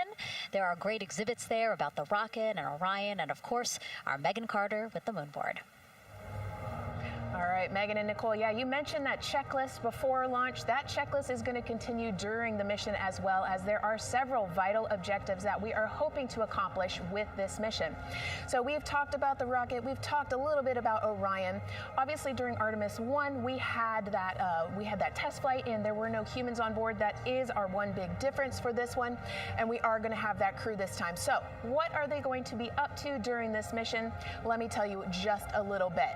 Now, for Artemis 1, like I mentioned, we were really focused on the SLS, making sure it had the power and capabilities that we needed. We were also checking out the Orion spacecraft in deep space environments, making sure that it was good to go. Now for Artemis 2, we are going to be taking the testing for Orion to the next level by adding that human component. So those test objectives are going to start even before launch. Like you mentioned, they are out there making their way through that checklist. But these objectives are going to start now, and that includes safety. So one really great example of safety is going to be something called the egress baskets. They're out there in the spacecraft, obviously, and should a situation happen to come up, they are going to have something called the egress baskets they can get in, and those are going to zip line them essentially down to the ground within seconds to safety. Another great example of those safety procedures are going to be the LAS, or the launch abort system that I mentioned earlier. Just a reminder, that's the one that can pull the crew and capsule away from any danger within a few minutes of into the launch. Now, those are just a couple quick examples, but our recovery teams have been training extensively, quite a lot, to make sure that they are ready and prepared for any challenging situation that could possibly arise. All right. Several other objectives that we are going to be looking at are also going to be communication checkouts. That is going to be vital. I know we talked a little bit earlier about all the maneuvering that they're going to be able to do, but we want to make sure that they have full communication ability from space to ground so that we can fully support them here. We are also going to be checking out those life support systems. Obviously, we've talked a lot about the service module and what it is going to do for the crew, but we want to make sure that those life support systems are fully functioning, obviously, before we send them farther into deep space. That's going to be critical for them. So on top of being able to maneuver the spacecraft and check everything out, we are also going to be making sure that everything is fully functioning. So as you can see, big part of this mission is to make sure that the spacecraft, the hardware, and all the operations are working and that the data is going to make sense. And speaking of recovery, we are also going to have the opportunity at splashdown to recover that launch or that flight data, and we're going to be able to take that back, analyze it, and make sure there are if there are any enhancements we need or changes we need to make before our next missions, we'll be able to do so. So lots to do. They're going to stay very busy, obviously. And with that, I will turn it back over to you, Megan. 2 hours, 25 minutes and counting, and the crowd, check it out, continues to grow at our Banana Creek viewing location. They will have a great view of launch, and we will go back now to Leah Martin, who's standing with her next guests. Hey, Megan, yeah, we're surrounded by thousands of people, some here local from the Space Coast, but we actually have quite a few people who have traveled a pretty far distance to be with us today. I'm actually joined here by a group from the International Space Station Ambassadors Program who have come from all over the globe. Saku, you're here from Japan, you've come, Val, from Mexico, and then we have brother and sister Cosma and Jesko here who are visiting from Germany. You actually told me that you participated in the NASA Rover Challenge in Huntsville. How was that experience, and how is it kind of participating there in Alabama and then being here today? So it is an amazing experience because you meet so many young people with visions, with dreams, with ideas, which inspire you and motivate you. And it's even better to be here now to see the SLS launch because we are going back to the moon, and that's what we're working for. Absolutely. And, you know, the Artemis missions, we talked a lot about the Artemis Accords and this being an international effort. You were actually telling me, Saku, that you're interested in becoming an astronaut with JAXA, pursuing your PhD to be able to do that. Tell me a little bit about that. Yes, actually, I applied for Japanese Aerospace Agency, the astronaut selection like 2 years ago, and then I didn't make it all the way, but I'm still working on it, and hopefully I can be at the launch pad sometime, and then I hope to go back to the moon and Mars, and yeah, I'm working on it. Absolutely incredible. And Val, you're here from Mexico. We were talking a little bit about women in space. This is a team who, you know, is predominantly made up of women. What is it like knowing that Christina is on that rocket right now, about to be the first woman to travel around the moon? I think that's such an amazing news. It's just so inspiring that we are taking the first black person and also the first woman to the moon. It's just the first step in humanity and a big step in equality as well. Megan, a lot of excitement here, not just in Florida, but from around the globe, and we're keeping our eye on that rocket, and we're ready to see it lift off. Thanks, Leah. Yeah, a lot of excitement, but also a lot of inspiration. Again, this is part of, or a big part of the reason why. 130.6. Good readback, aux 1 voltage, 131.3. I copy 131.3. Again, those numbers you hear, they're referring to specific steps in the launch countdown that the crew have to step through in order to get us to launch today. And so we were saying, yes, inspiration, a big part of why NASA does what it does. We want to go together and we want to explore together to learn more about ourselves and here on Earth. Yeah, humans, I think, naturally want to explore, and so going together, like Lisa said earlier, we're going to go farther and faster than we possibly can alone. And, you know, what a way to celebrate that today. Yeah. Going back to the moon in the first time in over half a century. And we have that great shot there in our small box of the rocket on the pad. And at the very top there, our Artemis 2 crew. Right now, we know that the crew has begun the closeout crew has begun doing that cabin leak check. So they are currently pressurizing the cabin, and it sounded like it would take about 6 to 8 minutes for them to get to pressure, and then they have to hold that pressure for 5 minutes, right? Yes, that's correct. Yeah, so there's quite a bit of volume. You know, we talked about it being a 6-person tent. I think it's 330 cubic feet. Don't quote me on that number, but you know, they have to, like we talked about, take that initial pressure, wait 5 minutes, and take the second pressure. Yeah, and then it takes about 6 to 8 minutes again to depressurize the cabin. So this process will take a few minutes. Ascent switch configuration complete. OTC copies. Thank you. And then after the cabin leak checks, then they will finally close the last abort system hatch. So again, chugging along in the countdown, really excited to, again, continue to hear the crew's voice inside Orion, stepping through all the procedures. Yes, it's exciting to hear them making progress, right? It's all good news hearing the crew talk to the ground and working together to get to the launch. And what I think is really cool is that this is the first time NASA is going to have astronauts in low Earth orbit, but also in deep space at the moon. So here's a message from some of the crew aboard the International Space Station right now. Hello, Megan, and a big hello to everyone around the world counting down together to the launch of this historic flight test. If we weren't in microgravity, we would also be on the edge of our seats. Here on the International Space Station, all of us are honored to have the chance to wish our fellow explorers Godspeed.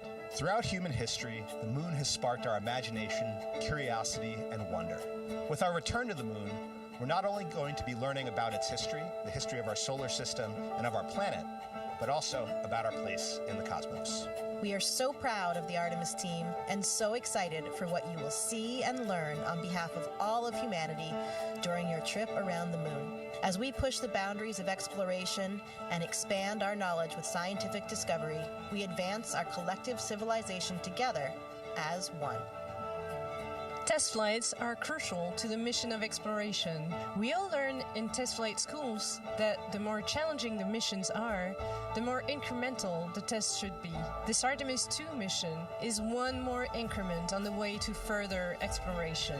Thank you to the crew, our friends, for your dedication. And from the entire Expedition 74 crew, thank you to all of the teams that had a hand in getting the Artemis 2 mission to where it is today. Back to you, Megan, as the countdown continues. Oh, I love that so much. I just love seeing them there. And again, you have to remember the International Space Station is an orbiting lab. We learn so much there, and we're going to learn so much more from Artemis 2, because this isn't just a test flight. It's an opportunity to learn more about the moon, deep space, and how humans can live and work so far from home. So here's some of the science objectives that NASA hopes to accomplish with Artemis 2. Artemis 2 is our return of humans to the moon, flying around the moon on board Orion. But along with that, we're doing a lot of great science. One of the exciting things about the Artemis missions to the moon is that science is actually a fundamental pillar of why we explore, why we're going, what we're doing in Artemis. I think it's incredibly exciting that not only are we testing the vehicle, but we're testing science on board, science where the astronauts are conducting experiments, science riding along with the astronauts. We have astronauts looking outside the window and really observing the lunar surface. It will help us understand the deep space environment. It will help us understand how that environment affects our astronauts, our systems, and life in general. So deep space is a challenge for us because you have to leave Earth's protected magnetic field. Here in low Earth orbit, the crew members are protected from some of the harmful radiation. Going to the moon, they'll no longer be protected, so they'll have a higher radiation exposure. Much like Artemis 1, we have so many radiation sensors and detectors that are inside the capsule so that we can fully understand and appreciate the radiation environment for protecting our astronauts. In my hand here, I'm holding a tissue chip model. This is the exact design that it's going to be flying alongside the astronauts. we'll be collecting samples from each of the crew members, and we can make these organ chips out of the astronauts themselves.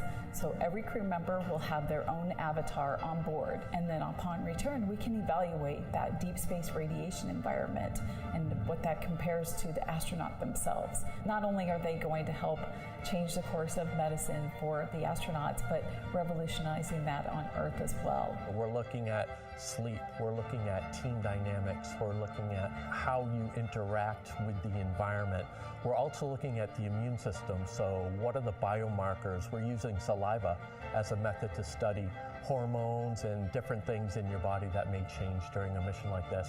And then finally, how do we function after microgravity, being close to the moon, then returning to Earth. Which will ultimately help us achieve our goal of getting humans to Mars. And then on top of that, we have an opportunity to look at the moon from deep space on the far side for the first time in over 50 years. Having human eyeballs and brains back around the moon is going to unlock a new generation of lunar science discovery. The human eyeball is capable of taking in so much data in just a split second. They'll be able to tackle impact history, volcanic history. They'll be able to look at how the albedo, or kind of the shade and hue of the moon and the color of the moon, can tell us something about how that terrain evolved over time. We're integrating science in ways that have never been integrated into human exploration before. We have a front room mission control flight controller position called the science officer. We have a brand new science back room where it's basically our brain trust of lunar scientists and geologists supporting the crews of the future. And Artemis 2 will allow us to really test how this works so that future missions are really set up for success. We'll also be deploying some CubeSats. They're small shoebox-sized spacecraft of their own. They're each provided by another country, one of our partners. As they conduct their research, they'll complement what we are doing at the moon with Orion. It is so incredibly exciting to be a part of this mission. And it has been, really one of the privileges of a lifetime. I can see the work I'm doing benefit crew members right now and benefit the crew members in the future. So it's incredibly exciting and it's very rewarding. As this rocket launches humanity off of the Earth, we'll be setting the stage through our science to prepare humanity to leave Earth and explore the solar system.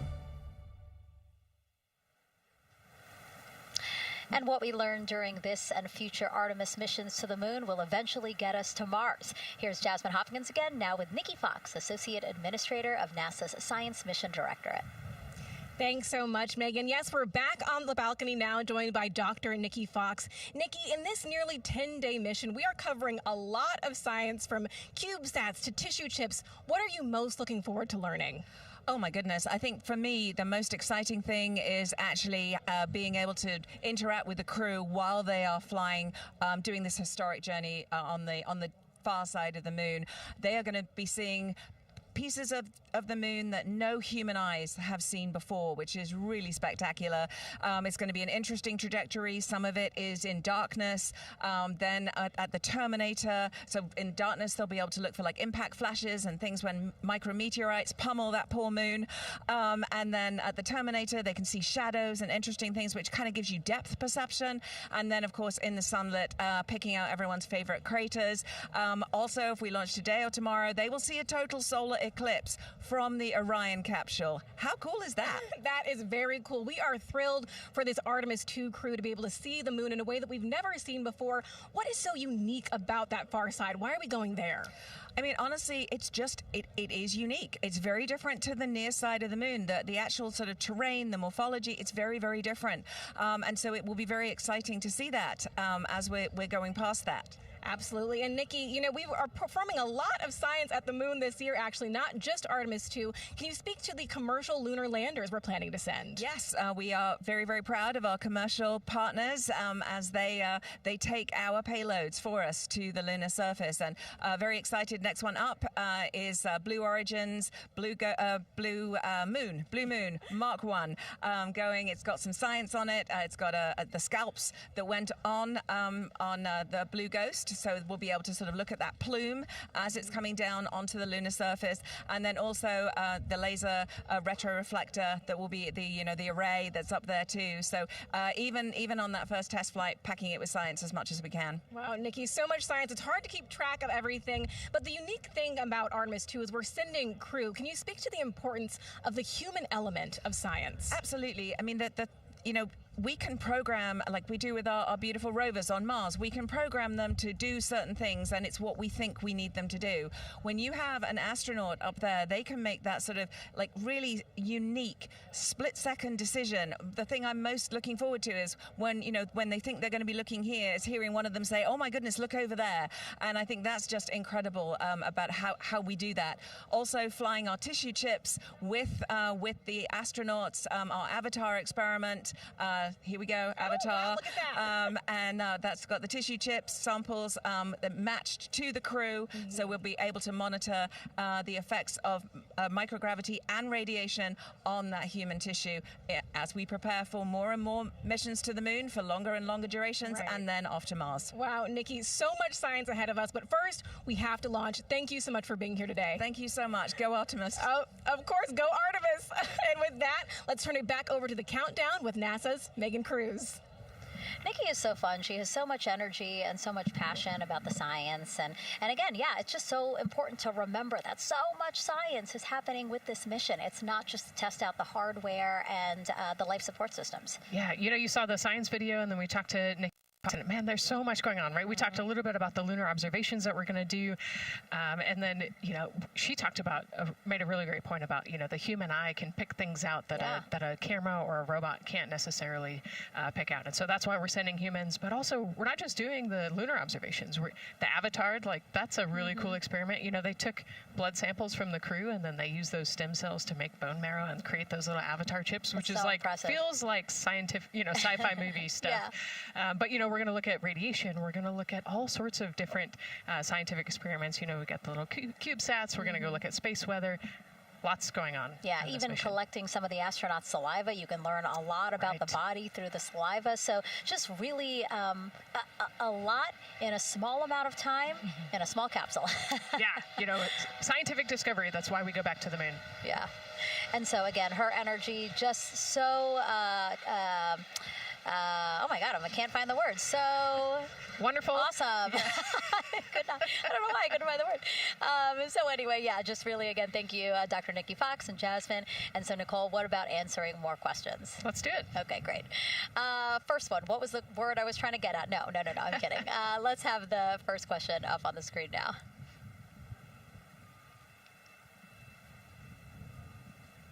I know we got them.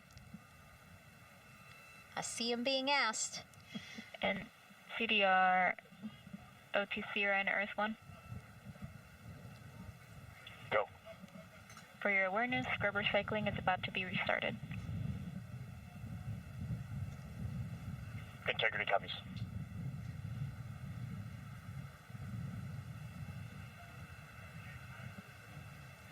All right, let's try that again. Can we get the next social question, please? What are the G-forces experienced by the Artemis astronauts during launch and reentry? Ooh, these are actually pretty similar to, a Dragon launch or a shuttle launch.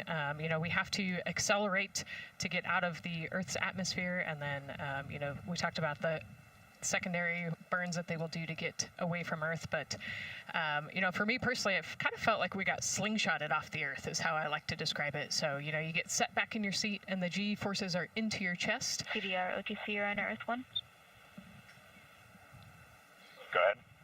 Moon leak check complete. The cabin is going to be vented to flight pressure momentarily. Integrity copies. That's fantastic news. Yeah. Again, so the spacecraft is holding pressure as expected, and so now they will depressurize it, which will take about 6 to 8 minutes. Exciting. Yes. Yeah. Go ahead, Nicole. Like we talked about, continuing to march towards the launch. So the G-forces are into your chest, and it's kind of a slow build, and you can get all the way up to 4.5 Gs into the chest during the launch, and often they have to back off on the thrust a little bit so that you don't get too high in the G-forces, and especially as we go through kind of max Q or that max aerodynamic force, so as they get through the thicker parts of the atmosphere. And then very similar G-forces on the way home, so slow, steady build up to about 4.5 Gs as the rocket actually decelerates. You heard in one of the packages, when they come back, they're going to be going 7 miles a second. Gosh, that's And incredible. so you have to slow down somehow, and to do that, you have to actually, when you brake in a car, you feel those G-forces, and so for the astronauts, it'll just be, again, into the chest based on the orientation. Great. Thank you so much for that answer, Nicole, and for that question. We're going to continue to try to take as many as possible. Again, you know how to send them to us at NASA Artemis. But now we again have another question for you, for our audience. We want to know, what part of Artemis 2 are you most excited for?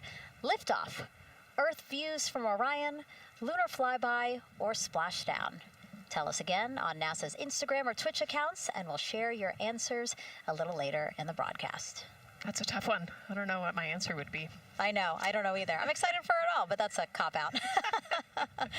All right, now let's head back over to Banana Creek. Again, the crowds there, really excited. People coming from all over the country, from around the world. Why don't we get another check with Leah Martin to see who she's caught up with now? Well, Megan, we were a little while ago talking to some students from around the globe. Today we're actually talking to some local students who are from right here, locally, Merritt Island in Titusville.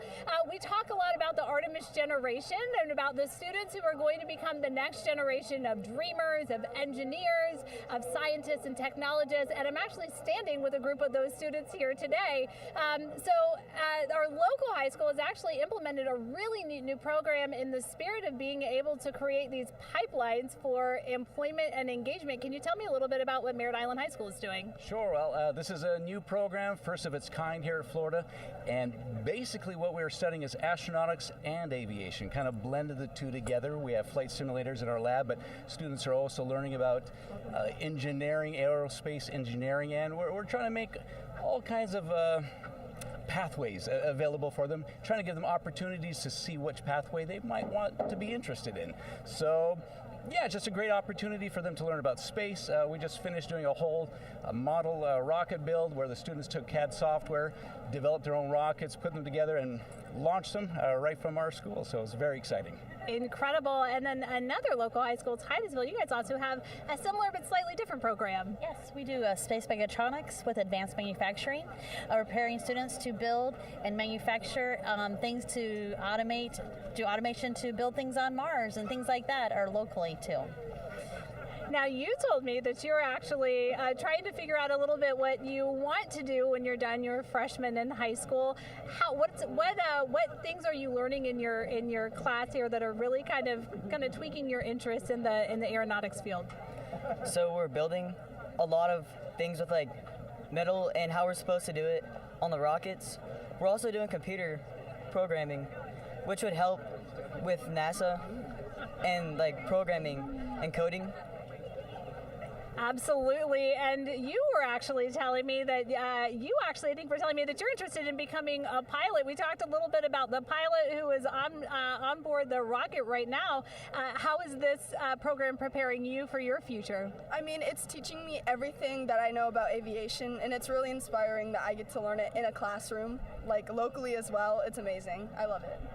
And then you were also telling me you're taking this class. What's the most interesting thing you've learned? I really like the whole design part of it, like actually like engineering, like because I want to be an engineer. Engineering the products we use when we build stuff, that's definitely my favorite part, learning how to use those kind of softwares. Absolutely. Well, Megan, when they're seasoned NASA employees, you'll be able to say that you saw them here first when they were still in high school. Back to you at the desk.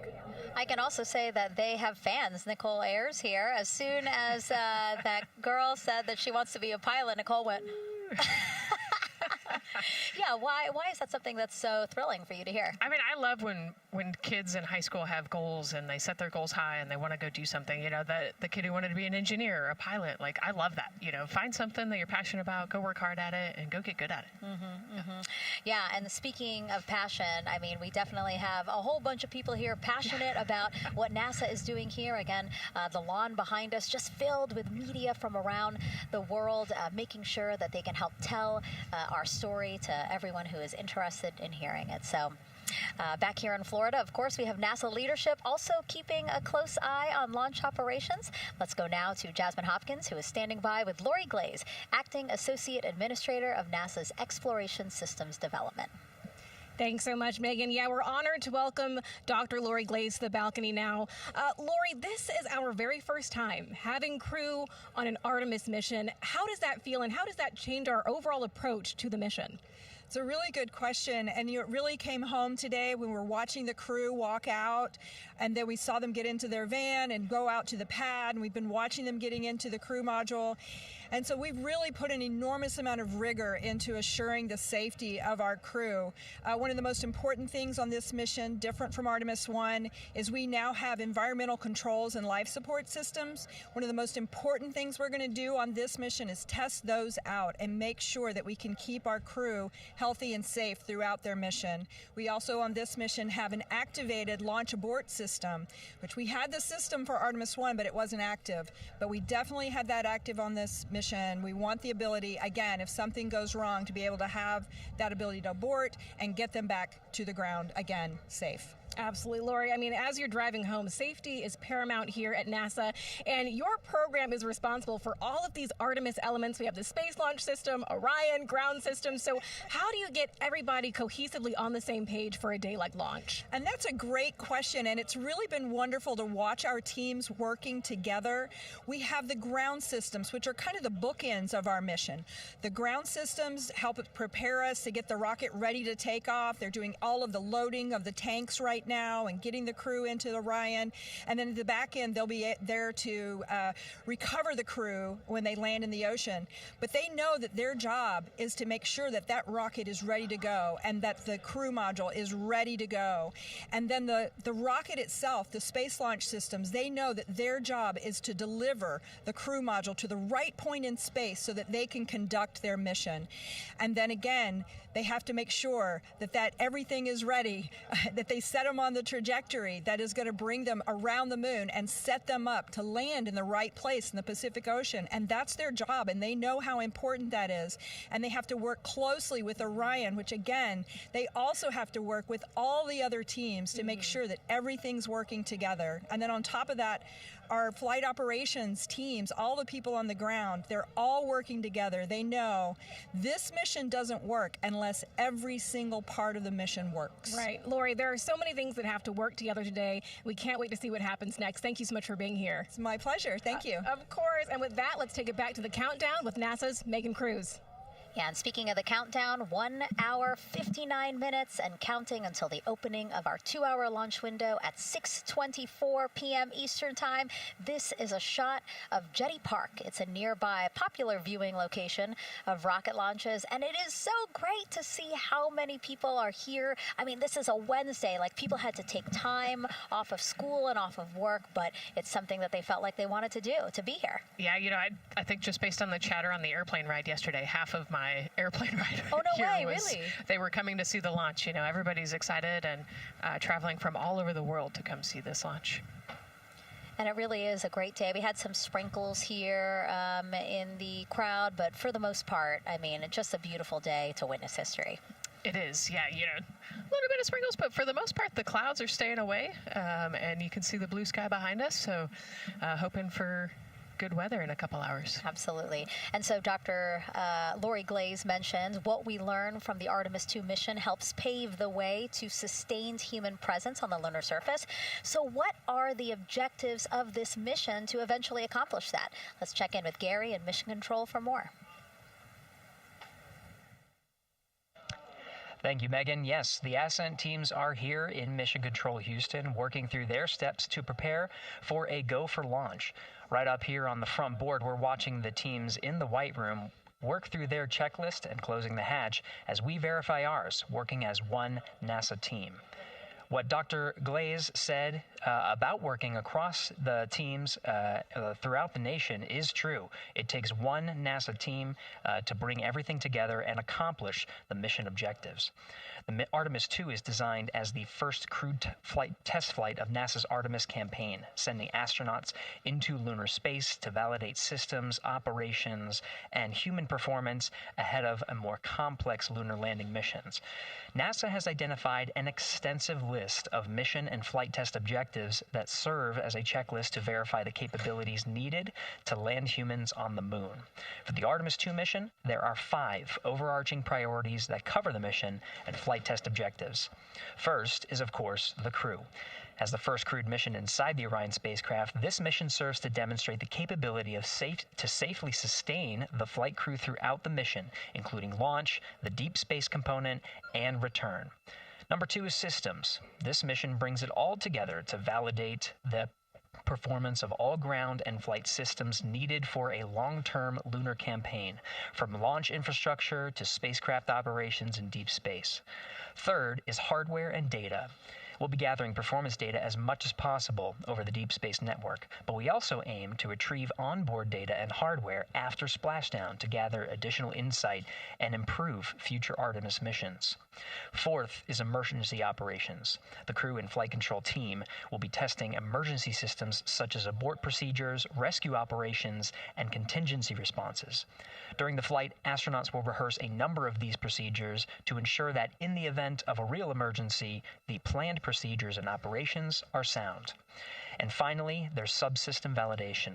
Engineers will be verifying subsystems across the board to ensure reliability across life support, propulsion, avionics, and navigation systems aboard the Orion spacecraft. Human spaceflight is a complicated endeavor that requires precision and confidence across all disciplines. You may hear the phrase, human spaceflight is the greatest team sport, a few times in today's coverage, and it's absolutely true. Not only does it need mastery of specific components, but the integration extends across thousands of people and facilities around the world to come together and make it all work. A lot of the work from many people has led to this moment, a rocket at the pad with humans on board, ready to put everything we worked for to the test. I'm certainly excited about it. The teams here in this room are looking forward to supporting the mission, and I hope those watching are as excited as we are. We are following the countdown here in Mission Control Houston. Everything continues to look good. Now inside 2 hours from the beginning of the launch window. With that, I will send it back over to you, Megan and Nicole. Hey, Gary, thank you so much. We are getting word that the launch team is working something that we would like to give you an update on, so let's get on over to Daryl. All right, thank you, Megan, and we are live in Firing Room 1 here at the Launch Control Complex. Yes, we are currently not working any constraints with regards to the rocket or the ground systems. But the launch team has been made aware of an issue that the range is working. And currently they're monitoring that work that is going on over at the range.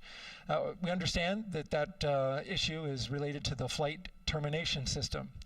Now, the flight termination system, just to give you a quick explainer, every rocket has a flight termination system. It's the system that the Eastern Range here uses in order to send a destruct signal to a rocket in case it veers off path. So it's a very critical, important safety component in terms of how the range keeps the public safe here. We understand that the flight termination system, they're working an issue. And so as they continue to work that issue, they've asked for some assistance from the launch team to help verify some of the work that they're doing on their FTS system. And this is where it gets a pretty unique situation here. The assistance they've asked for is to verify what's going on with their system. They want to check it to see that the work they're doing is okay. And in order to do that, the FTS console operator inside the firing room has been asked to help them verify it. And the way that they're going to do that, and the solution that he proposed to check and verify the system with the launch director, and she gave the approval, is to go get a piece of heritage equipment from inside the VAB that was used during the space shuttle program. And this equipment is able to receive commands by the range through the flight termination system. And so with this piece of equipment, this console operator who works FTS was granted permission to go go over to the VAB next door and get this equipment that he's very much aware of and used during the space shuttle era. And so that is in work right now. The bottom line of all this is, at this moment, the range is no-go. But that is not stopping us from moving forward in the countdown. We can continue to process and work the countdown. The closeout crew will continue to do their work, and the launch team will continue to do their work as well. But we'll keep you updated on what happens in regards to, as far as my understanding goes, a pretty unique situation here with trying to bring resolution and kind of help out the situation that we're seeing at the range right now. And that's the latest here from the firing room. I'll send it back to Megan and Nicole out the host desk. Thank you, Daryl. Yes, very unique, but I think it speaks to the ingenuity of this team, right? To say, hey, we have this equipment at the VAB. Why don't we leverage it to try to solve this issue and work it? Yeah, what a great example of human creativity, right? We know this thing exists. Let's go solve this problem. We have time, like Daryl said, we're going to continue to march down the countdown. So we'll continue to get the rocket and the crew ready, but we still have that 2-hour window. So in the meantime, let's try to figure out what's happening with the range.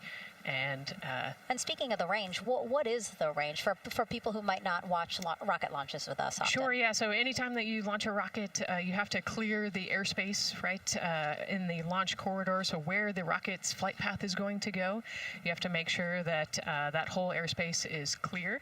And so we actually have assets. The Space Force helps us out with this one, but we want to make sure that there aren't airplanes in the way and there aren't other maritime assets in the way or things like that. So that there's a whole group of people. We talked to, actually, Gary said it great, right? It's a huge team sport, and so there's a whole group here on the ground that is monitoring that launch corridor to make sure it's clear and ready to go. And so if they're having issues, then we definitely can't launch this rocket. We don't want to launch blind into a corridor that we can't see. Yeah, because as Daryl said, I mean, it is very important, the flight termination system, needing to activate it in case of an emergency. So yes, something that we will closely be monitoring throughout the countdown, and hopefully, again, won't be an issue, that they can fix this issue by going to the heritage hardware that's in the vehicle assembly building. Right, what a great idea. Okay, so again, under 2 hours from the opening of our 2-hour launch window, 6:24 p.m. Eastern Time. The crew, as you can see there, inside of Orion, relaxing, getting updates from the team, but also just getting in the right headspace for hopefully launch today. Let's learn a little more about each of them now. The moon, to me, it's the thing that connects me together with all the other humans in my life. I remember being a little kid lying in bed at night and just looking out at the moon in whatever phase it was in, and I was thinking, man, my friends that live like 20 miles away, they can probably look out and see that same exact moon. And then when I was in the Navy and I would look out at the moon and I'd be halfway around the planet, I would think, man, my brother can see that moon where he is and he's halfway around the planet from where I am. To me, it's a connection of life on Earth. We can all look up and see that moon, and it's always changing. The moon is never the same 2 days in a row. I love that. My name is Reed Wiseman. I'm the commander of NASA's Artemis II mission around the moon. I grew up in a little town just north of Baltimore, Maryland, about 20 miles north of the city. There was a National Guard base nearby my house, and there were A-10 aircraft that would fly over every now and then. I just would look up at them and be like, man, I want to be up there. I want to go do that. And then my brother went to the Naval Academy, and I would go every year and watch the Blue Angels fly during commencement, and that just started to grow and grow and grow. For a while, I wanted to join the Air Force, and then I realized Navy flies as well, and they fly from ships in the middle of the ocean, and that was it. Like, done deal for me. That is exactly what I wanted to do for my career. Flying is freedom to me, especially when you're in a jet aircraft coming off of an aircraft carrier in the middle of the Pacific Ocean. Nearest land is over 1,500 miles away. So when you come off of that aircraft carrier, you are truly just alone with yourself out there. It is a magical experience to be out there all by yourself in an aircraft over the Pacific. It's free. I think anybody who accomplishes something that they set their mind out to, there's no one thing that does it for them. It's a combination of everything. I mean, the way my parents raised me, the way my brother and I, the way our relationship developed over time, my friends, being in the marching band, going to college, setting my own course, learning how to live on my own, being mentored along the way, being, kept on their path to success, but being given the freedom to, make excursions and fail every now and then and regroup and carry on. I think all those things come together in the end to get you where you are. I've had to overcome, I'm a human being. I've had to overcome a lot of fears. I'm pretty scared of heights. I joked about that on the International Space Station, but it turns out I'm only scared like at the edge of a building. When you're up on the International Space Station, even though you're 250 miles up, I never had that feeling of falling or that I was, at risk up there. I just kind of loved the feeling of floating and looking down at Earth.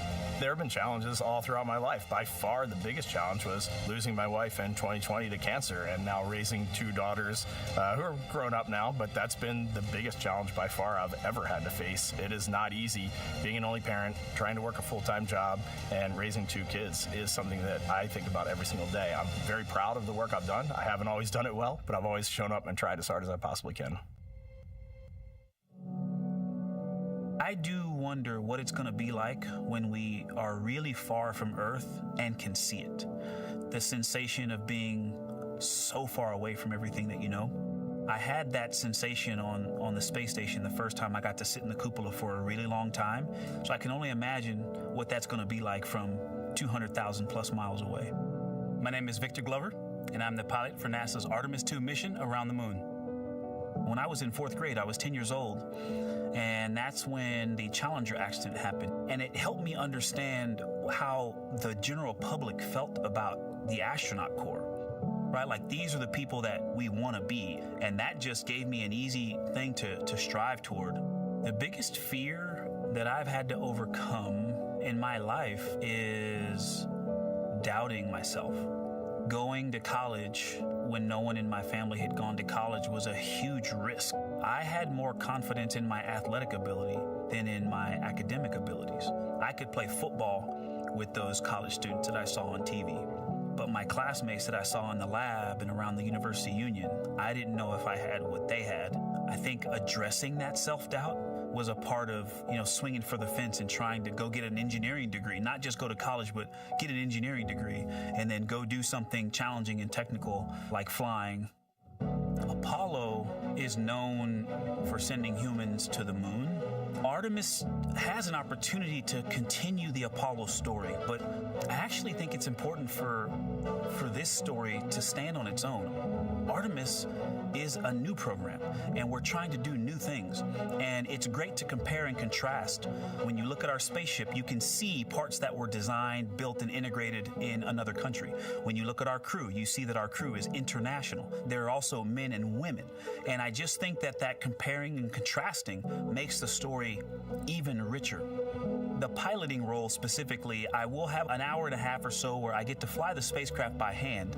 We haven't flown that many spaceships. And so the ability to fly one actually in space on a test mission is just a really unique opportunity. I can't tell you how I'm going to feel when we fly by the moon and see the moon up close and the Earth from 250,000 miles away, but I don't use the word excited because I'm focused. What we do, this is very serious and it's very risky, and we are all intimately familiar with that risk. And so if we go out there and we're successful and we can pass that baton on to Artemis 3, that's something to really be excited about. I tell a story, which is one that my dad told me before the Apollo missions when he was just a very little boy. He was looking up at the moon with his mom, and his mom said to him, "Don't worry, Ronnie, we'll never get there." Fast forward maybe 70 years later, it's his daughter that's actually going there. And I think that long arc is something that we can all learn from. The idea that the seemingly impossible becomes possible if you just believe in it and are willing to work hard and come together to achieve it. My name is Christina Cook, and I'm a mission specialist for NASA's Artemis 2 mission around the moon. When I look back at my dreams as a kid, I definitely never thought I would actually get here. I was very pragmatic. Even though I'm a dreamer, I knew that the odds were way against me again, so I might as well do something I'm loving in the meantime. I definitely loved science and math in school and, did pretty well in those things, but I also loved being active. I was always outside. I loved things that made me feel small. I loved looking at the night sky, oftentimes between the pine tree branches, or I loved the ocean. North Carolina also has mountains, and when we go there, I just love the vastness of all of those things. I loved how they made me feel and what they made me think about, and the vastness of the universe and how much out there was to learn. I'm drawn to exploring. I'm drawn to challenges that involve both mental and physical, and I'd much rather be solving problems wearing a whole lot of equipment and in a harsh environment, and that's just something I've carried with me ever since I was a kid. Thinking about the fears or challenges that I've had to overcome, there are just so many. I mean, basically, that has been the journey. I always say to people, do what scares you, and that means I have to follow my own advice. So doing what scares me meant getting on a plane and going to the Antarctic, getting on a plane and going to study abroad in Ghana, applying to become an astronaut, opening the EVA hatch in the airlock and going out of it into the darkness, strapping myself onto a rocket. And so for me, I think that no matter what the challenge, recognizing that if people believe in you and you believe they believe in you, the challenges seem always a little bit easier. To me, the moon, it represents history. It is a witness plate. Everything that's ever happened to the moon is still written on the moon. Every single person has looked at the moon their entire lives. We see the same moon. That's something really special. It's just the epitome of a symbol of something that's in each of our hearts, but that's also represents exploration and reaching. I have this very distinct memory of seeing an image of an astronaut standing on the moon. It's burnt in my brain because I went back to it so many times in my childhood, and I would look at that image, and I know it had a huge impact on me that humans had walked on the moon. My name is Colonel Jeremy Hansen. I'm an astronaut with the Canadian Space Agency, and I'm a mission specialist on NASA's Artemis 2 mission around the moon. My elementary school years, I grew up on a farm outside of London, Ontario. I spent as much time as I could with my dad on the farm. I learned the value of hard work, for example. If I wanted to go to work with Dad, it was going to be a long day, and I was going to have to not complain, or I wasn't going to get to go the next day. I had a treehouse.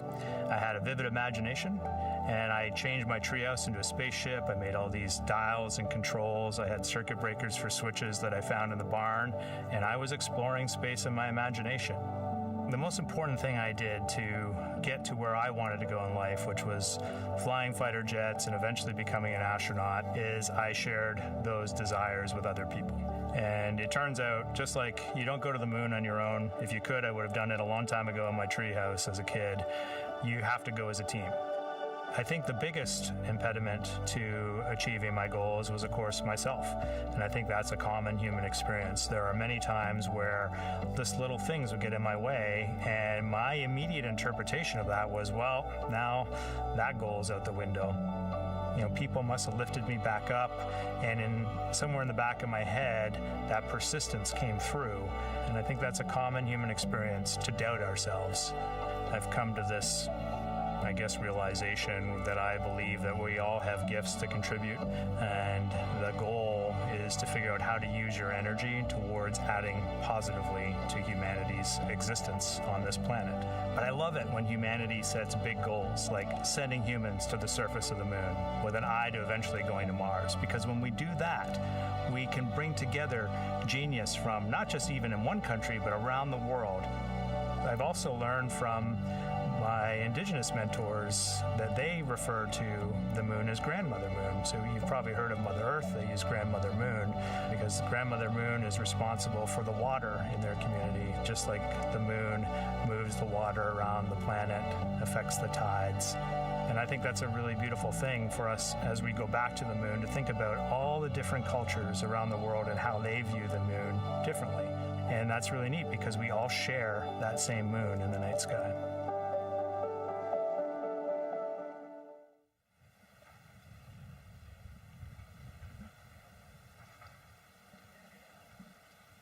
One hour, 38 minutes and counting until the opening of the Artemis 2 launch window today, 6:24 p.m. Eastern Time. And we are looking at the rocket and Orion out on the pad historic launch pad 39B here at Kennedy Space Center. What a great view, Nicole. Yes, it is. You know, we can see the clouds out in front of us, but they are to the west, and you can see that there's some blue sky peeking through behind that rocket, which is good news. And more people continue to come on center here.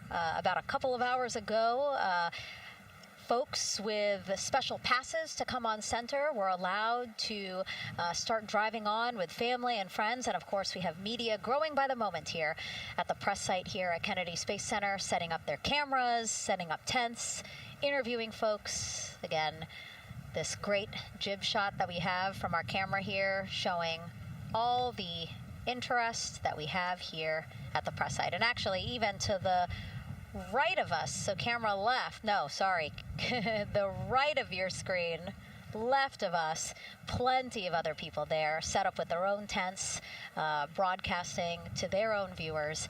And so again, just really cool to see everybody wanting to share in this moment. Yeah, I mean, how many media tents we can see from here. It's a beautiful thing. Yeah. I think it's important to share this message with the whole world. Yeah. And so let's take a look now at people who are watching in other parts of the country. We have this shot here from the U.S. Space and Rocket Center in Huntsville, Alabama. Oh, man, look Just at that. kidding. Museum of Flight, Seattle, Washington. So sorry. Hello to you over there. Sorry, I thought that you were in Alabama. But here you are from Seattle, Washington. Again, the Museum of Flight.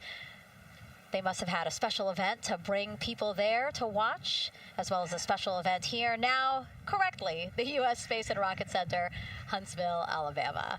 Of course, they would have a lot of people here, and I'm sure this crowd will grow when we get closer to launch. Marshall, the home of the SLS rocket. Yes. Yeah, this is a great shot. You can see all the people there, and obviously you've got quite a few artifacts in there as well. Oh, now see they us. know. Yes. Yeah, now they know. They're on the broadcast. That's too funny. Awesome. Hey, listen, it's all right. We can sit and chill until we wait for the opening of the window. No, there they are. Yeah. Everybody's excited. Thank you guys for showing us your excitement. I know deep down it was in there. It's just that you felt like sitting at the moment, and that's all right. There's a little delay. Yeah, that's all right. Well, thanks so much to those supporting these watch parties and bringing them to us live here. Actually, our video paths are taking quite a circuitous route to be able to bring those live views in from Seattle as well as Alabama, but we're glad that we can be able to share it with you in the broadcast now. And so why are we going to the moon? Why does NASA want to build a moon base there? Here's Megan Carter again with our moon board. All right, thank you, Megan. Yeah, so we are right around that hour-and-a-half mark, hopefully for that launch. It's going to be very exciting. So they are going to have a few days to be around the low Earth orbit, and then they'll be heading on to the moon. So yes, let's talk what will be happening. Why are we going to the moon? So obviously this is not going to be a landing, as we've discussed. They are going to be coming with 4,000 to 6,000 feet around the moon's surface, and this is going to connect us directly to our past. Those Apollo missions did have 6 lunar landings, and the Artemis campaign is looking to build on that past by going back to the moon, staying longer, and then going farther. So how are we going to do that, and why? We have obviously talked a little bit about that lunar South Pole, and we are focused specifically on the far side of the moon for this one for a specific reason. You might have guessed we're going to be looking for some resources especially, and that's going to be water or water ice. That is going to be giving us some really critical pieces for future missions. And as you can see here, we have identified 9 potential landing zones. So this is going to be a critical objective for our crew. Depending on when they launch, it will determine what is going to be visible, but we do have these 9 landing zones right here around the Shackleton crater. And as you can see here, a lot of that area is deep and dark, and that is where we are going to be looking for that water ice, because that is obviously going to give us not just water to drink, but as we know, that can actually be converted into our propellant potentially, that hydrogen and oxygen. So that is going to make the moon a critical place for that moon base, because we want to think of it essentially as a backpacking trip. If you have your tent and your hiking boots and your camping stove and all your gear, you don't want to take that out and be on the trail for the first day and then try everything out you're going to test things out a little bit closer to home before you go out on that adventure. And that kind of goes for us as well. So the moon is going to be critical for us in the future steps towards our lunar landings, and then also for going farther on to Mars in the future. It's going to set us up for that deep space exploration, and we can't wait to see what they see once they get to that flyby. But for now, we are, like I said, getting closer. So I'm going to turn it back over to you, Megan. Exciting stuff. Again, the idea of accomplishing a moon base, like as we've been saying, sometimes things just seem like science fiction, and it's amazing that we're making it science fact. Yes, yeah, we're going back. We're going to scout it out, and then on the future Artemis missions, we're going to put boots back on the moon for the first time in over half a century. But we're going to stay, and we're going to learn from the moon, and we're going to, as Megan talked about, the water ice, and harness that resource, and, not only learn from the moon about Earth and about the solar system, but also figure out how we get to Mars from the moon. And so what we're seeing now back inside the White Room with the closeout team, they are removing basically fixtures that protected the crew module hatch while they did work around it, right, Nicole? Yep. Yeah, so anytime that you're moving around and working, there are some sensitive sensors and parts of the crew module that we don't want to kick or bump into, and so it's easier to just put a guard up while you're working in there and then take it down later. And so this is a visual cue for us that the team is getting ready to close the last hatch, again, the launch abort system hatch. Can you tell us about what the LAS is? Yeah, so launch abort system, this is, we have the crew module, and then what sits out basically on top of the crew module is the launch abort system, and it has its own motors, so that we'll arm it about 5 minutes prior to launch, and then it stays with the crew module until about the Kármán line, so that 100-kilometer point in space. Once the crew could safely get to orbit, it will actually be jettisoned, and the crew module will then be exposed. So this is just a safety mechanism that stays on the outside of the crew module, and then as they monitor the attitude and the thrust and all sorts of the roll, all sorts of different data points to make sure the crew is safely getting to orbit. And once they are safely to orbit, then we will get rid of that launch abort system. And it looks like they're putting all these parts that they're removing from around the crew module hatch into a bag, because they have to take this out with them once they leave the pad, right? Yes, yeah, we don't want anything left up there in the White Room, and especially because that crew access arm will move away from the capsule and the rocket, and so we want an empty White Room, no FOD like we talked about, so that we can have a safe launch. And this orange tube that you see on the right side of your screen, that had been inside the crew module providing breathable air to the crew. And now again, with the crew module closed and them getting ready to close the second hatch that has been removed and is out of the way, so again, the closeout crew can continue to do their work. Yeah, that's just a duct to provide some cooling air and some breathing air to the crew and the closeout crew while they're in there. That's actually a good point, yeah. And so as we continue to watch the crew prepare to close the launch abort system hatch, why don't we take a look at the crew's mission patch? Now, crews have designed their official mission patches since the Gemini 5 launch in 1965. Reed, Victor, Christina, and Jeremy, they really wanted to play on the abbreviation of Artemis 2 to all, signifying not only the second major flight of the Artemis program, but also a mission to explore for all, by all. The crew chose the iconic Earthrise photo for a reason. It was taken by the Apollo 8 crew in 1968, the first crew to ever fly around the moon. The mission was to prove teams then were ready to land on the moon the same way Artemis 2 hopes to fly around the moon ahead of a lunar landing with Artemis 4. This time, as we've been saying throughout the broadcast, to stay on the moon and pave the way to Mars. Yeah, we talk about incremental steps, right? And so Artemis 2 is very similar to Apollo 8 in terms of that increment. They're going to fly around the moon and set up the rest of the Artemis program for landing on the moon, but also with a nod towards the fact that we do this for all humanity. And I love the thoughtfulness and how much importance they put on their patch design. Another camera angle of inside the Orion spacecraft. was going to say, we might be able to see Rise, but I think it's right behind Reed's foot there. And so to orient people again, so basically we have Christina in your upper right hand, Christina in your upper left hand corner. Then you have Jeremy below her. And then the feet you're seeing, those are Reed's feet. And then next to him, the upper right hand corner, that is Victor, who's unfortunately hidden by Reed's feet. But again, that is the orientation of the crew inside Orion right now.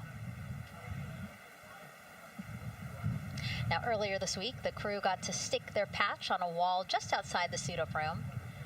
You can play that video there now. You can see that crews have been doing this as part of a pre-flight tradition again. Wow, Reed just making sure that thing won't come sure up. It's flat. And so now Victor is signing there, followed by Christina, and then Jeremy. That's a fun tradition, and your patch is up there too. It is, yeah. Ours is on the left-hand side there. It's a fun tradition. This is a really fun day too. You know, they did this a couple days ago, but it's just another step that makes it a little bit more real that you're going to be launching soon.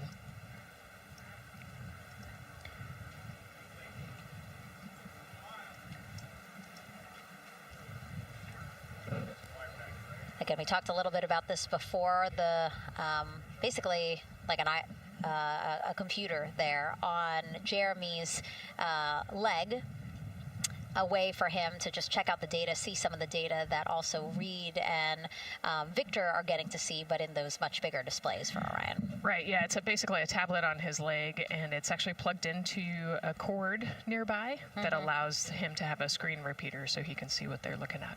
And it looks like he's taking notes. Can you talk a little bit about what that is? It's part of, all of them have like a little procedural book, right? Right, yeah, so they have what we call a knee board, and they'll have blank pages to take notes on. They might have a cue card or procedures, or they can be kind of custom built to what each crew member wants for their knee board. This mission, of course, built by people and companies in all 50 states, as we've been saying throughout the broadcast, and with our international partners as well. Let's take a look at some of the people playing such a big role in today's test flight. What we're doing here is a collaborative effort of hundreds of thousands of people.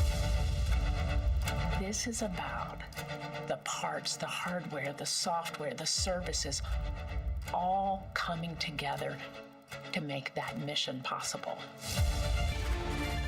My dream for this space program is that we would not just push the boundaries, but that we push them together. And liftoff of Artemis 1. We rise together, back to the moon and beyond. It takes a team to do great things. And Artemis has an incredible team. We have international partners. We have commercial partners and industry partners. It takes unity to accomplish great things, and that's what this mission is all about. We're not sending our money to the moon and lighting it on fire. We're putting that money right back into the economy in ways that benefit everybody. So every dollar that comes out of the Treasury that goes to support this mission goes back into the Treasury 3 times.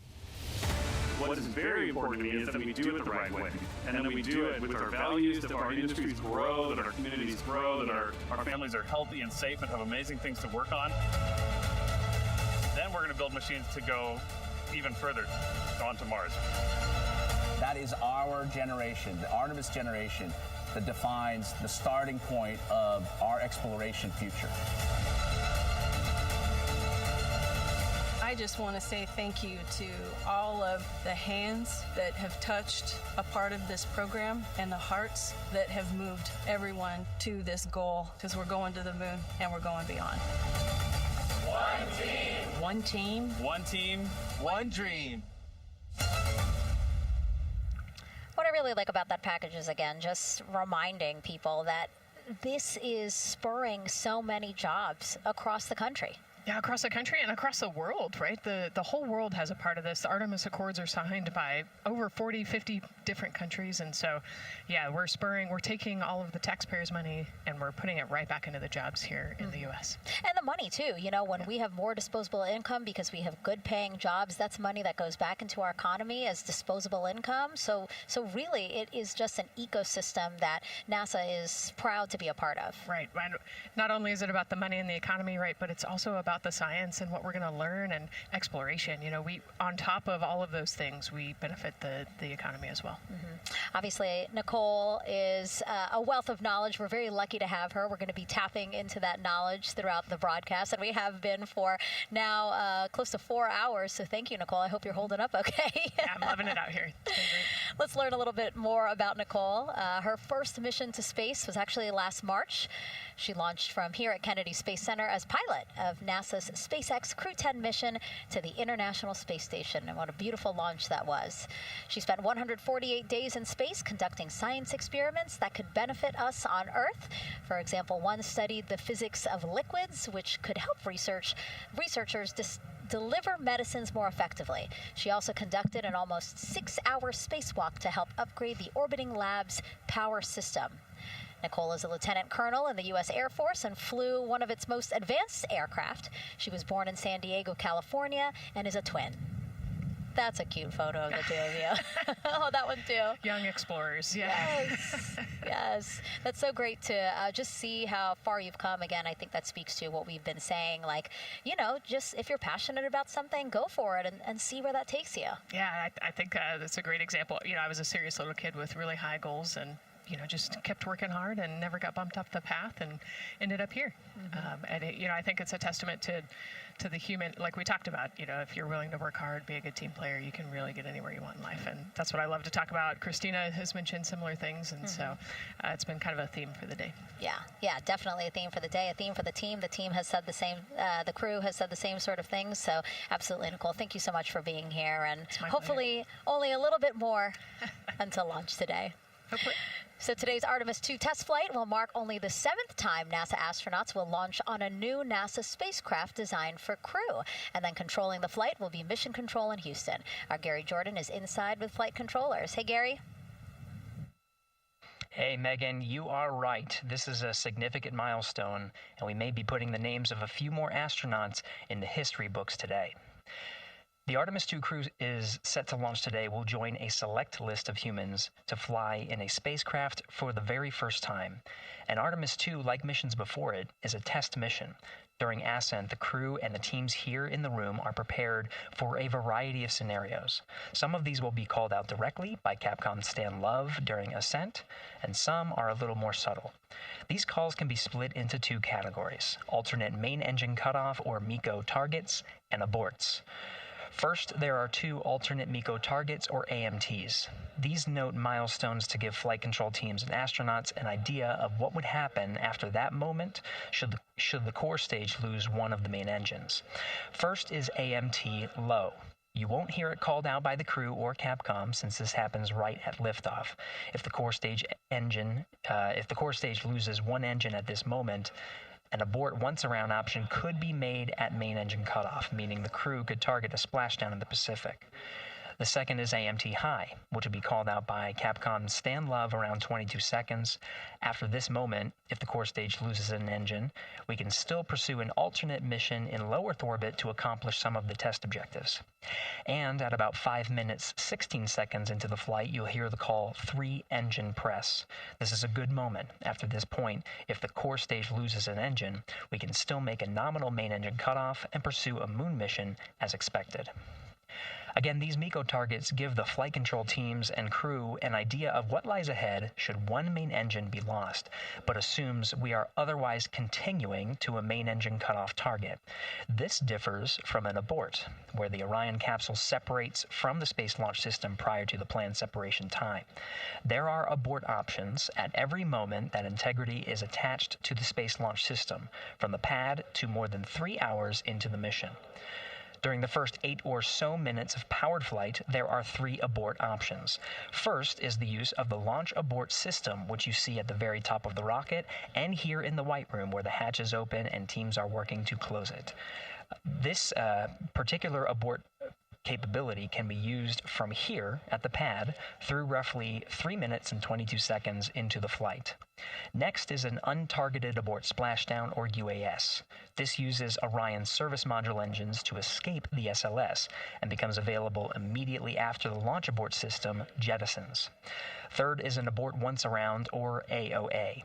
You'll hear a Capcom Stan Love call AOA open around 7 minutes 30 seconds into the flight. This also uses the service module engines, but the burn profile is a bit different to aim for a splashdown in the Pacific after one trip around the Earth. NASA's expedited recovery teams are staged off the coast of San Diego to get to the crew and integrity quickly for this abort option. An AOA option continues to be available until solar arrays are deployed on the Orion service module a little more than 30 minutes into the mission. At this point, an abort to orbit, or ATO option, becomes available until separation from the upper stage around 3 hours and 23 minutes. Mission profiles can vary depending on when an ATO is executed in that window, but with power being drawn from solar arrays, it buys more time for astronauts and flight control teams to make decisions and stay in Earth orbit, return for a splashdown, or continue to the moon. The Artemis II crew and flight control teams are well trained on all of these scenarios, and the calls you'll hear to the crew on Orion to Earth may help them be in a ready state for whatever challenge may come their way. At this time, we're not tracking any significant issues here in mission control in Houston, Texas. That would be showstoppers for today's launch. We're continuing to, of course, monitor the countdown along the way and make sure all systems are go for when we reach T0. With that, I'll send it back to you, Megan, at the Kennedy Space Center. All right, we are ready for another reading if you are ready over there. Yes, sir. CBA is steady at 2,600 PSI. All right, copy that. And you know, the more times we ask you to do that, the closer we get to launch, so that's a good thing. Copy. You heard it there from NASA Test Director Jeff Spaulding. The more that they keep on asking her how the pressure is holding in the counterbalance assembly mechanism is a good thing, because it means we are getting closer to launch. So that's amazing news over the loops that we just heard on Orion to Earth 1. Again, that communication channel with the crew. But now I want to get back over to Daryl with the launch team. He has an update now on the flight termination system that the team was tracking. All right. Thank you very much, Megan. And we're getting an update now from the launch team as we speak.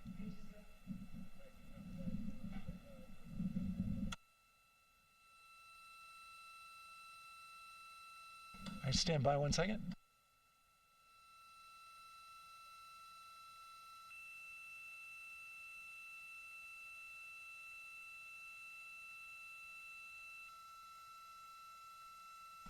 Okay. Sorry about that. We're just getting an update, in fact, about what I was about to report out on the range. And the good news is the range is go. So we reported that they were working to verify their equipment regarding the FTS system. And they asked for a little of that verification work to be done by one of the FTS engineers here in the firing room. He went out to the VAB to get some legacy hardware to help out with it. But in the end, this is a fix that the range had come up with to get clearance, to clear the range rather, and to as well work the FTS system. And so now they are go. Again, the range is go. That is no longer a constraint. And so you combine that with the fact that the rocket and the ground systems here also working, no constraints, clear board here is great news. So again, the range is green, and we're continuing to work through the countdown. We got a weather update that came in to the launch director from Launch Weather Officer Mark Berger. He reported out that there's still a little bit of feisty weather activity that's happening up in the Titusville area. That's the city neighboring the Kennedy Space Center. Those showers had passed over Kennedy, and then now they're currently over in Titusville, currently still within that mile kind of constraint of flight through precipitation rule. But we're still far enough from the window that it looks like it won't be an issue. And in fact, we're seeing some good sunlight now breaking through onto the launch pad. As you can see, it's actually shining on the other side of the rocket here. But to the west, we're starting to see some of that clearing that was forecast. And so the launch weather officer held his forecast for 80% go for flight during our launch window tonight, which, as a reminder, is 6:24 p.m. Eastern Time until 8:24 p.m. Eastern Time.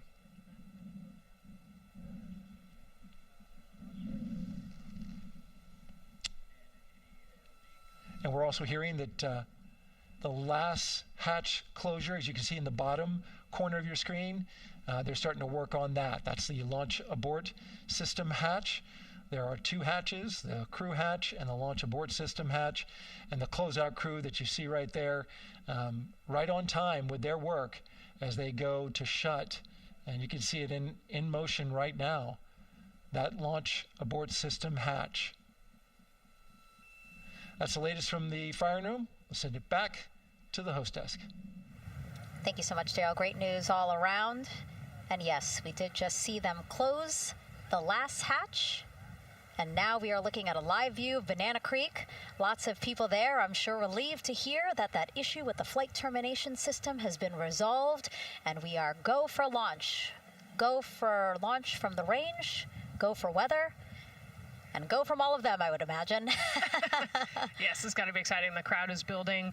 And as Daryl said, you can start to see the sun poking out here, and we can see all the clouds are moving north and moving away from us. So it's all good news. And so as we know, we have our Leah Martin down there at the Banana Creek viewing location, and she's standing by with some other guests.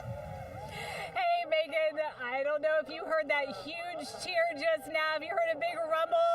As soon as Daryl said that the range was clear for launch, everybody clapped. It was super excited as we get to these final countdowns. Standing next to me, I have Hudson and Maddox, the son of brothers here. And I asked you a little bit earlier, how excited are you to be here for launch? What did you say? I'm very excited. It's our mom's birthday, and not a better way to celebrate right now. I asked you on a scale of 1 to 10, how excited are you? Would you say? 11. Yeah, 11. I'm very excited. Super excited. Yeah. So, Megan, we've been watching the launch broadcast here and hearing some of the questions that you and Nicole have been asking and answering. And I actually wanted to ask these two kids, if you could take a 10-day trip around the moon and take 3 people with you, who'd you take with you? Well, I'd take my dad and my mom. And I don't know. Probably my best friend. I'd just say one of my friends, Oh, one of your friends. So brother got left out. Who would you take? That was just what I was thinking. My dad and my mom and my best friend. That's a pretty good answer. Your brother can get his own trip to space, right? Yeah. So I'm actually joined here also by Dad. Now, you were sharing with me that a lot of the work that you've been doing over the last several months has been prepping the launch teams, our engineering teams, our ground systems teams to get ready for launch, to be mindful and to be in this moment. How does it feel to be standing here knowing that the people you've worked so closely with are doing what they're passionate about, or doing what they were born to do, moments away from launching this rocket?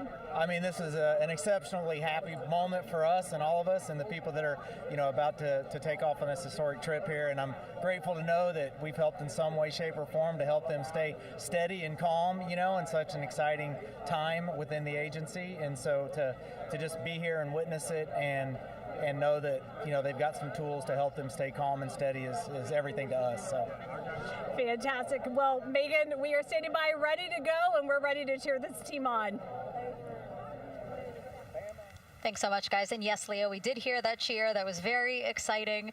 I think the vibe over there is they're celebrating, they're having fun. And here, once they heard that we're go for launch, everybody had to run back to the camera and work. It's a little bit of a different vibe, but I definitely think that people are excited, especially as we see now live inside of the White Room at the launch pad. The closeout crew has closed the launch abort system hatch. You saw there, we took it live. Took a lot of them. I think all of them, except for one. I think it took 3 or 4 of them to push that hatch door close, and then they felt around the perimeter of the door to make sure that everything was sitting just right. Right, yeah, we talked about how heavy the crew module hatch is. This hatch is just as heavy probably, and so, they're working the closure here and working those connections, and you can see, there's still 3, 4, 5 people that we can see in the white room. It takes a lot of people to get these hatches closed and this rocket ready to launch. Mm-hmm.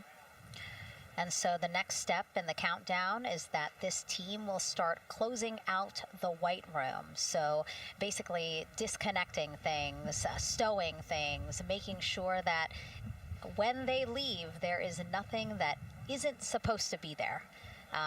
And really, then at that point, it's just all 4 of the crew member, Victor, Reed, Christina, and Jeremy by themselves at the top of the launch pad. Yeah, and then eventually that crew access arm will move away, and then it'll really just be them up on top of that rocket. Mm-hmm. Yeah, your eyes lit up when I said that. That's exciting. It is. It is. Yeah, we had a moment, we talked a little bit about my fear of heights, but most of our crew is afraid of heights, and so there was a moment where I realized that it was just us, 100 and some odd feet up, and no crew access arm, and may or may not have said something that made everybody go, huh. Were you wondering to yourself, how did I get here? We're pretty far up. That crew again bringing that drag-on camera. That camera is a handheld camera that is a live look for teams who are remotely watching these operations closely. Again, verifying that things are as they should be before the crew starts. The closeout crew starts leaving the white room. You see them checking their procedures. You can see they're covering the ends of those hoses. That's to protect those hoses from FOD, so we don't want any dirt or anything to get into those while we transport them and stow them. So you can see Andre there working to close out the hoses as well while they're cleaning up the white room. And so they'll tape that close. You just saw number 5. Number 5 holding some tools. Again, we'll stow those away. You have to account for everything. Obviously, they did have tools out. They did have procedures, paper, notes out. Like all of that has to go. Yes, and you can even see on number 3's hat, he's got a string that's connected to his suit there. Mm-hmm. That's, again, just to make sure that we don't lose anything. If, gust of wind or you get knocked or something, you don't want to lose a single thing in the white room. So everything is tethered, everything is accounted for, and everything is protected. The crew now, another live view of them inside Orion. Jeremy, Christina, and Reed and Victor on the right side of your screen. What do you think they're thinking right now, Nicole? Oh man, just over an hour to launch. There's probably a little bit of a lull right now, monitoring some systems, but you can see Reed's got his feet crossed, so I think just trying to relax and pass the time by maybe thinking through the items that they're going to monitor through the launch, the different jobs that each of them have throughout the launch, and once they get to orbit, this first day on orbit is actually really busy for them. Mm-hmm. They've got 2 burns that they have to monitor. They've got to get the system set up, and they've got to get the cabin set up. So there's a lot going on in the next 24 hours for this crew. I think they've got a couple sections where they get to take a nap, but I don't think they get a full night's rest for quite some time. So yeah, going through what's next. And so as we say that, imagine what it would be like to live in a spacecraft for 10 days. Let's take a look at what life will be like in Orion. Artemis 2 is our first crewed mission back to the moon since the Apollo program. A lot of the focus of Artemis 2 is really checking out systems to be sure that we're ready and well positioned for continued human exploration. My name is Susan Baggerman, and I'm the Chief Health and Performance Officer for the Orion program and the Artemis 2 mission. And this is 10 Days in Orion.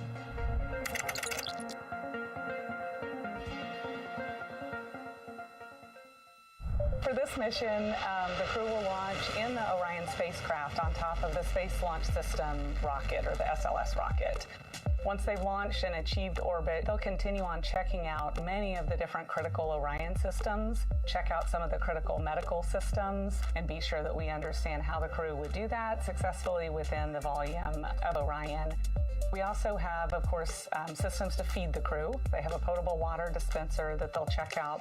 And then we also have a food warmer. Kind of looks like a suitcase that the crew can use to heat their food. They're also going to check out the flywheel system. We'll have the crew perform some initial exercises. Part of that is to ensure that the flywheel is actually working, but part of it is actually to be sure that our environmental control systems are actually working. For sleeping, the crew will sleep in sleeping bags. Some crew members like to be very tightly bound up, and some like to float very free. They'll use the toilet for the first time and be sure that it's able to flush. While they're on their journey, they'll do some testing that they quickly don their suit just to be sure that we would be ready in the future for an emergency. They'll also check out our radiation shelter. If we were to have a solar particle event, we would be asking them to take stowage out of the stowage bay and put it in some specific locations on the vehicle, basically for it to serve as shielding.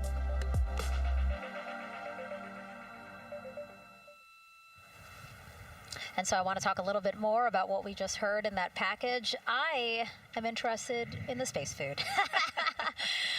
So Reed, Victor, Christina, and Jeremy have a pretty big menu to choose from, so that's really cool. We're actually going to pull up a graphic now that kind of shows you some of the food that they're going to have with them on their 10-day journey around the moon. We know of more than 10 types of beverages. There's coffee, a mango peach smoothie, apple cider, lemonade. So those all sound delicious. And now I've just remembered I haven't eaten lunch. They're actually not too bad. I actually have a mango peach smoothie with me today. No way. Yeah. So you can see they come in these little packets here, but it's just kind of a dried powder that you add water to. So this would actually, you'd add 175 milliliters of water and let it sit for 2 to 5 minutes, and then you can stick a straw in it. You saw in that package they put a straw on the top septum portion there, and then you can drink it. And so this is the packaging. This is food that you brought up with you, or that you had while you were at the ISS. Yes. Yeah. Actually, this is all food that we have available to us on the standard, what we call the standard menu on the space station. And so, actually, the graphic there showed quite a bit of the standard menu that they're going to take with them. So, let's pull space it back food up, is space actually. food. Yeah. We can use the food that we have been using. You know, our food lab at Johnson Space Center actually creates that food, and then they stabilize it and they package it for us and everything. So they do a really wonderful job out there. We've got different types of food. You know, you can see I've got this is a soup, tomato basil soup, so thermal stabilized. It's already hydrated, so you just throw it in that food warmer that we talked about, and then you can eat it. But then I have some shrimp cocktail here that's, you know, irradiated, so it's in a package that protects it. I'll show you. I've got a brownie too. That's probably my favorite one. But are we eating it? We might, if you're. Yes. Look, see, they want us to eat. I don't know what happened, but it worked out with what we were saying here. So it's in an outer package to help protect it against, you know, radiation, and then it's in this inner package. And so this cosmic brownie, actually, the trick, Ann McLean, my crewmate, taught me. The trick is you got to put this in the food warmer and get it nice and warm, and then you can get it. But so what we do is we just take scissors and you open it up, and then it comes right out. So these brownies are nice because they don't have a ton of crumbs, and so you can actually just eat it pretty easily in space. You know, if you imagine, that would not happen in space. It would not fall. But yeah, so we've got all sorts of things that you can actually eat. The menu's pretty good and pretty diverse on the space station, and then as you saw, pretty diverse for Orion. Nice. Yeah, that's amazing. And again, here's a look at the crowd that's starting to continue to grow here as we get closer and closer to launch. We are now under an hour from the opening of our 2-hour launch window at 6:24 p.m. Eastern Time. And so let's take some questions from social media. We haven't taken some of those for a while. You put that brownie away, Nicole, or I'm going to steal it. Nicole, we have another celebrity who submitted a question. Let's take a look. Okay. A quick question for the Artemis crew. What food from Earth would you bring with you into space? And why would it be lasagna? Because that's the greatest food. Again, not really a question. Yeah. Because he was like, it's lasagna. It's got to be lasagna. You know, there is lasagna on Space Station, and it wasn't too bad. Probably not my favorite food of all, but yeah, lasagna's not a bad option. It's a high-calorie meal. If you're trying to, carb load for a spacewalk or something, it's a great option. Yeah, I remember Christina saying that her favorite food on the menu, and actually, she was saying that she was getting in trouble because people kept on saying, you can't eat mac and cheese every day, Christina. We mentioned the mac and cheese and brisket earlier. Man, I would put those two on a tortilla. That would be great. That sounds delicious, delicious. Well, thank you so much, everyone, for sending in those questions. For everyone from a 5-year-old that we got a question from to all the way to Roy Woods Jr. there, a comedian. So thank you so much. And if you're just joining us, welcome to the Space Coast of Florida, where we are counting down to liftoff of Artemis 2. You see a beautiful aerial shot there of our rocket on the pad. For the first time in more than 50 years, we are sending humans to fly around the moon and back, and we're taking you all of you with us on this next chapter of human spaceflight. I'm NASA's Megan Cruz, and this is NASA astronaut Nicole Ayers. Great to have you here, Nicole. Yes, this has been a beautiful day. Excited. We're continuing to march towards this launch. Yeah, and if all goes as planned, this crew could travel farther from Earth than any other humans before them and see parts of the moon no one has ever laid eyes on. How exciting. Yes. Exciting is an understatement, I think. That's true. We're going to see the far side of the moon for the first time by humans in a long time. It's important. And as the crowd again builds behind us, more activity that you're seeing here at the Kennedy Space Center press site. We also have a ton of people gathering around the world to watch this history-making moment. So let's take a look at those watch parties now. Oh. That crowd has grown.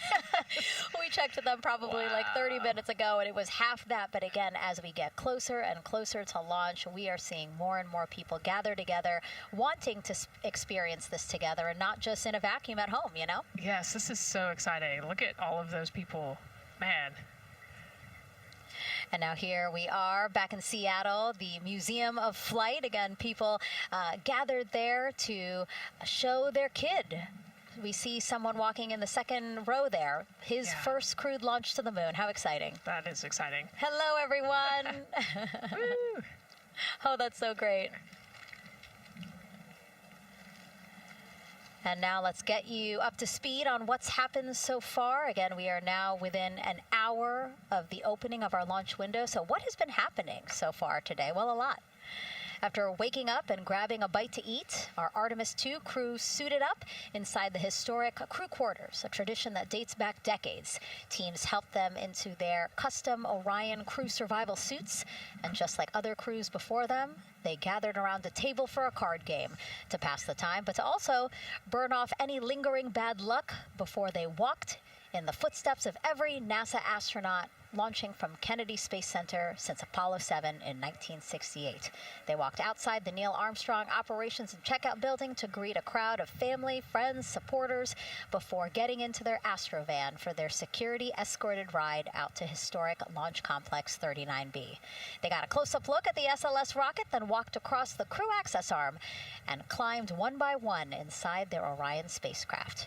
After that, teams conducted final checks with the crew before closing both hatches, the crew module hatch, as well as what you're seeing there, the launch abort system hatch. And now we are back live at the pad where the closeout crew is getting ready to leave the White Room.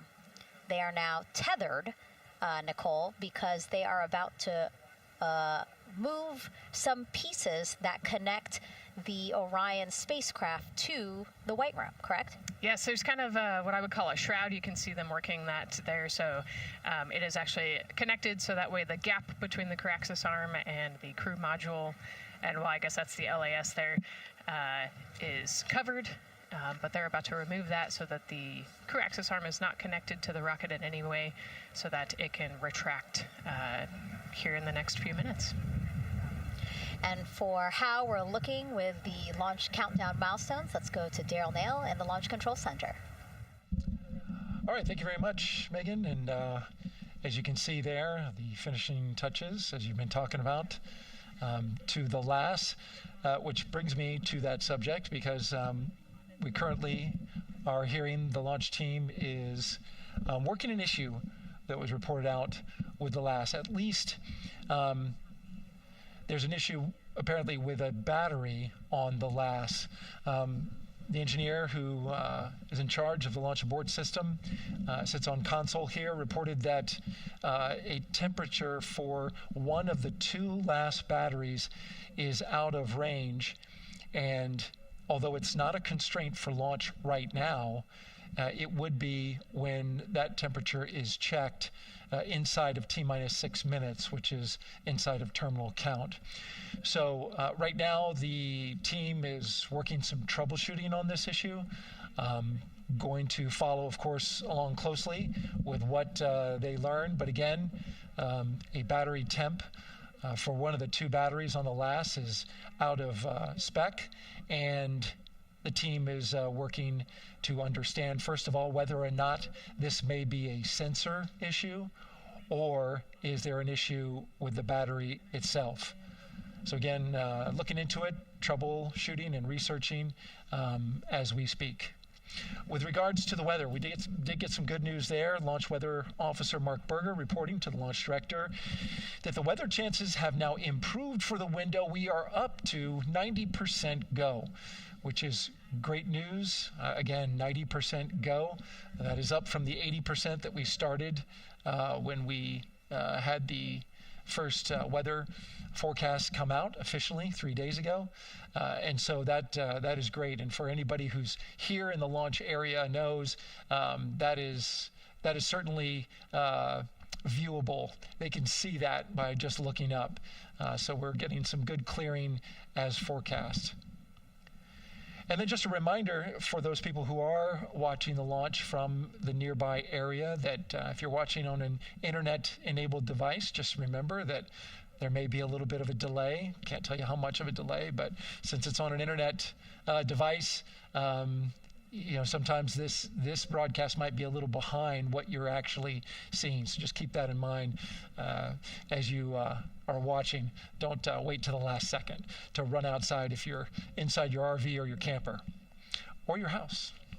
That's the latest here from the firing room. Of course, we'll keep track of that last battery issue. We'll send it back now to Megan and Nicole at the host desk. 2 of them there had to be tethered to the inside of the white room, because obviously now we have detached the white room from the Orion spacecraft. Yes, that view is quite something. Yeah, spectacular. Yep. Oh no, I'm sorry, I forgot. Nicole's scared of heights. An astronaut afraid of heights is actually not uncommon, as we've learned today. But yes, so obviously, again, things proceeding as we march closer to the opening of our 2-hour launch window at 6:24 p.m. Eastern Time. Again, the closeout crew just finishing up those last couple of things they have to do before leaving the white room and then leaving the pad, leaving only the 4 Artemis 2 crew members inside the spacecraft by themselves at the pad. Yeah, and then we'll be curious to follow the battery issue on the LAS as well. I think sometimes it's just a sensor issue, sometimes it's a battery issue. So hopefully they figure that out quickly. Mm-hmm. And so if we can take a shot of the crew inside the capsule, if one's available, why don't we talk a little bit more about each of them? So we have Artemis 2 Commander Reed Wiseman, Baltimore native, and he's actually, you see his feet in that shot there from inside Orion. He's been in space once before as flight engineer for Expedition 41 aboard the International Space Station from May through November 2014. During the 165-day mission, Reed and his crewmates completed more than 300 science experiments in areas like human physiology, medicine, physical science, earth science, as well as astrophysics.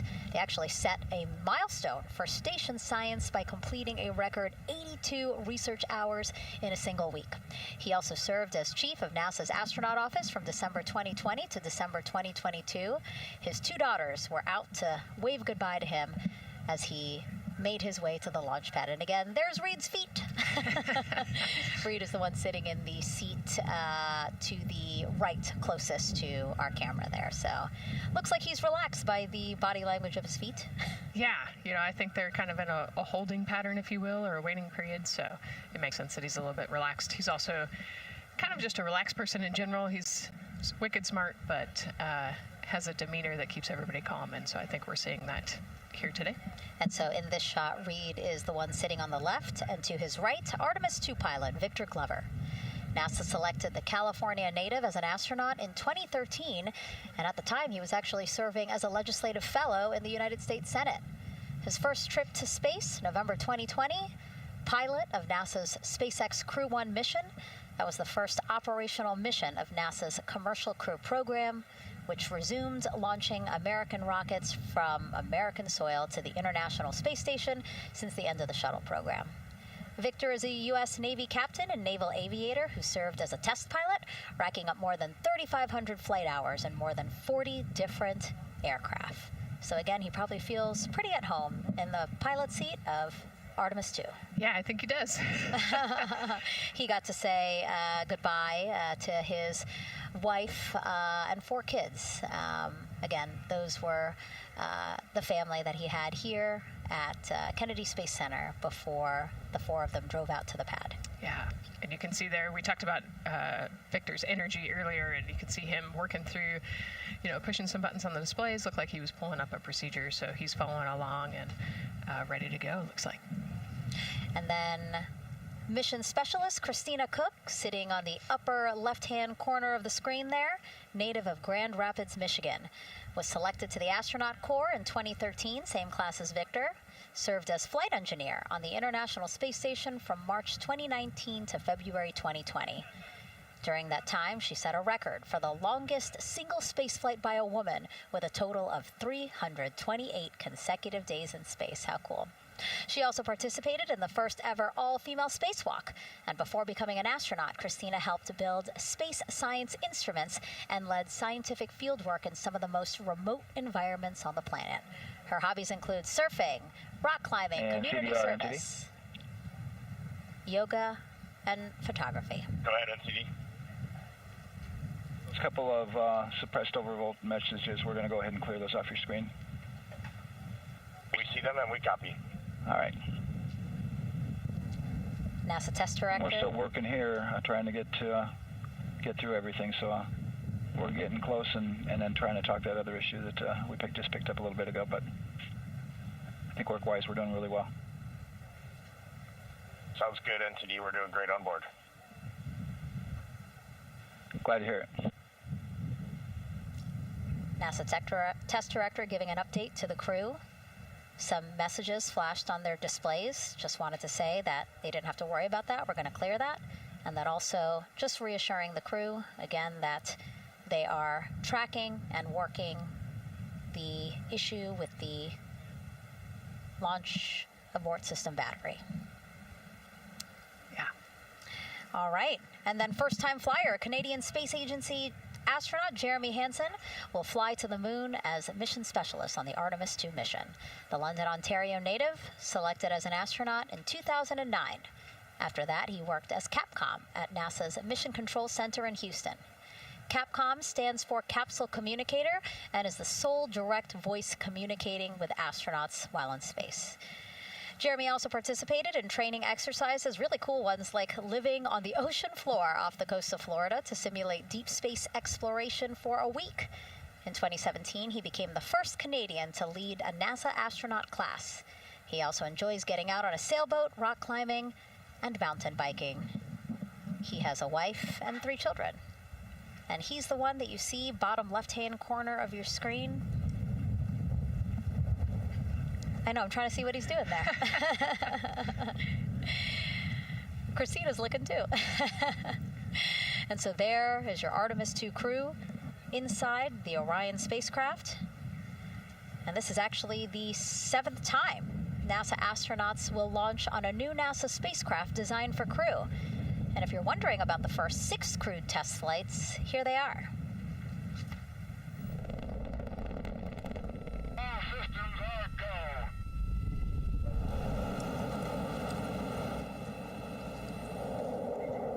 go. Gemini 3, Gus Grissom, John Young, March 23, 1965. Apollo 7, Wally Schirra, Don Isley, Walt Cunningham, October 11th, 1968. Space Transportation System, or STS-1, John Young, Robert Crippen, April 12th, 1981. Then NASA SpaceX Demo 2, Doug Hurley, Bob Behnken, May 30th, 2020, followed by NASA's Boeing crew flight tests. Butch Wilmore, Sonny Williams, June 5th, 2024. And now, Artemis 2 with Reed, Victor, Christina, and Jeremy. It is really surprising, honestly, to hear that through all these decades, through all these launches we've had, this is only our 7th new vehicle that we're testing for crew. Yeah, you know, we have so many different missions that we think about and we talk about, but really 7 vehicles that we've tested and that we're flying. You know, I like to think of spaceflight really as a permanent test, right? We have, you know, hundreds of missions or so. You know, an airplane that gets tested and then flown has thousands of data points. And so really spaceflight is always going to be in the test field. And I think it's important to remember that, especially as we put humans on rockets that we never have before, or for the 7th time we start a new vehicle and a new mission. Just getting word now that White Room closeouts are complete. And so the closeout crew is preparing to leave the pad. It's exciting stuff. We are making good time, and the closeout crew is doing really well. 41 minutes, 43 seconds and counting until the opening of our window. And Artemis 2 is a 10-day mission that will send the 4-person crew on a journey around the moon and back to Earth. It will be a critical step towards future lunar and Mars missions.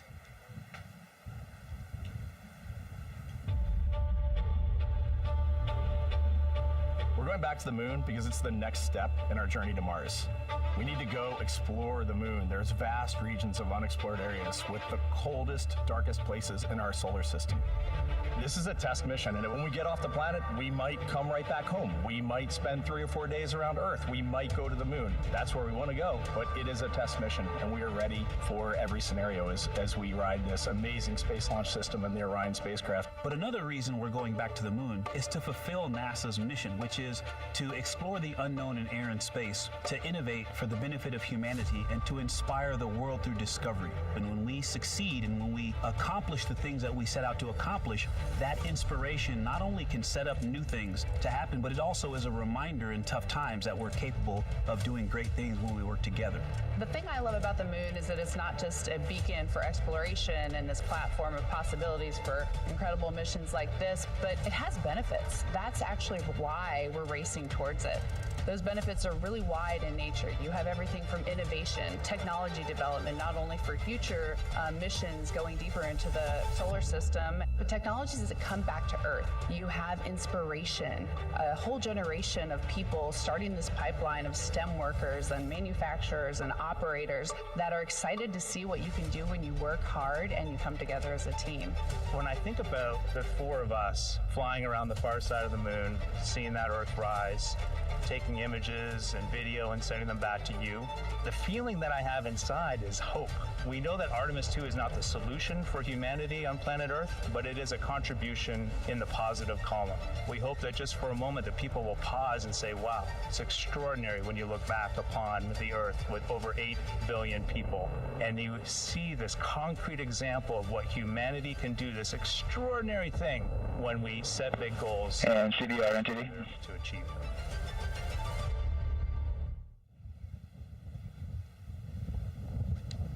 And so Mission Control Houston will control the flight of Orion after a liftoff here at Kennedy Space Center. Here's Gary Jordan, who's embedded with that team. Gary, you might have to pause because we did just hear a call out to the commander in Orion. Will do, Megan. I think that was Commander Reed Wiseman responding to prepare for some of the next steps. We are now holding at the T-minus 10-minute hold. Expected a 30-minute hold. So we are well on the countdown. We are well on the timeline to meet this L- time and launch towards the beginning of the window, but continuing to track progress along the way. Again, I'm here with the Artemis 2 flight control teams in Mission Control Houston. The team in the room behind me has been monitoring the countdown and verifying their own mission-specific launch criteria of the Space Launch System, the Orion spacecraft integrity, and its crew. During the final poll before launch, if all looks good from each of the flight controllers in this room, Flight Director Judd Freeling will report a go for launch from Houston Flight. Upon liftoff, teams here take control of the mission and communicate with the crew while they fly on the Space Launch System. This phase of flight is highly dynamic, and each console position has a dedicated and important role of looking after critical systems. You'll hear calls from Capcom and NASA astronaut Stan Love in this room to the Artemis 2 crew as milestones are reached during the more than 8 minutes of powered flight on the core stage. Liftoff and ascent are just the beginning. This room will be staffed around the clock over the next 10 days to oversee every moment of the mission through splashdown. Here from the Johnson Space Center, we'll be streaming the mission live 24/7 so anyone can follow the crew's journey, take peeks inside the spacecraft, and share the experience of a lunar flyby with astronauts looking down at the moon's surface. Teams here have been rehearsing tirelessly in simulations to throw every conceivable and inconceivable scenario their way. We are ready and eager to begin the Artemis 2 mission. Still milestones to come as we continue the countdown, but we'll be right back with you during the ascent phase of today's flight. With that, Megan, I will send it back over to you at the Space Coast. Thanks so much, Gary. Under 37 minutes until the opening of our 2-hour launch window, 6:24 p.m. Eastern. I've never been more excited for a time. But why don't we send it back over to Megan Carter with the Moon Board to learn more about what happens after ascent. Absolutely. I am definitely also getting excited. Things feel like they're starting to pick up a little pace here. A lot is about to happen within the first 10 minutes of launch, but what happens after those first 10 minutes? Let me take you over here to my mission map so we can kind of jump ahead and let me explain a few things. So, our main engine cutoff is going to stand for MECO, and that is essentially where the rocket's job is done, and it is then going to turn the propulsion duties over to our ICPS. That stands for Interim Cryogenic Propulsion Stage. Don't try and say that too many times fast, but the ICPS is going to be right here, and that's our in-space propulsion. About 50 minutes into, after about 50 minutes into launch, it is going to conduct that first burn, and that's going to be the perigee raise maneuver. Essentially, what that is going to do is going to raise the spacecraft from a lowest point of Earth just a little bit higher into space, and then they are going to conduct that nice path. It's going to set them on that nice circular path around the Earth. That's when they're going to start to be able to really check out the spacecraft. The Orion spacecraft is going to be able to, like we've talked about, be maneuvered by the crew. They're going to check out those life support systems, and communication checkout's going to be vital at that point as well, obviously. Then they will be conducting that another burn, and that's going to raise them just a little bit higher again. And then they will, it'll be about time for the ICPS to separate, and they will start another lap around the Earth as well.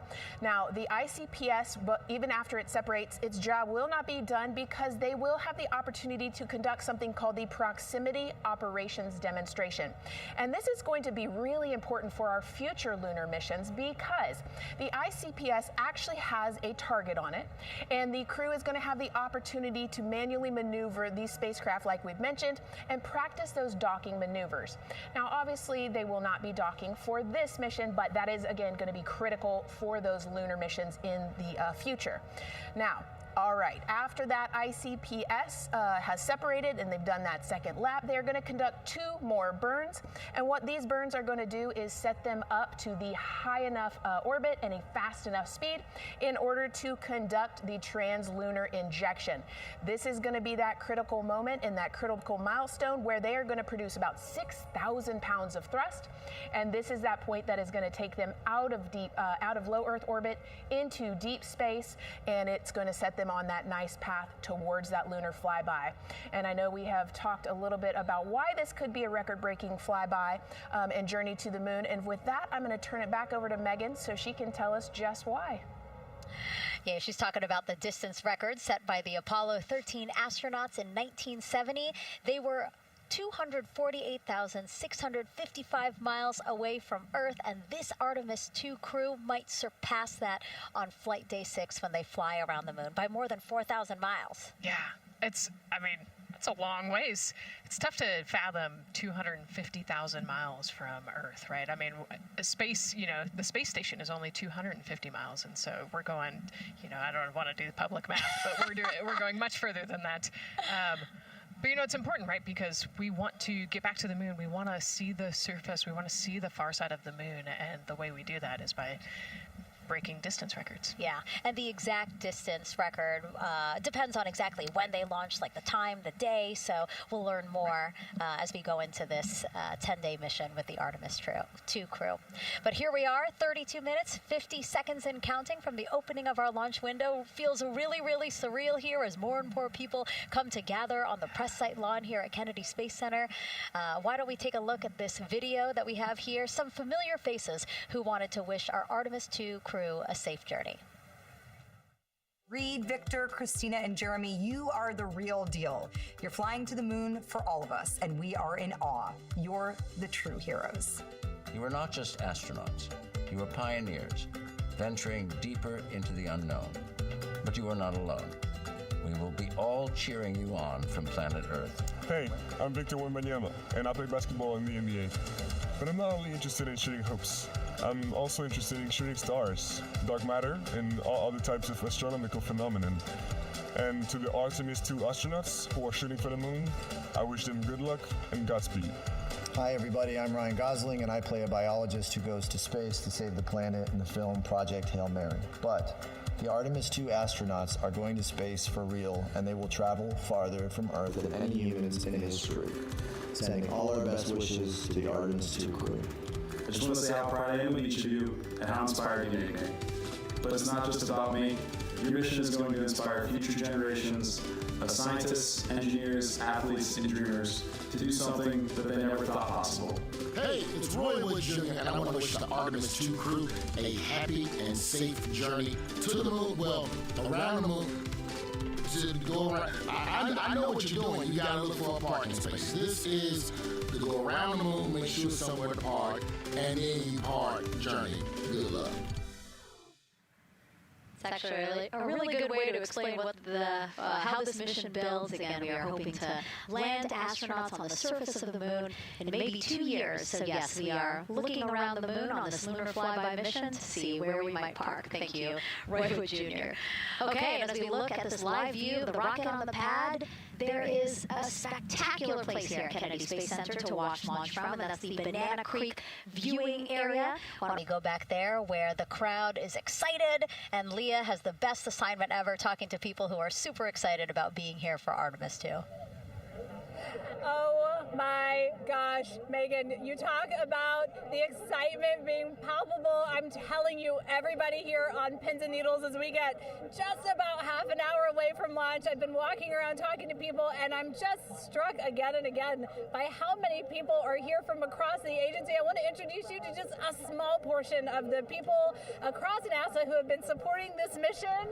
Patty Ortiz, NASA Armstrong Flight Research Center, Orion program. Orion. Kathy Graves, Glenn Research Center, Office of STEM Engagement. David Alexander, NASA Glenn Research Center, Office of STEM Engagement. Jennifer Becerra, Johnson Space Center, the Office of STEM Engagement. Here we go, right back here. Where are you from? I'm from NASA Glenn Research Center, Joseph Panakitis. Joseph, here we go. Wes Furman from APL. Maria Arredondo from Headquarters, Next Gen STEM. Mark Robinson, Stennis Space Center, Commercial Space.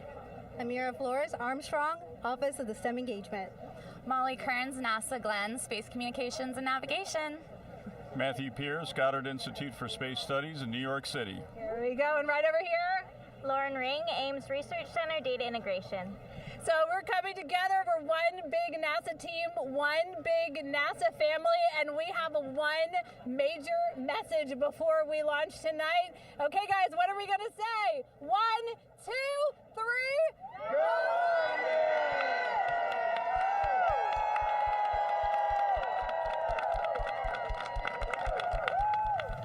Oh my gosh, that made me so emotional. That was so inspiring to see. I mean, wow, yeah, that was great.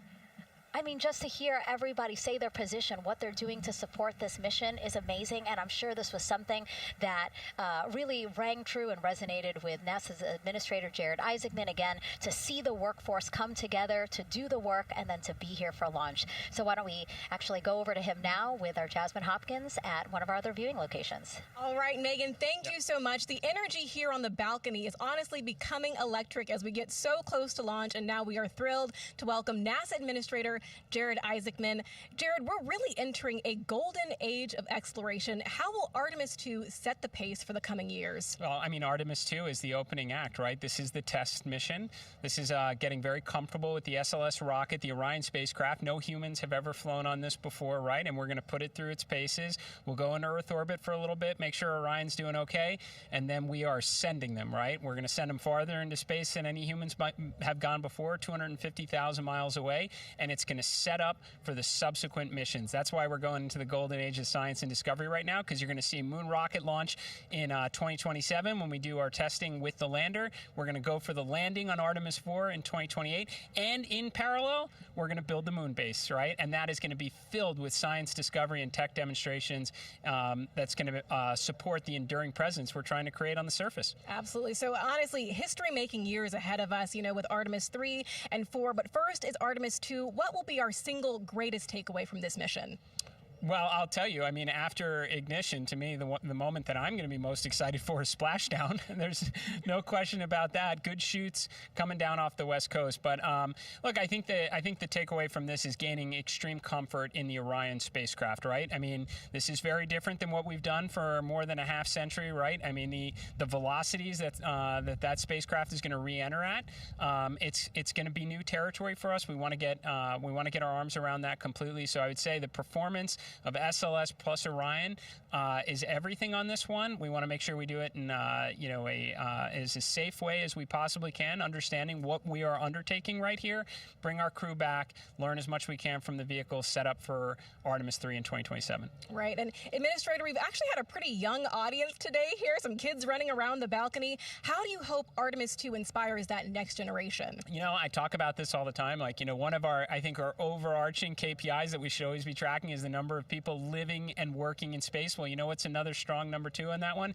It's the number of kids that are dressing up as astronauts for Halloween, so that they grow up, that they're inspired to want to join in this grand endeavor, whether they come work with us here at NASA or they join in industry, but they're helping humankind venture out farther, pursue all the secrets of the universe. Yeah, I think we'll see a lot of kids dressed as astronauts this year. And finally, Jared, you've really made it a personal mission to get to know the people behind the work at NASA. Do you have any final thoughts, any final words before today's history-making launch? Yeah, well, one, I want to express a lot of appreciation. I'll tell you what, the 4 astronauts on top of Artemis 2 know this. It takes an army to pull a mission together like this, right? Across all 10 of our centers, all of our commercial partners, the international partners that come together to make this possible. My sincere appreciation for everyone who is currently working the mission right now, so getting them ready for launch, that will be watching over them in mission control, recovering this crew when they splash down off the West Coast. I have complete trust and confidence in your abilities.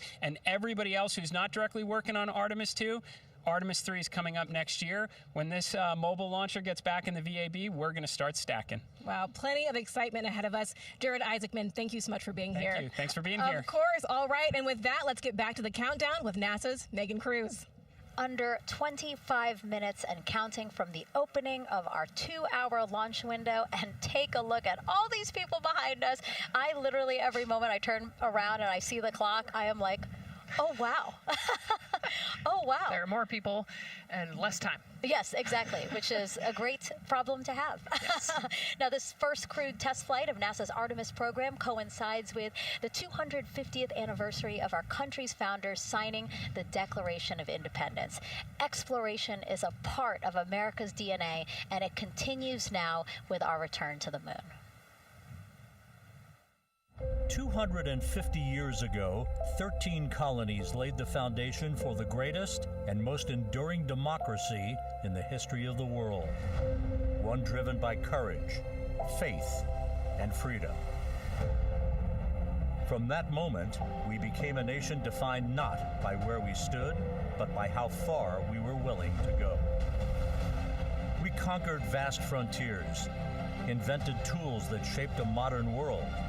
We found light in the dark, and we rose from the earth. Faster, higher, farther.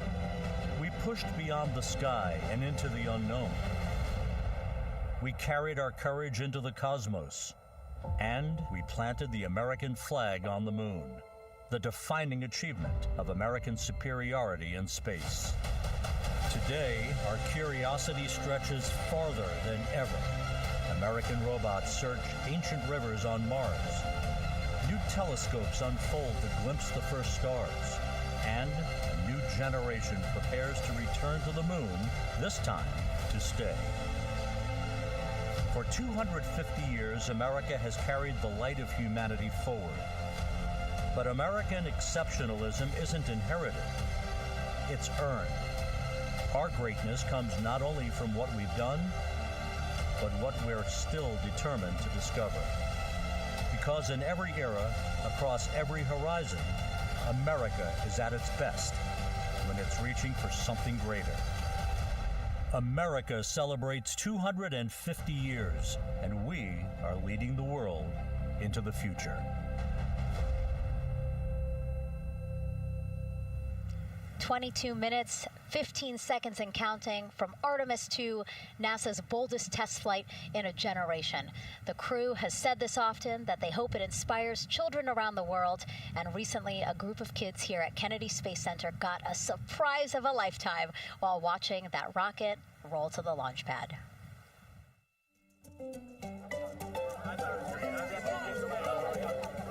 me what color it is.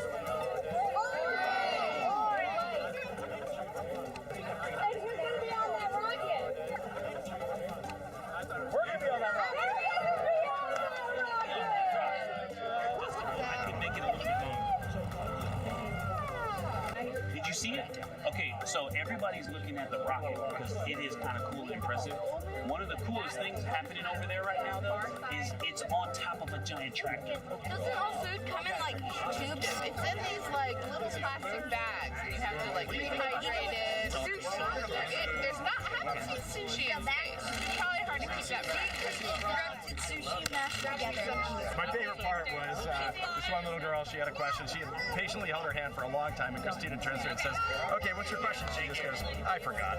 It was like, that's a perfect little kid moment. I just Wait, are you like mother's cats too, astronauts? Say that again? Never mind. It's a little hard to say. Go Artemis! Yeah. Look at this one. Yeah. There you go. I like your dabbing astronaut back there. It's just so fun to see the enthusiasm, the energy, and a little bit of chaos. 3, 2, 1. Wasn't that so cute?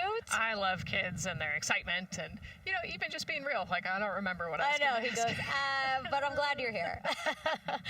Now here we are, Space Center Houston. The crowd has exponentially grown throughout the day. We started showing you live shots from in there probably an hour ago, and now take a look at all the people there getting ready to witness history together. It's something really special to be able to witness something like this together. Yeah, you know, we've heard from celebrities and officials and kids, and, you know, it's amazing. People from all around the world came here today to Florida to watch, so it's something, it's hard to put into words, just how much support for this mission we're seeing today. And great news, too. Remember, the team was tracking an issue with the launch abort system battery. They appear to have cleared that issue, so we are go for launch. Yes, it's exciting.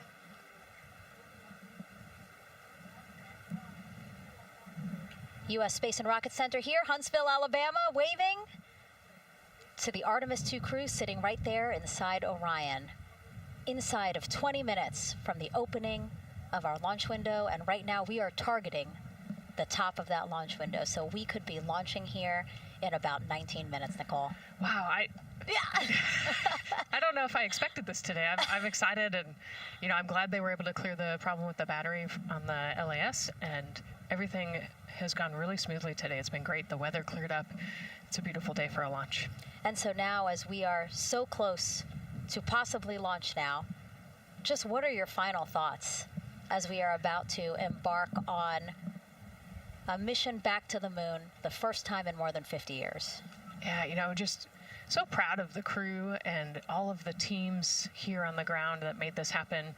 They are carrying the torch from the Apollo era into the Artemis era. And as the crew likes to say, they want to be the shoulders that the next generation. And let's see, GLS, can you help us with that, please?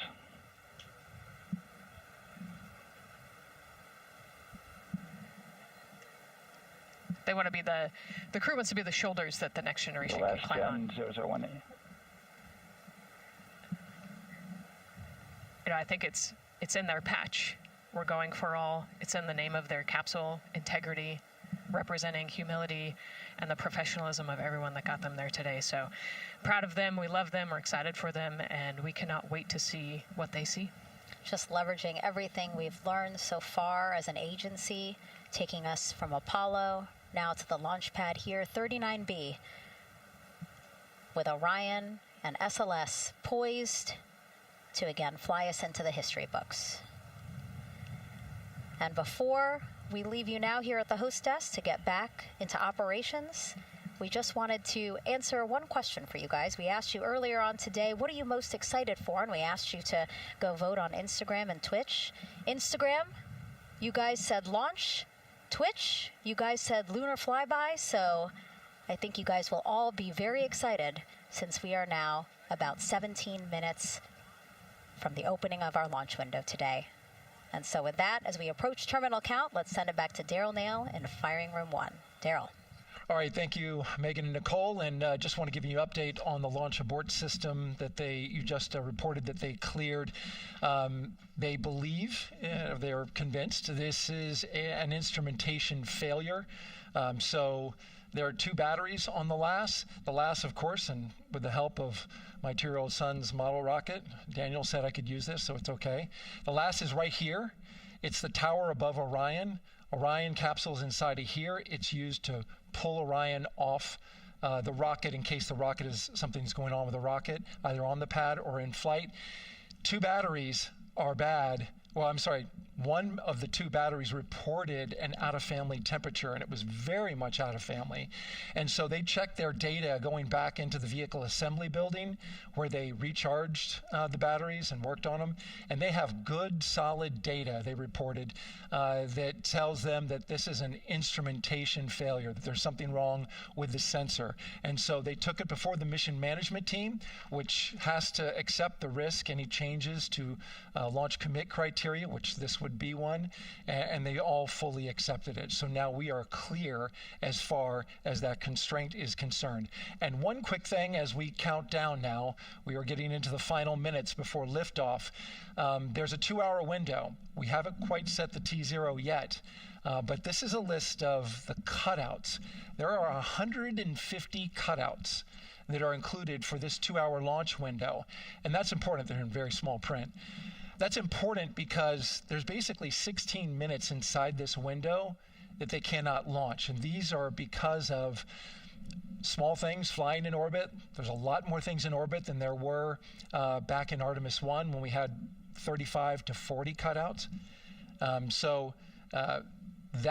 For that reason, because of these 156 cutouts, they're going to be managing the launch window as we go forward. So they may have to wait out one of these cutouts. They range in time between 2 seconds to 23 seconds, but you'll hear the NASA test director talk through that. We're getting ready to merge that loop from NASA test director Jeff Spaulding.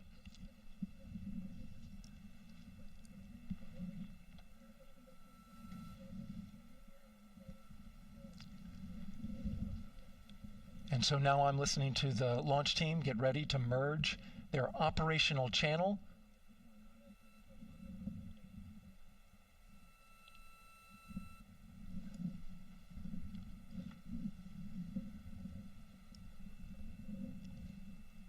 We're now entering one of the most consequential phases of launch day, and that's terminal count, the final 10 minutes. And OTC NTD N212 for comm check. Good comm. Help me. I hear you the same. STC? Two. GTC? GTC is on 212. All right, copy that. NASA Test Director Jeff Spaulding confirming communications with his team.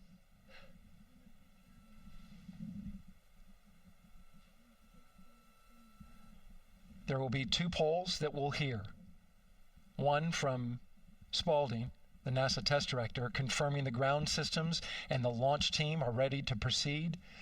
At this point, we have a clear board,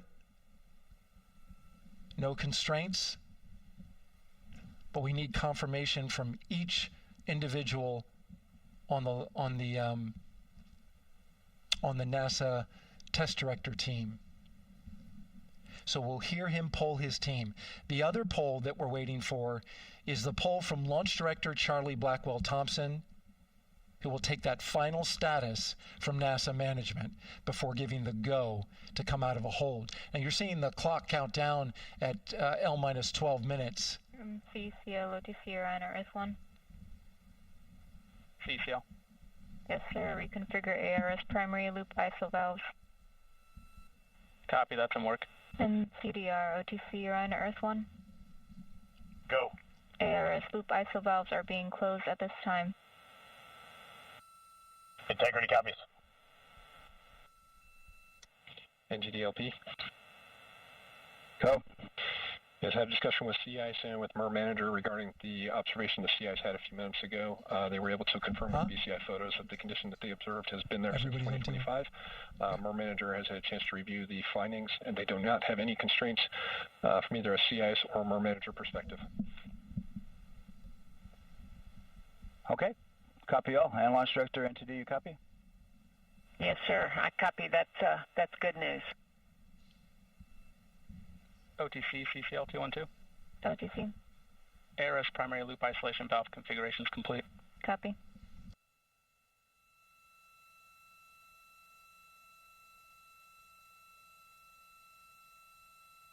And CGLS NTD, cancel pending, please.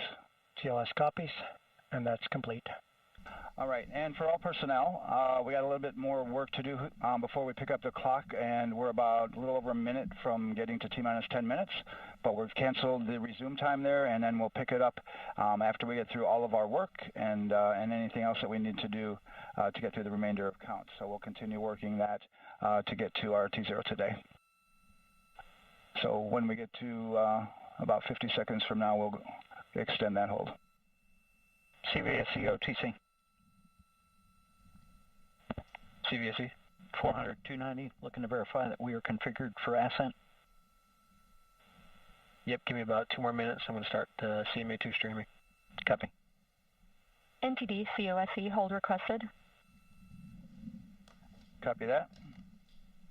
I have an LCC violation of O-CT-004, S-band transponder anomaly. This was a transient LCC violation, so transponder 1 had a demodulated SNR estimate that went down to 2 dBm when it should have been between 10 and 13. It is now back up to 12, but we did lose that for just a moment. It does not appear that we lost our bit sync or carrier lock, which would be indicative that we lost our lock with the vehicle. So at this point, recommendation would still be go. However, we do have a pre-planned contingency procedure if we want to look at that. But again, this is transient, so we're back in a nominal range. All right, let's see, LPE NTD. Yeah, we're not seeing that hit, so I guess the question for COSE, was that less than 3 samples? Is that below our persistence? Stand by, let me look. It did look like it did persist for several seconds on mine, but let me take a look at the number of samples. Could I get a repeat on the affected LCC, please? Yes, ma'am, that's going to be O-CT-004. Thank you.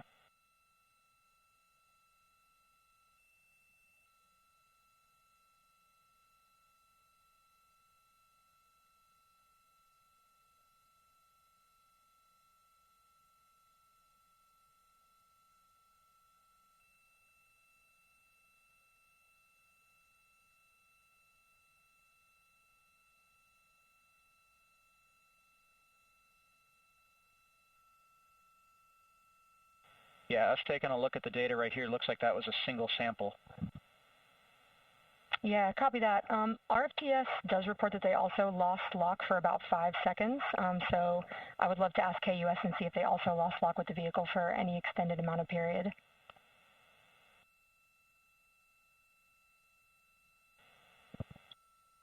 And COSE, while we're doing that, these are 1/10 hertz measurements, correct? So we would have had to lose it for over 10 seconds to get a second sample? Yes, sir, that's correct. It is 1/10 hertz. Yeah, so from our perspective, the allowance is effectively up to 30 seconds, up to 3 samples based on the 1/10 hertz. This is not an LCC violation, I believe. Yes, sir, I would agree with that at this point. Copy that. We're checking with KUS on 232. I don't think they have 212 access. We're trying to verify, but it sounds like they have a loss of lock as well. About 2 seconds. Okay. And I guess for both KUS and COSE, do we have lock now? That's affirmed. We do have lock for COSE.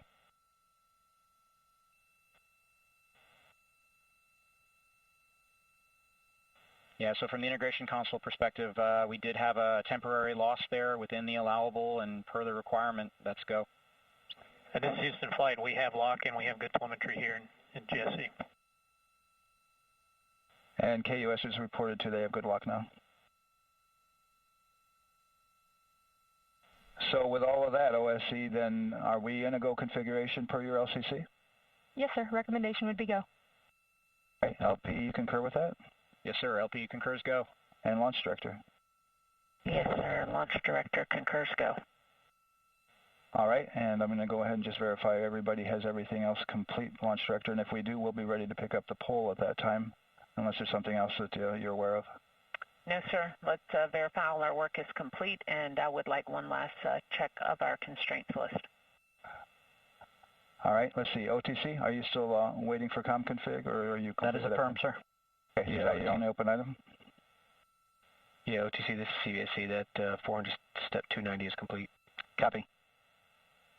Okay, so OTC, you're complete with all of your work? That's affirmed. All right, copy that. STC? STC is complete. And GTC? GTC is complete. Okay, excellent. All right, and LPE, just want to verify we have no open constraints at this time.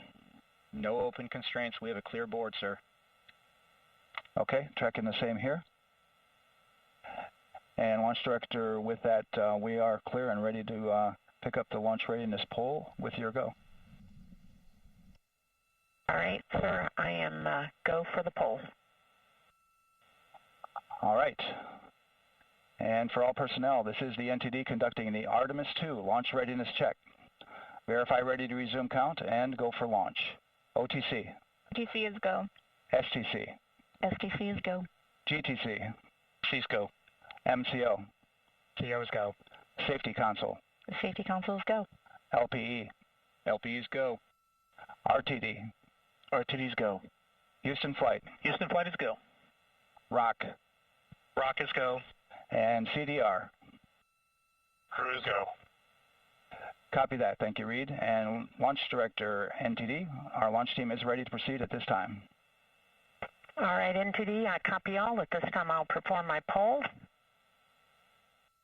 Attention on the net. This is the Launch Director performing the final poll for launch, verifying no constraints, and go for launch. EGS, Program Chief Engineer. Artemis Chief Engineers are go. Copy, thank you. EGS, Chief Safety Officer.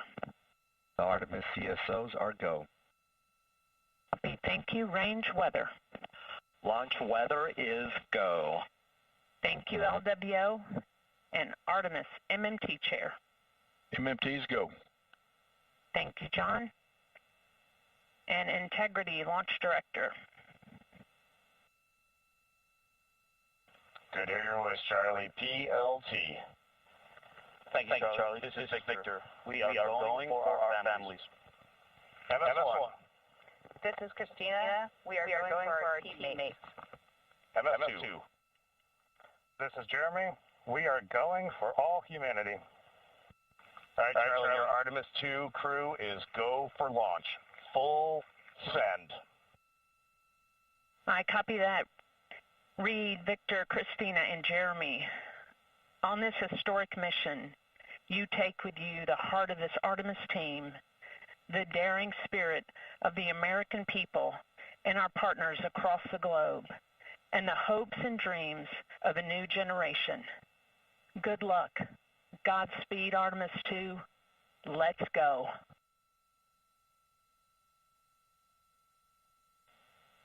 And NTD Launch Director.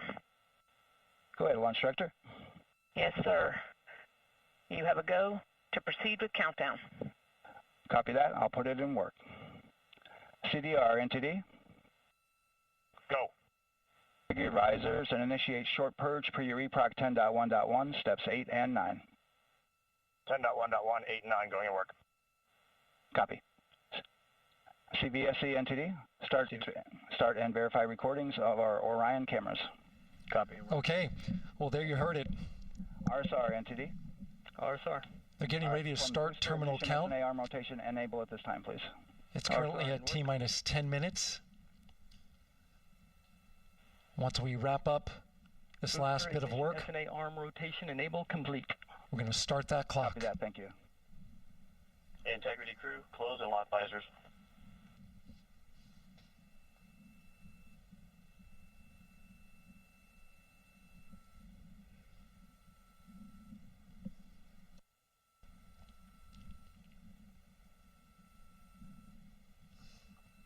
You heard an issue, worked in real time with telemetry lock on the Orion.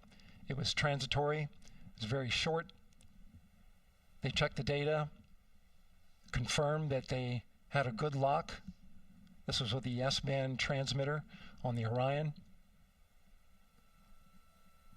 Worked through that issue, looked at the data, and cleared it. All with the world watching. Impressive work by the launch team. So we have a 2-hour window, which starts in just a few minutes at 6:24 p.m. Eastern Time and goes until 8:24 p.m. Eastern Time. And ECL NTD will be waiting for your verification on the short purge. ECL copies. And for all personnel, once we get that short purge verification, we'll verify that we are clear to go, and then we'll proceed with the terminal count.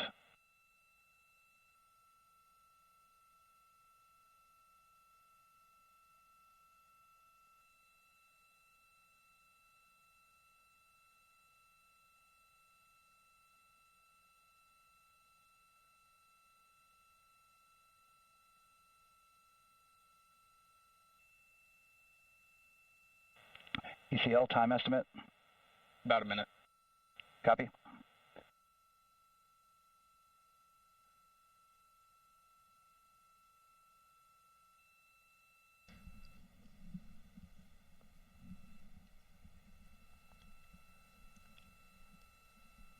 So we're going into the launch window, but not by much, it looks like. Just wrapping up some final work. And once that's completed, you'll hear NASA Test Director Jeff Spaulding ask for the ground launch sequencer operator to go ahead and start the clock. The ground launch sequencer is an application software. It runs on top of the launch control system in the firing room. Acts like a conductor of an orchestra, executing hundreds of commands in precise order and timing. It's all autonomous. NTD CCL 212, short purge initiation is verified. All right, copy that, and we're verifying our constraints.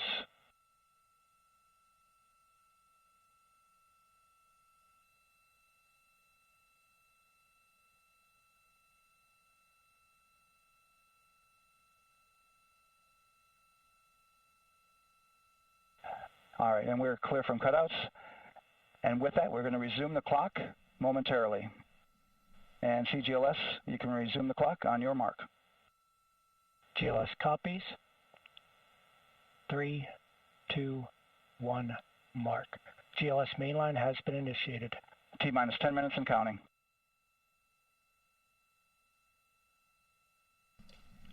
And that begins terminal count. Our new T0 is 6:35 p.m. Eastern Time.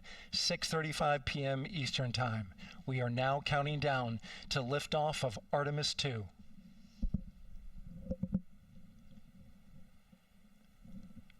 From now on, you're going to hear two voices on the loops. If everything goes nominally, NASA Test Director Jeff Spaulding, who's directly managing the launch team, and Alex Bendelos, the GLS operator who closely monitors the software. He has the ability to stop and restart the countdown.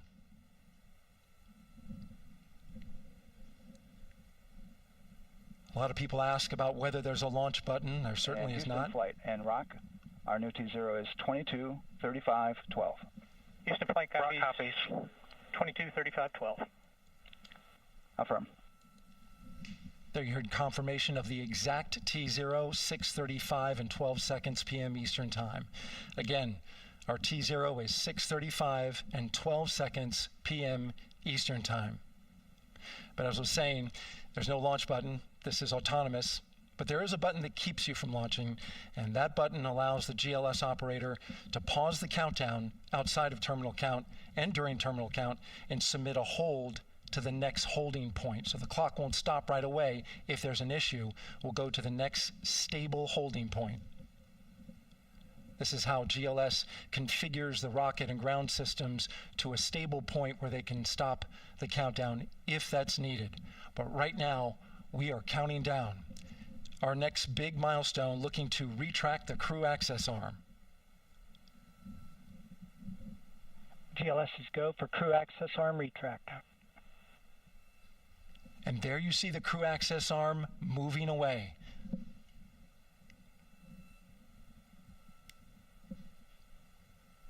That's the path that the astronauts took to ingress into the rocket.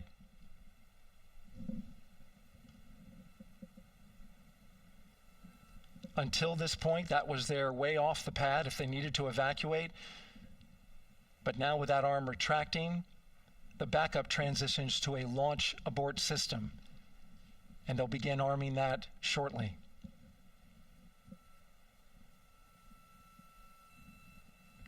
Of course, the launch abort system, great shot there of the crew access arm retracting away.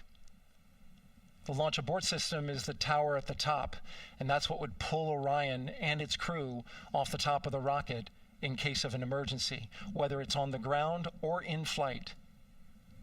This is critical safety hardware that protects the lives of the astronauts.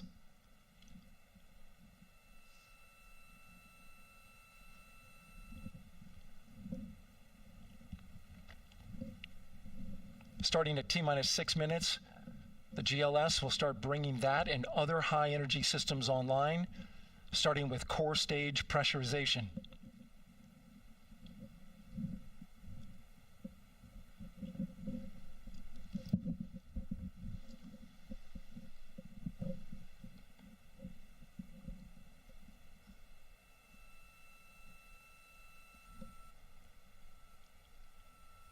Weather is 90% go. The range is go. All systems are go.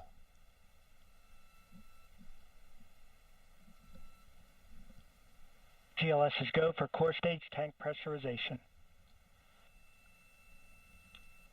That means the replenish valve for the liquid hydrogen tank has now closed, and that tank is beginning to pressurize to flight levels because that hydrogen is naturally boiling inside the tank. We'll get the liquid oxygen tank a little later in the count. Now the team is waiting for verification that, if needed, the Artemis 2 crew could use the launch abort system to pull Orion safely off the top of the rocket in an emergency. Let's listen in for that call. GLS verifies last capability available. And CDR, do you copy? CDR copies, last available.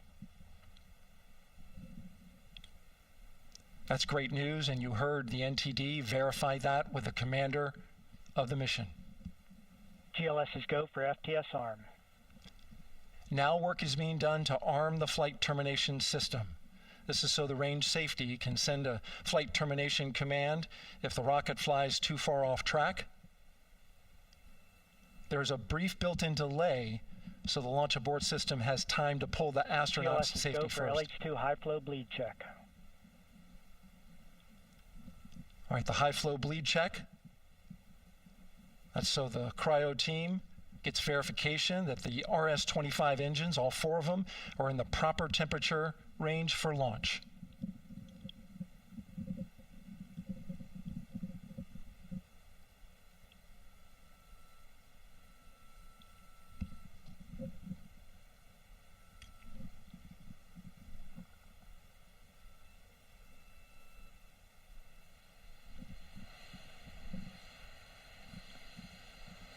GLS is go for core stage APU start.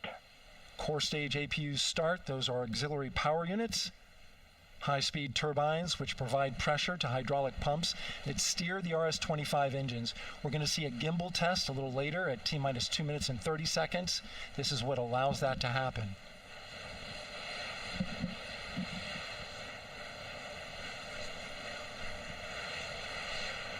Coming up in about 20 seconds, we're listening for go for purge sequence 4.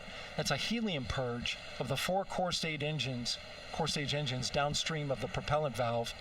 This gets all the air and moisture out of there.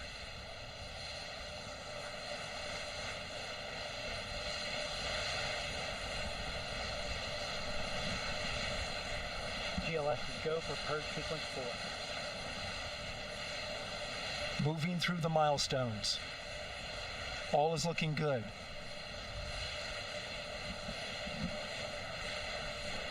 Coming up in just a few seconds, we're going to get that thrust vector control actuator test. This is a gimbaling of the engines.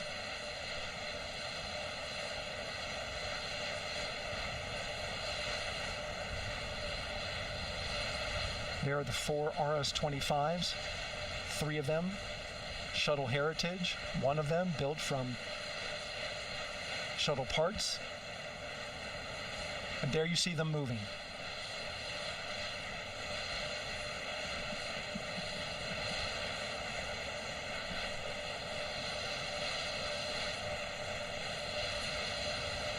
Now we're going to start moving the power from both the upper stage and the lower stage of the rocket to internal, taking ground power away and now going to battery power. GLS is go for upper stage to internal power.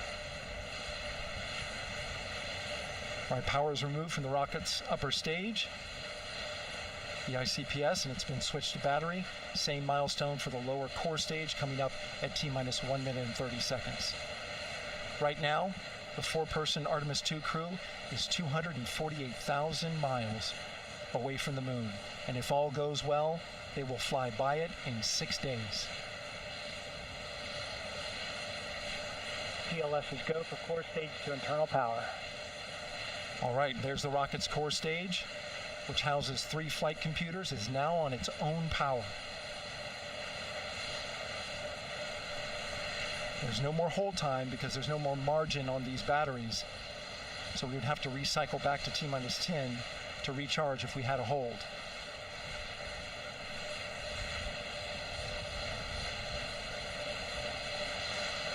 One minute.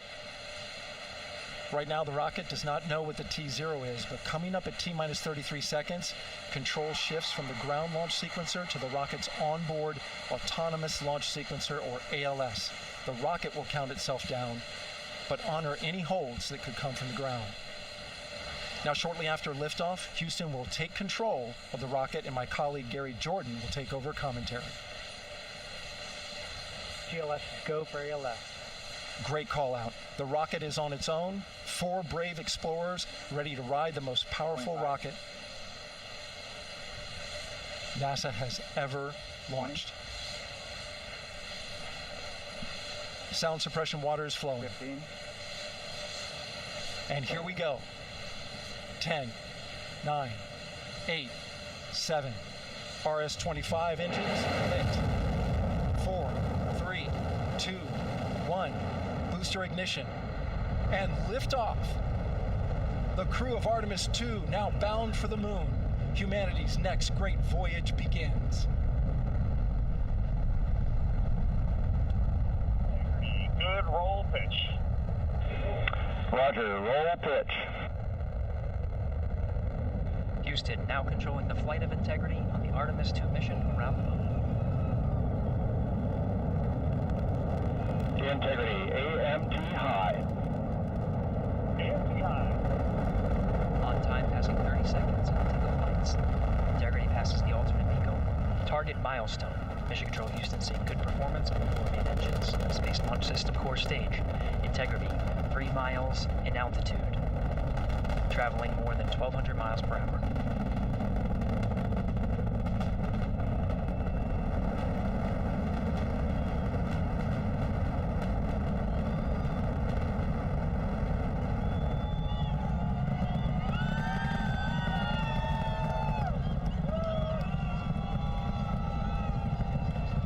Mission elapsed time, passing 1 minute, approaching max Q. On, Ponce de Leon. Stan, we have you loud and clear on Ponce de Leon. Have you the same. Communication signal transfer confirmed as Integrity and its crew go supersonic. Approaching 90 seconds into the Artemis 2 mission. Integrity is 14 miles in altitude, 8 miles downrange, traveling more than 2,600 miles per hour.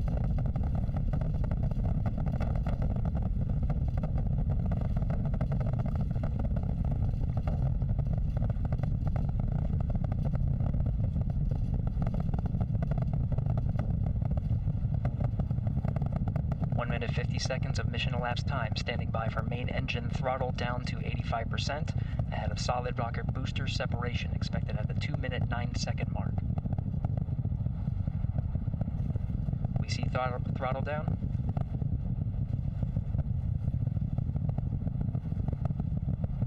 Confirmed separation. Main engines throttling up, guidance converged.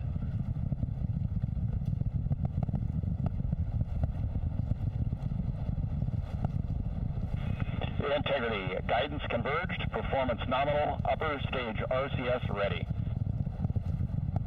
Copy all, Stan. Integrity, SM priming complete. SM priming complete. 2 minutes 45 seconds of mission elapsed time into the Artemis 2 mission. Thrusters on Integrity and upper stage confirmed in a ready state, ahead of service module fairing separation.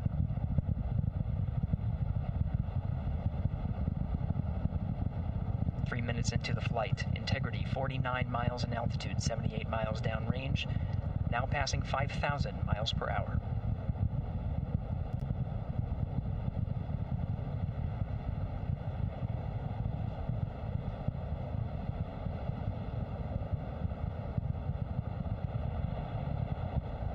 Standing by for launch abort system jettison. Houston Integrity, good last jettison, great view. Copy jettison, Team Eco 8+02. We see you sail on board, Stan. And Houston has you loud and clear on Tidris at the Carmen line. Outstanding, Stan, we have you the same. 3 minutes 50 seconds into the flight of Artemis 2, Wiseman, Glover, Cook, and Hansen cross the boundary to space with good comm checks. GPS signals acquired after last jettison now working on internal checks to verify accuracy. Flight Dynamics Officer analyzed the time of main engine cutoff, confirmed at 8 minutes 2 seconds, time of MECO.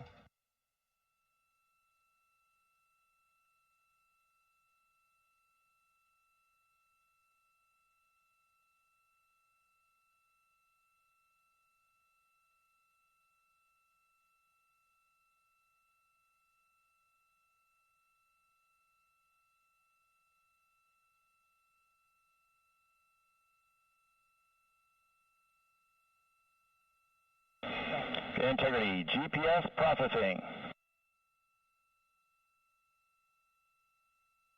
Outstanding, Stan. We see the same, and we have a beautiful moonrise. We're headed right at it.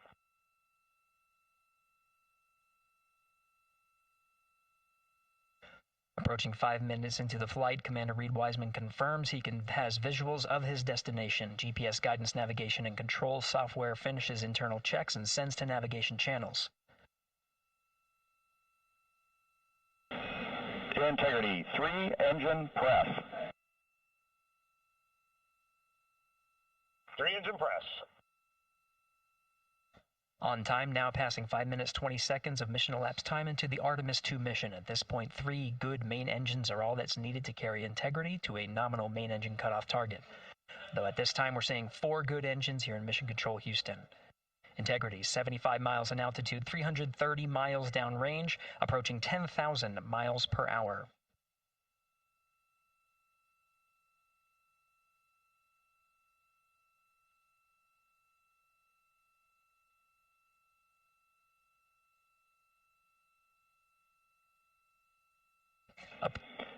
Integrity, looking good at 6 minutes. Same on board, Stan. Good trajectory and engine performance. Booster officer will soon report the shutdown plan to Flight Director Judd Friedling, expected at the 7-minute mark. Integrity, 78 miles in altitude, 460 miles downrange. Integrity, expect nominal shutdown. Integrity copies nominal shutdown.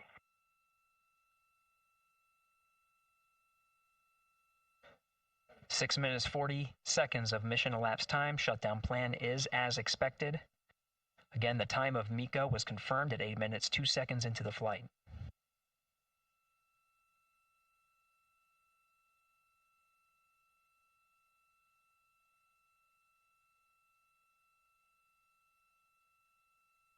Seven minutes of mission elapsed time. Throttling down as we approach the abort once around option.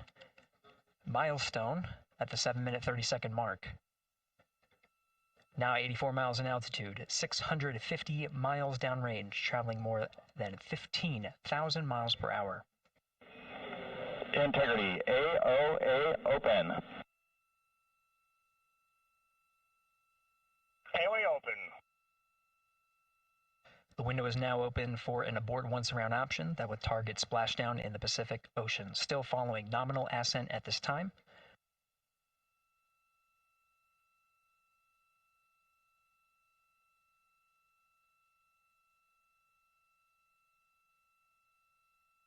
About 10 seconds remaining until the main engine cutoff of the Space Launch System core stage. Standing by for confirmation of MECO and core stage separation.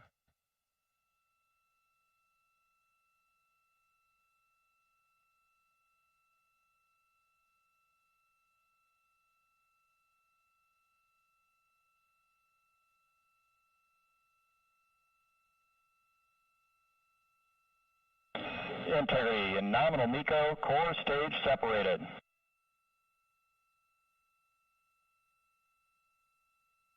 We see the same on board, Stan.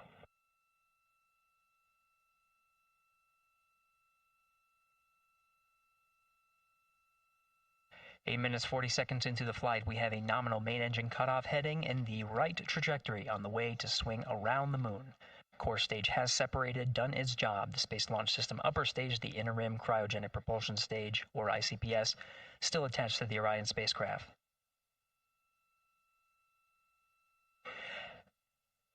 Nine minutes of mission elapsed time. Integrity crew of Reed Wiseman, Victor Glover, Christina Cook, and Jeremy Hansen now in orbit around the Earth at the beginning of their journey to the moon.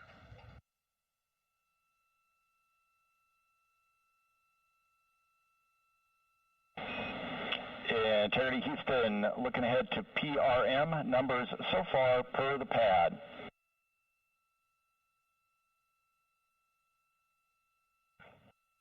Copy that, Stan. Numbers for the pad.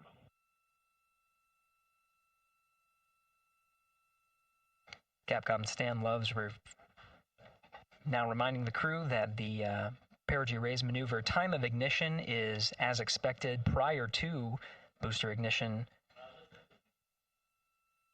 That time being 49 minutes, 50 seconds of mission elapsed time.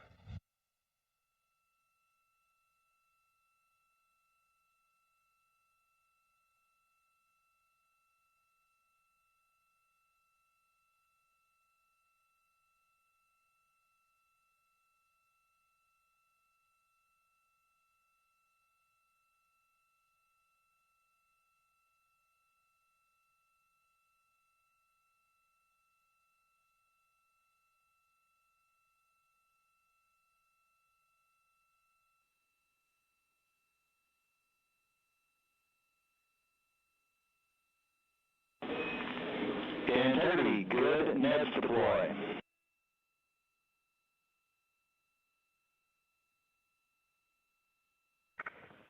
Copy that, stand good, Neds.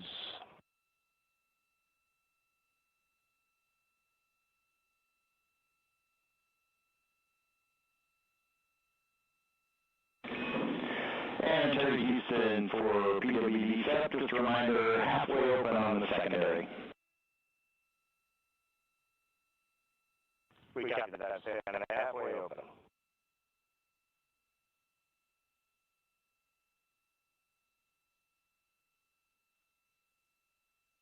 Passing 11 minutes of mission elapsed time.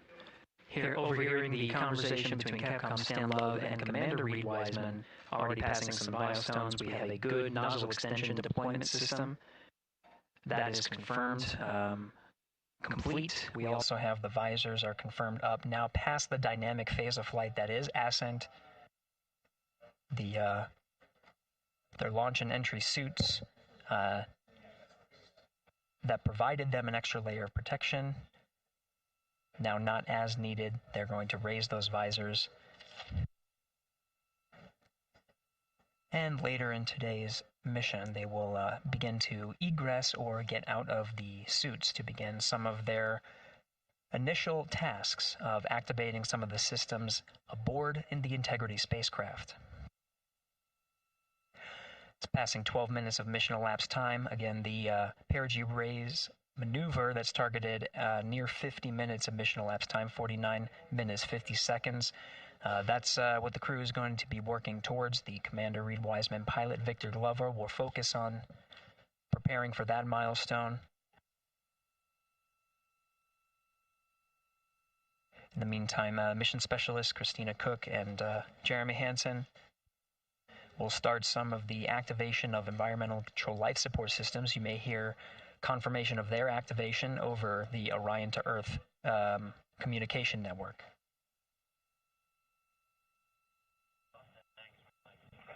Houston, C3 aux power back in auto. Copy C3 aux, and we're 2 minutes to maneuver.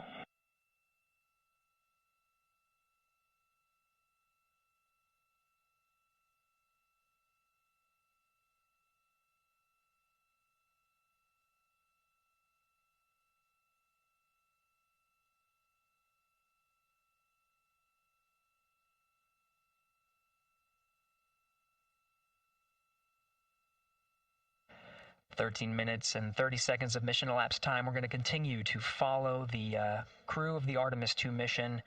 They are beginning their journey around the moon to verify the systems that will take us to its surface. An incredible ascent. Artemis 2 is underway. Reed Wiseman, Victor Glover, Christina Cook, and Jeremy Hansen begin their journey to the moon.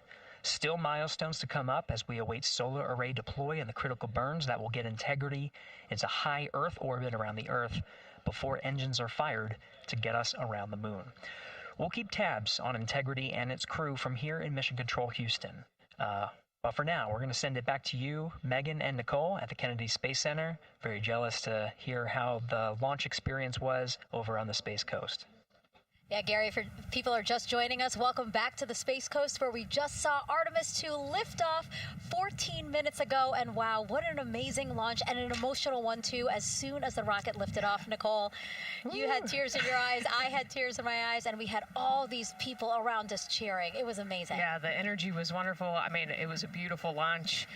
We've got 4 friends and family members headed to the moon. It's pretty amazing. Yeah, how does that make you feel as someone who, is an astronaut as well, but also, as you said, friends? Yeah, so proud of them.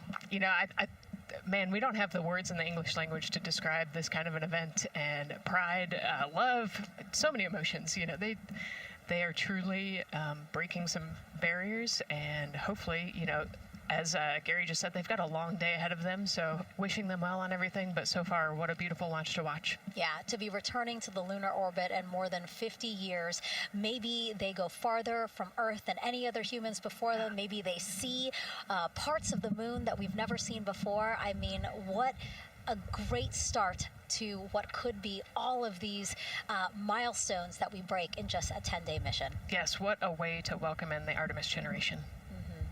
Yeah, how do you feel? I mean, we saw some beautiful shots we were covering of course, the rocket, of course, the Earth falling away as we continued up into our ascents, but also some of those crowd shots where we saw young and old just emotional, overcome by this history-making moment. Man, we are going back to the moon for all, and we saw that today. We saw that in all the crowds. And yeah, you guys just saw that view, the sunrise or sunset, I guess. They just made it over the crest of the Earth, and you could see the sun peeking over. One of my favorite views from space, and I can't imagine what they're looking at now, and I can't wait to see what they're looking at in about 5 or 6 days. Yeah, and you know, I know a lot of people are like, you know what, I'm surprised this launched on the first try, because we know, like any little thing, we have to be keeping safety in mind, and we want to make sure we're ready to go, but we were ready to go, and I think it surprised a lot of people.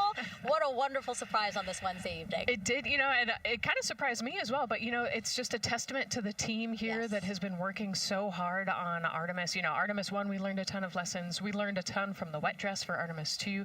We were able to go in, fix those things. We even had a couple mishaps today, not mishaps, but a couple, you know, anomalies today that the team creatively came up with solutions for. It's just a testament to the teamwork that gets us to the moon.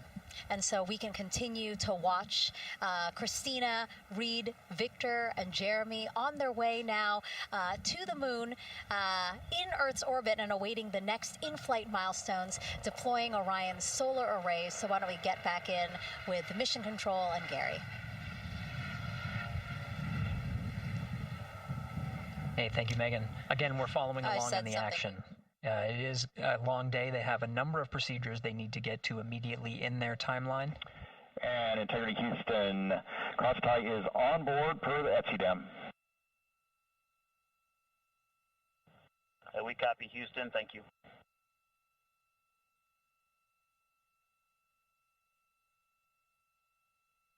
Cross-tie referring to flight controllers here initiating a connection between some of the batteries aboard the Orion spacecraft, allowing for an even distribution of power. This is the flight control teams that took us through ascent of the Artemis 2 mission today. Right now we're, as you see, passing 18 minutes of mission elapsed time. The Orion spacecraft integrity and the interim cryogenic propulsion system are maneuvering tail to sun. It is in this orientation, this attitude. Integrity any words on that momentary prompt caution?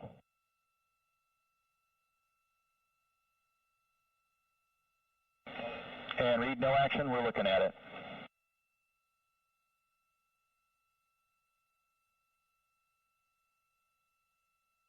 Commander Reed Wiseman verifying what is being routed to his displays aboard integrity.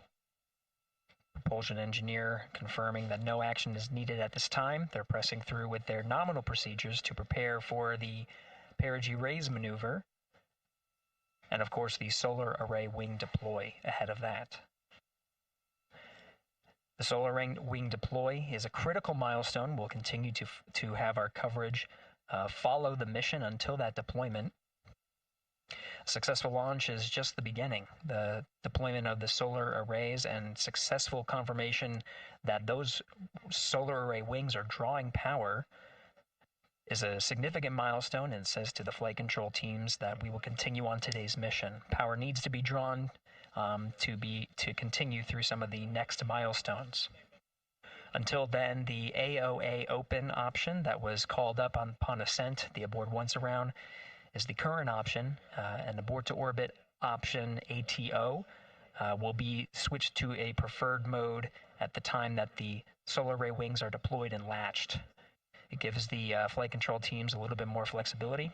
Integrity Houston, update on TDRS handover for your pad.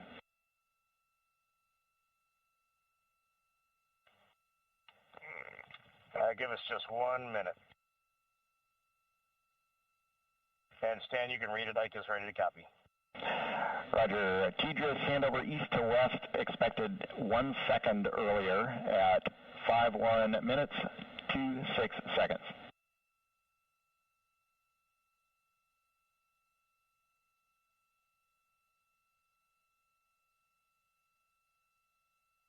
All right, Stan, we copy 1 second earlier for 5126 Tejas east to west, and saws are starting to deploy. Thermal knives are firing.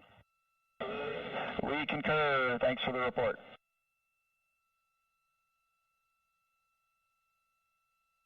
Readback of the reports that you just heard on the Orion to Earth network. Integrity has maneuvered tail to sun. The RL-10 nozzle on the end of the ICPS is pointed towards the sun, and the solar array deployment sequence has begun. With the deployment confirmed, it'll be several minutes until they are what is called in a latched position. Once they are latched and confirmed to be drawing power, they can switch the mode to ATO and continue along the mission. The teacher's handover at the pad, that message meant the crew was provided some preliminary numbers of when to expect handovers between the tracking and data relay satellites. Currently orbiting Earth at an altitude of 545 statute miles above the Earth, they are in a near-Earth network communication system. The tracking and data relay satellites, geosynchronous satellites that are stationed about 23,000 miles above the Earth. After the apogee rays burn, that occurs later today, the burn itself will put them in an altitude that surpasses the range of the tracking and data relay satellites, and they will transition to the deep space network today.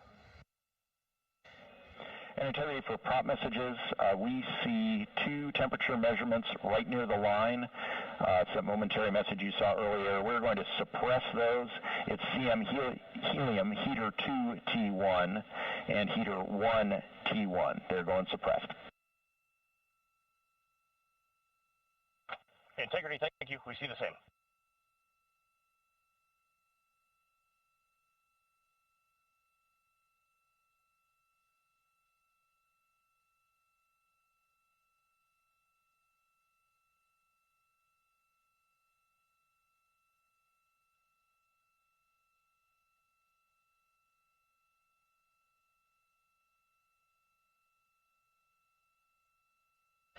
This is Mission Control Houston, passing 23 minutes of mission elapsed time into the Artemis 2 mission.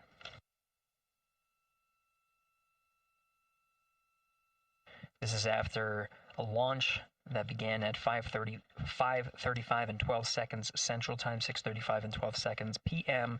Eastern Time. Right now, the orientation you're seeing from our arrow visualization that translates some of the telemetry that we're getting from the spacecraft and puts it into a model so you can follow along on some of the milestones that we are following here. The RL-10 nozzle that you see at the left end of your screen, though it is currently not firing, that nozzle is pointed towards the sun, and the solar arrays are currently deploying. From this visualization, they look fully stowed in a position. Integrity, we are happy to report that Jeremy has the O2 sensors on. Copy O2 sensors.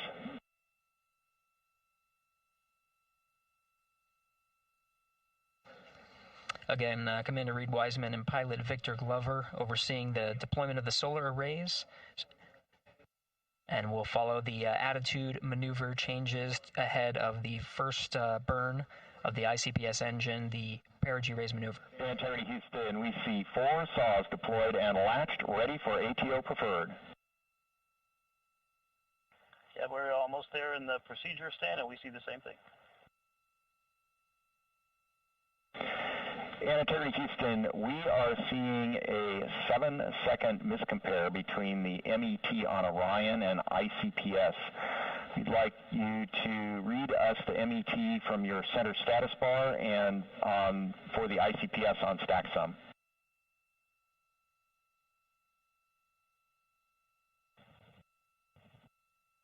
And Stan, we see a absolutely precise alignment. MET 25, 14, 15, 16, precisely aligned with ICPS MET. Copy, thank you for that. We'll investigate a ground issue. And Houston Integrity, ATO preferred set. Copy, ATO preferred.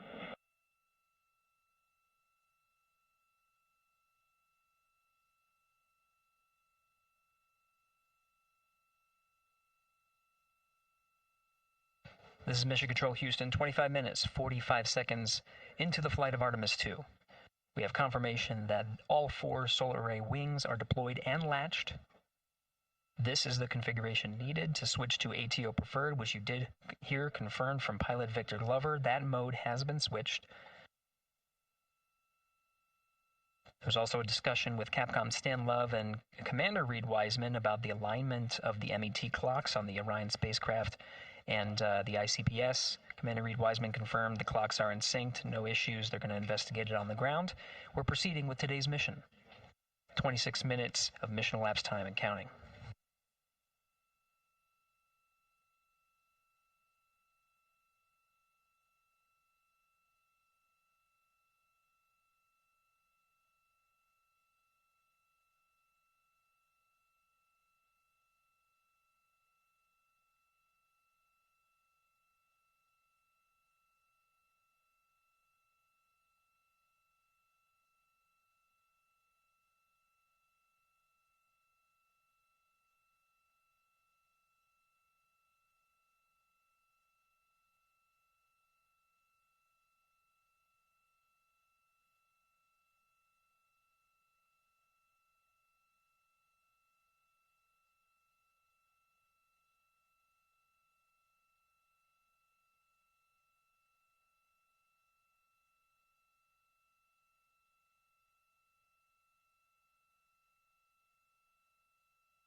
This is Mission Control Houston. We're approaching 28 minutes of mission elapsed time into the Artemis 2 mission. At this point, we've had a successful liftoff from the pad at 5:35 p.m. and 12 seconds p.m. Central Time, 6:35 and 12 seconds p.m. Eastern Time. We've had a good main engine cutoff, core stage separation, and a good trajectory to begin today's mission. Right now, the spacecraft has maneuvered tail to sun.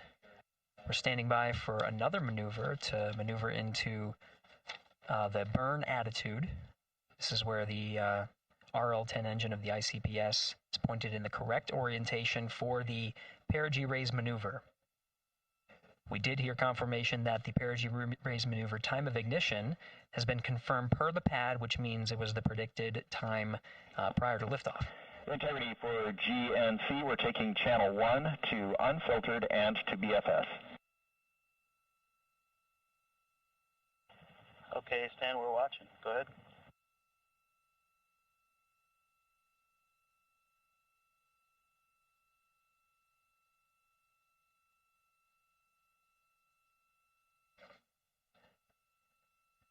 Capcom Stan Love reading up to the crew of Integrity. They will switch the navigation source from channel 1, standing by for confirmation that that switch has occurred.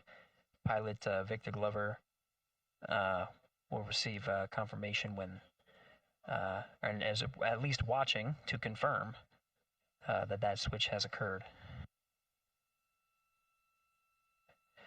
Again, the perigee raise maneuver that we're heading towards, not too long from now, we're actually inside 20 minutes at this time from the time of ignition of the perigee raise maneuver. We did have a successful deployment and latched of all 4 solar array wings. This is the configuration needed to commit to the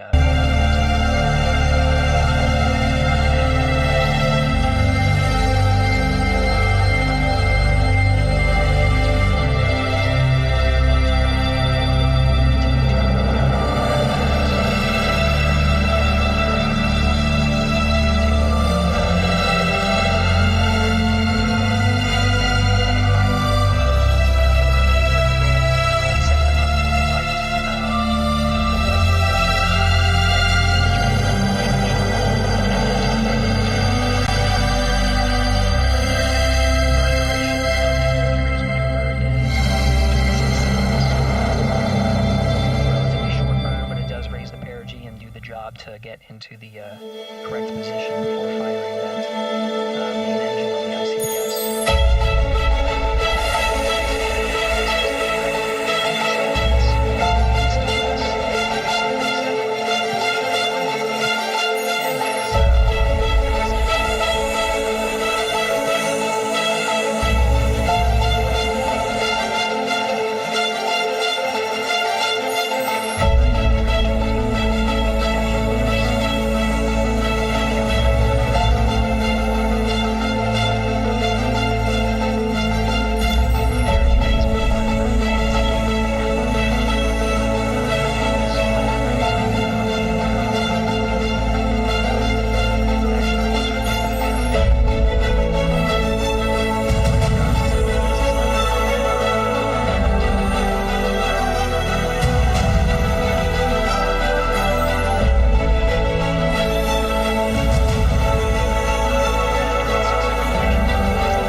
There are select times where we will be coming back to NASA Plus and other streaming platforms. You can go to nasa.gov to find the latest on when to find those activities. Given that this is an operational mission, we do want to make sure that we are maintaining transparency in the mission and providing you all the information on what's happening in space. As Reed Wiseman, First Christina, and Jeremy Hansen head on their mission around the moon.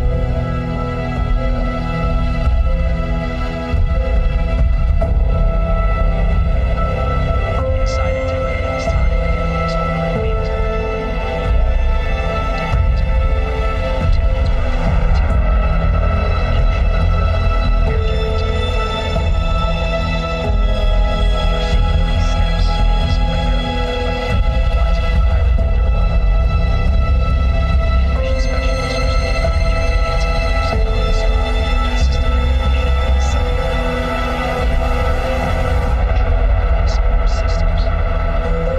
The activation and checkout of some of these critical systems are very important to continuing on the mission, making sure that those systems are in a good condition and in a reliable condition to provide the necessary